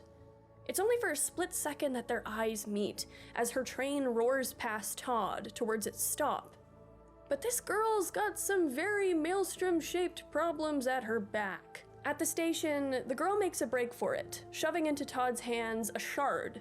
She tells him to find her fixer in an hour and that he'll pay him for the shard. She returns to face the Maelstromers, but she doesn't last long, 2 against 1. Todd runs, but he stops when he realizes this girl is in trouble. Maelstrom orders Todd to give them the shard, or else the girl's life is zip. But Todd is as reasonably afraid of the gangers as he is crafty. He loads the shard into his little bot, but not before downloading its contents. Todd makes a proposal. If the girl is released safely, they get the bot and the shard. Because Todd knows all the train times, he uses the incoming train as leverage. If the girl isn't passed over to Todd's side of the tracks, the train will run right over that bot and destroy the shard. Maelstrom has to accept, and Todd pulls his new accomplice to safety just in time. But this girl is less than eager to work with Todd. She's on the phone with her fixer, frustrated that she lost the shard. Todd sheepishly tries to get her attention, following her through the crowds of Japantown, but she dismisses him, understanding that he wants to help, but she tells him to get lost.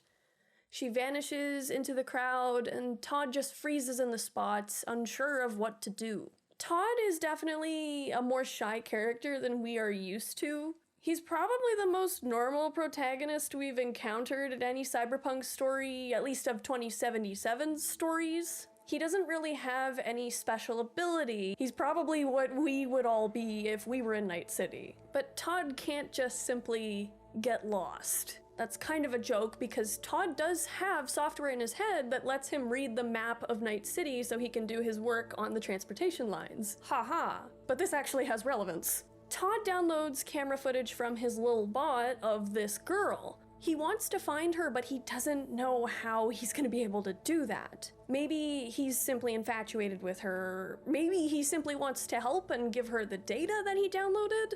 Or maybe he wants a bit more of that solo excitement in his life. It's probably a little bit of all three. At his local bar, we meet an unnamed friend of Todd's, a cab driver who he confides a bit of his girl troubles to. She gives him a ride to a fixer she knows, named Lexi Hammer, and doesn't bat an eye when Todd reveals that he can't afford to pay her.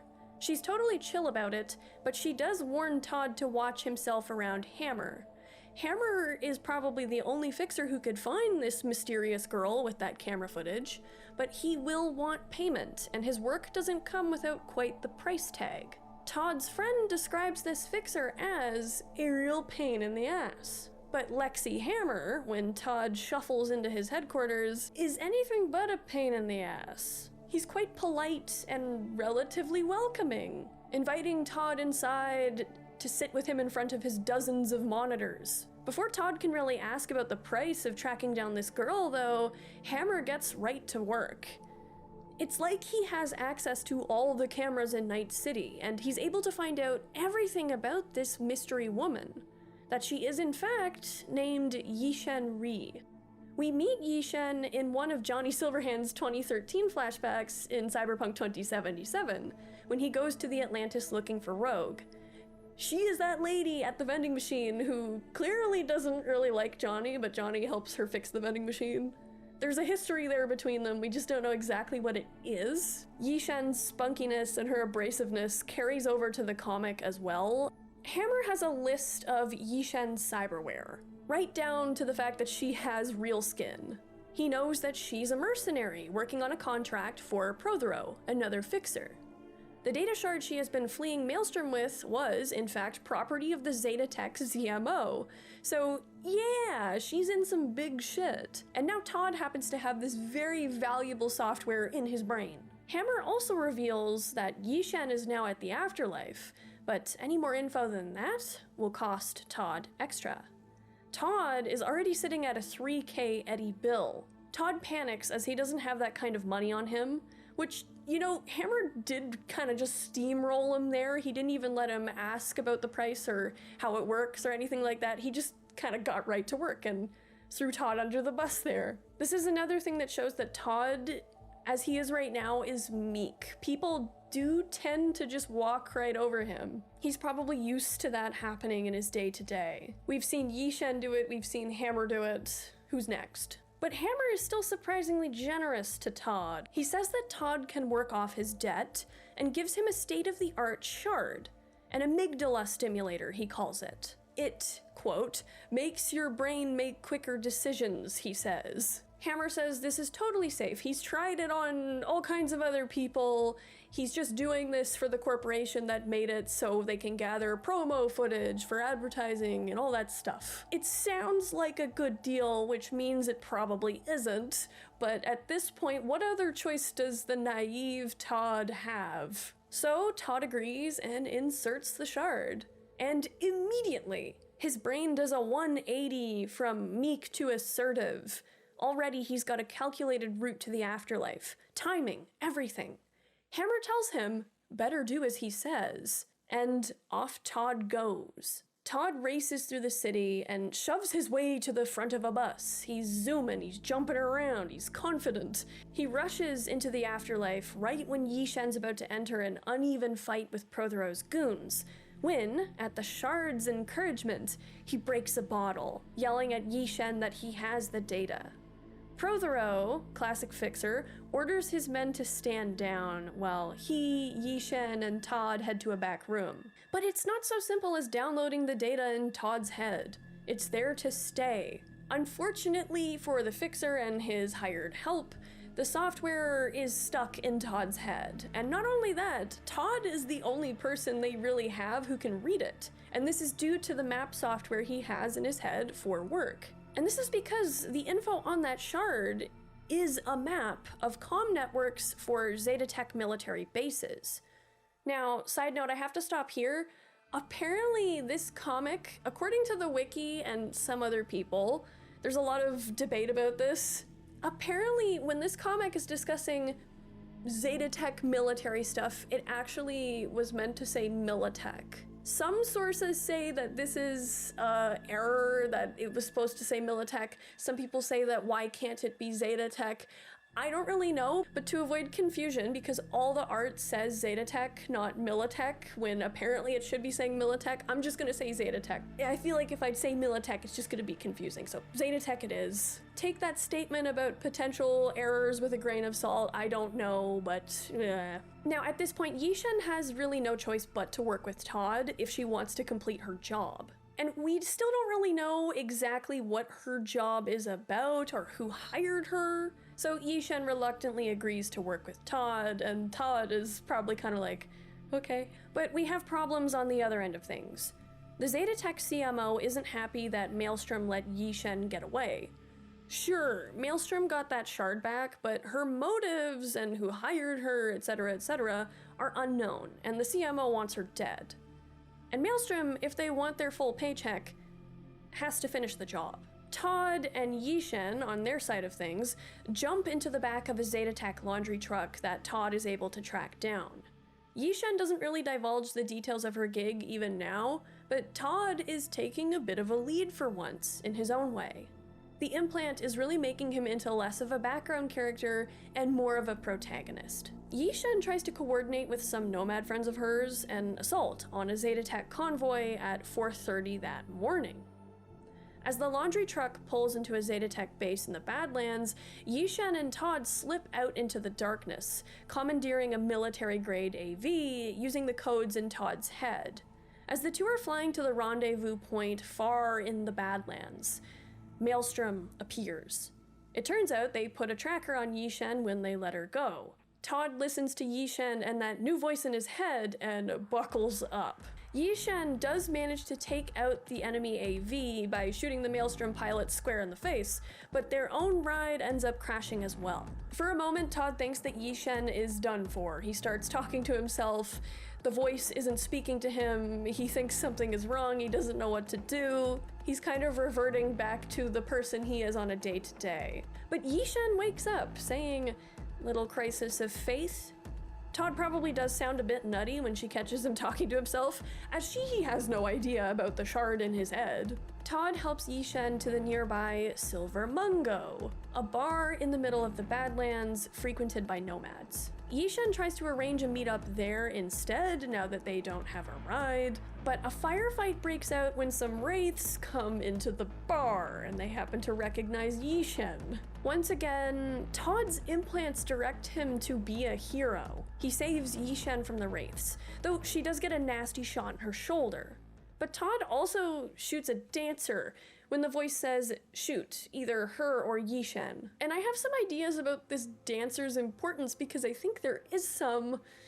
Hold on to that thought and this green panel of her here. The nomads arrive just in time as the hour for the convoy raid is close at hand. And the raid does go off without a hitch. The nomads find a specific truck, warning the guards inside not to get us all blown up, before gassing them and running off with 2 cases of likely something explosive. The only thing is, despite how successful this op has been so far, Yishan's fixer refuses to send her evac. She's on her own. She has to make her own way back to NC. All he says is that Zeta Tech now, not even just the CMO or Maelstrom, is now gunning for her. He's happy because they haven't traced it back towards him.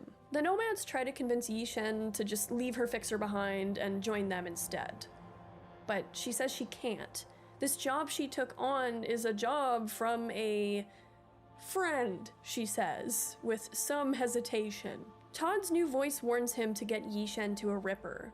The best they can do out in the Badlands is to get some meds to keep her stable for the long bus ride home. Yishan falls asleep next to Todd, and you can see the growing tenderness that Todd feels towards her.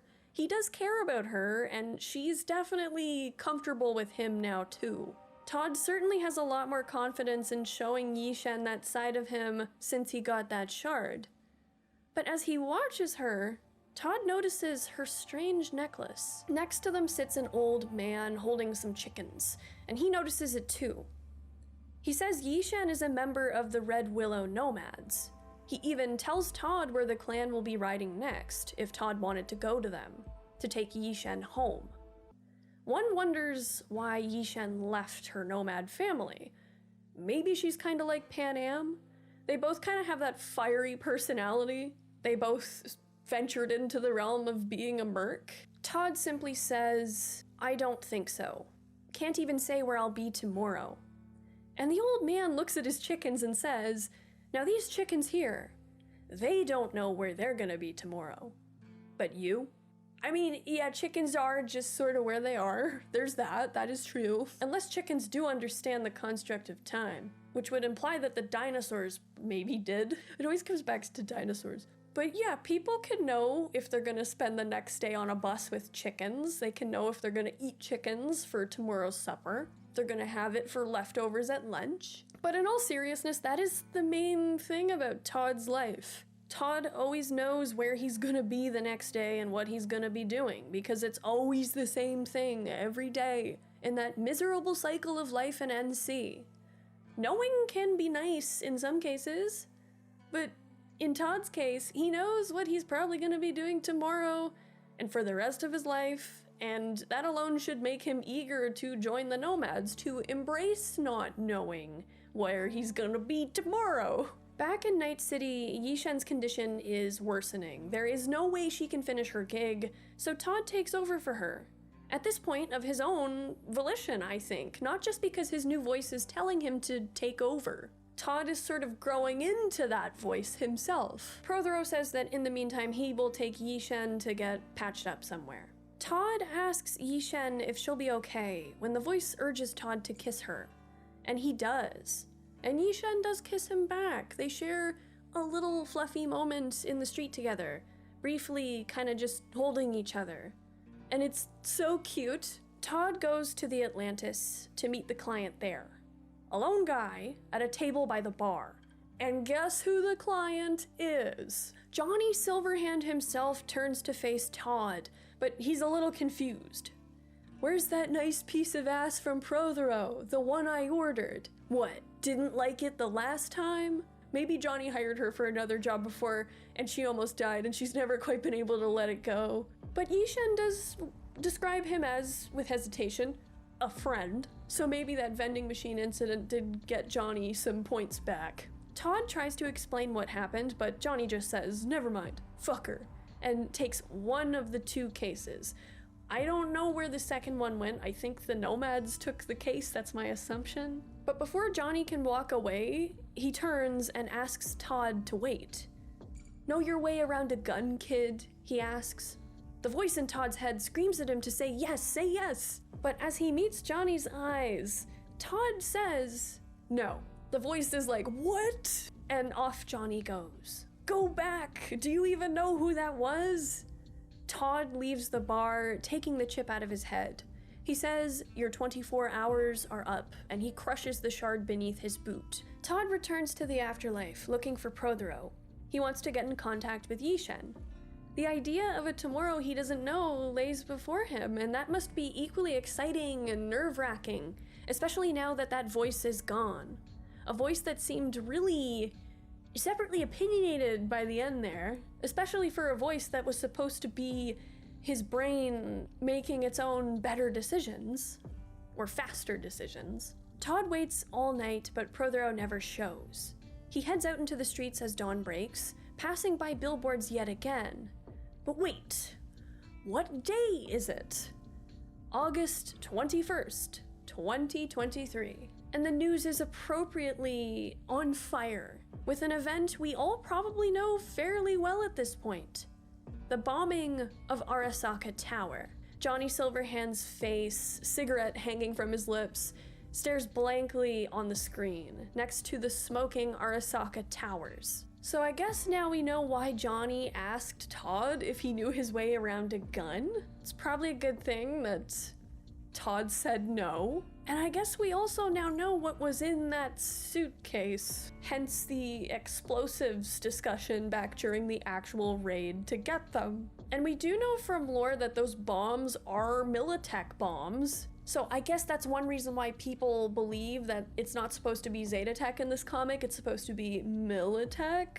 But that's not all. Next is an advertisement for a freshly released Braindance that's been selling like stupid since its release the night before. Badlands Raid. Yishan's face smirks across the square, exactly as Todd saw it the night before. Todd stumbles away in shock when his friend, the cab driver, calls him aside. She's excited. She's like, "Whoa, was that you, Todd? This is crazy." Todd says, "It wasn't me. You get it?" "Then who?" his friend asks. "I don't know," he shrugs. "The voice, it told me what to do." Todd's friend just blinks. "You mean the director?" Realization hits Todd like a crashing wave. Oh my god, was Yishan ever real? Was any of what happened actually legit? Did it actually organically happen? How much of this was staged? The voice in his head was literally Hammer the whole time? His brain had nothing to do with it? His friend says, "Get in, I know a lawyer. Lexi owes you eddies out the wazoo." And the girl, she knew, right? 'Cause if not, she's in deep shit. The next day, Todd lays on his bed in his dumpy apartment, BD wreath covering his eyes.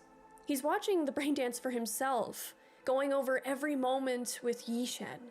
He's probably looking for some sign that any of it was real, that she was real, that what they felt was real. Was any of his bravery, was any of what he did, like, actually him at all? Or was it just simply him being easily impressionable, easily led? Meanwhile, the real Yishan lays in a Night Corp private hospital. Prothero standing outside while her Ripper fixes her up, only for Zetatech Corpos to show up. They kill Prothero and they enter Yishan's room. And after shooing her Ripper aside, they hold a gun to her head. Before Yishan can grab her gun and fight for her life, she is executed on the hospital bed. And from what we know, Todd is never the wiser.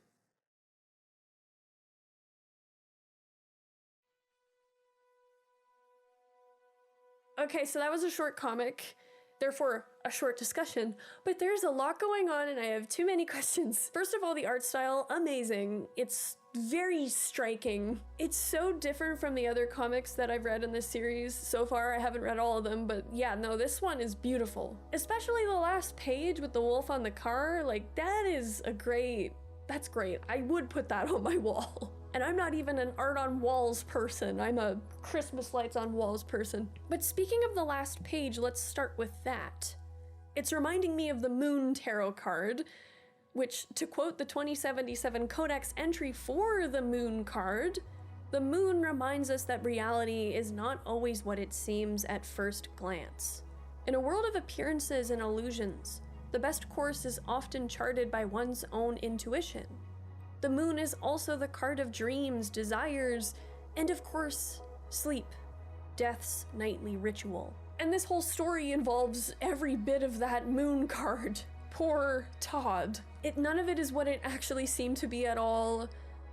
Todd didn't even have the confidence in his own intuition and his own ability. He thought that this was his intuition. It was not. It was some guy just telling him what to do through a little speaker in his brain. It was like a placebo, but I feel like just an outright lie is more appropriate. It's fascinating that the whole time it's just all a joke. It's fascinating that the whole story is just directed by this guy. Oh my god, I feel bad. I feel so bad for Todd. I'm assuming that the voice was Hammer the whole time, because he says all the data goes back to him. He's our most obvious candidate for the director of the BD, considering that he did release it, as the cab driver says. It just takes away all the gusto and confidence that that whole adventure would have given Todd.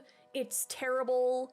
It'd be one thing if he'd never seen the BD. He could have maybe gone on being bolder and more confident, more assertive in life. Ignorance is bliss. But now he's just gonna be probably more vulnerable and shy than he was before. He's probably gonna be even more easily stepped all over by the people around him. And probably the worst part is thinking that this girl that he thought was falling in love with him, that he was falling in love with, was potentially not at all. Maybe she was just an actress getting paid. But that's the thing. I don't think Yishan was an actress. I think she was just collateral. And that BD broadcasting her location in the end, right up to her being in some hospital, you know that there's probably not too many hospitals throughout Night City, and Zetatech as a corporation, or Militech if it was supposed to be Militech, they got connections. They can find shit out. The irony of it is that Hammer got the star of this BD killed through Todd, who probably has no idea that, against his will, completely oblivious to what was actually going on, Todd played a role in Yishan's death. I do think Yishan was growing to care for Todd, and I think she of him would have been a thing, or maybe at least close friends. It was cute, it was fluffy, you wanted them to get together in the end. It was so nice to see Yishan get a bit softer with this guy.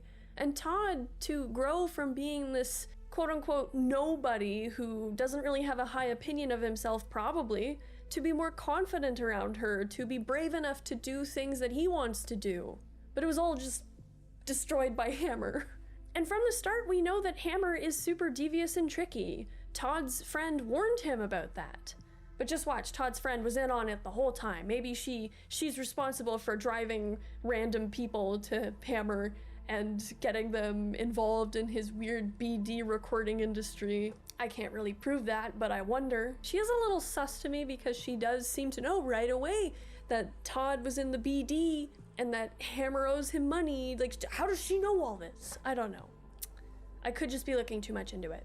But Hammer, with all his screens and his ability to find Yishan so quickly, him saying he's had that tech tested by others before, maybe this has been his long game. Maybe he tracks down certain people who live interesting lives or who are about to undergo interesting events, and he tries to profit off their lived experiences, doing his own ad-libbing as he sees fit.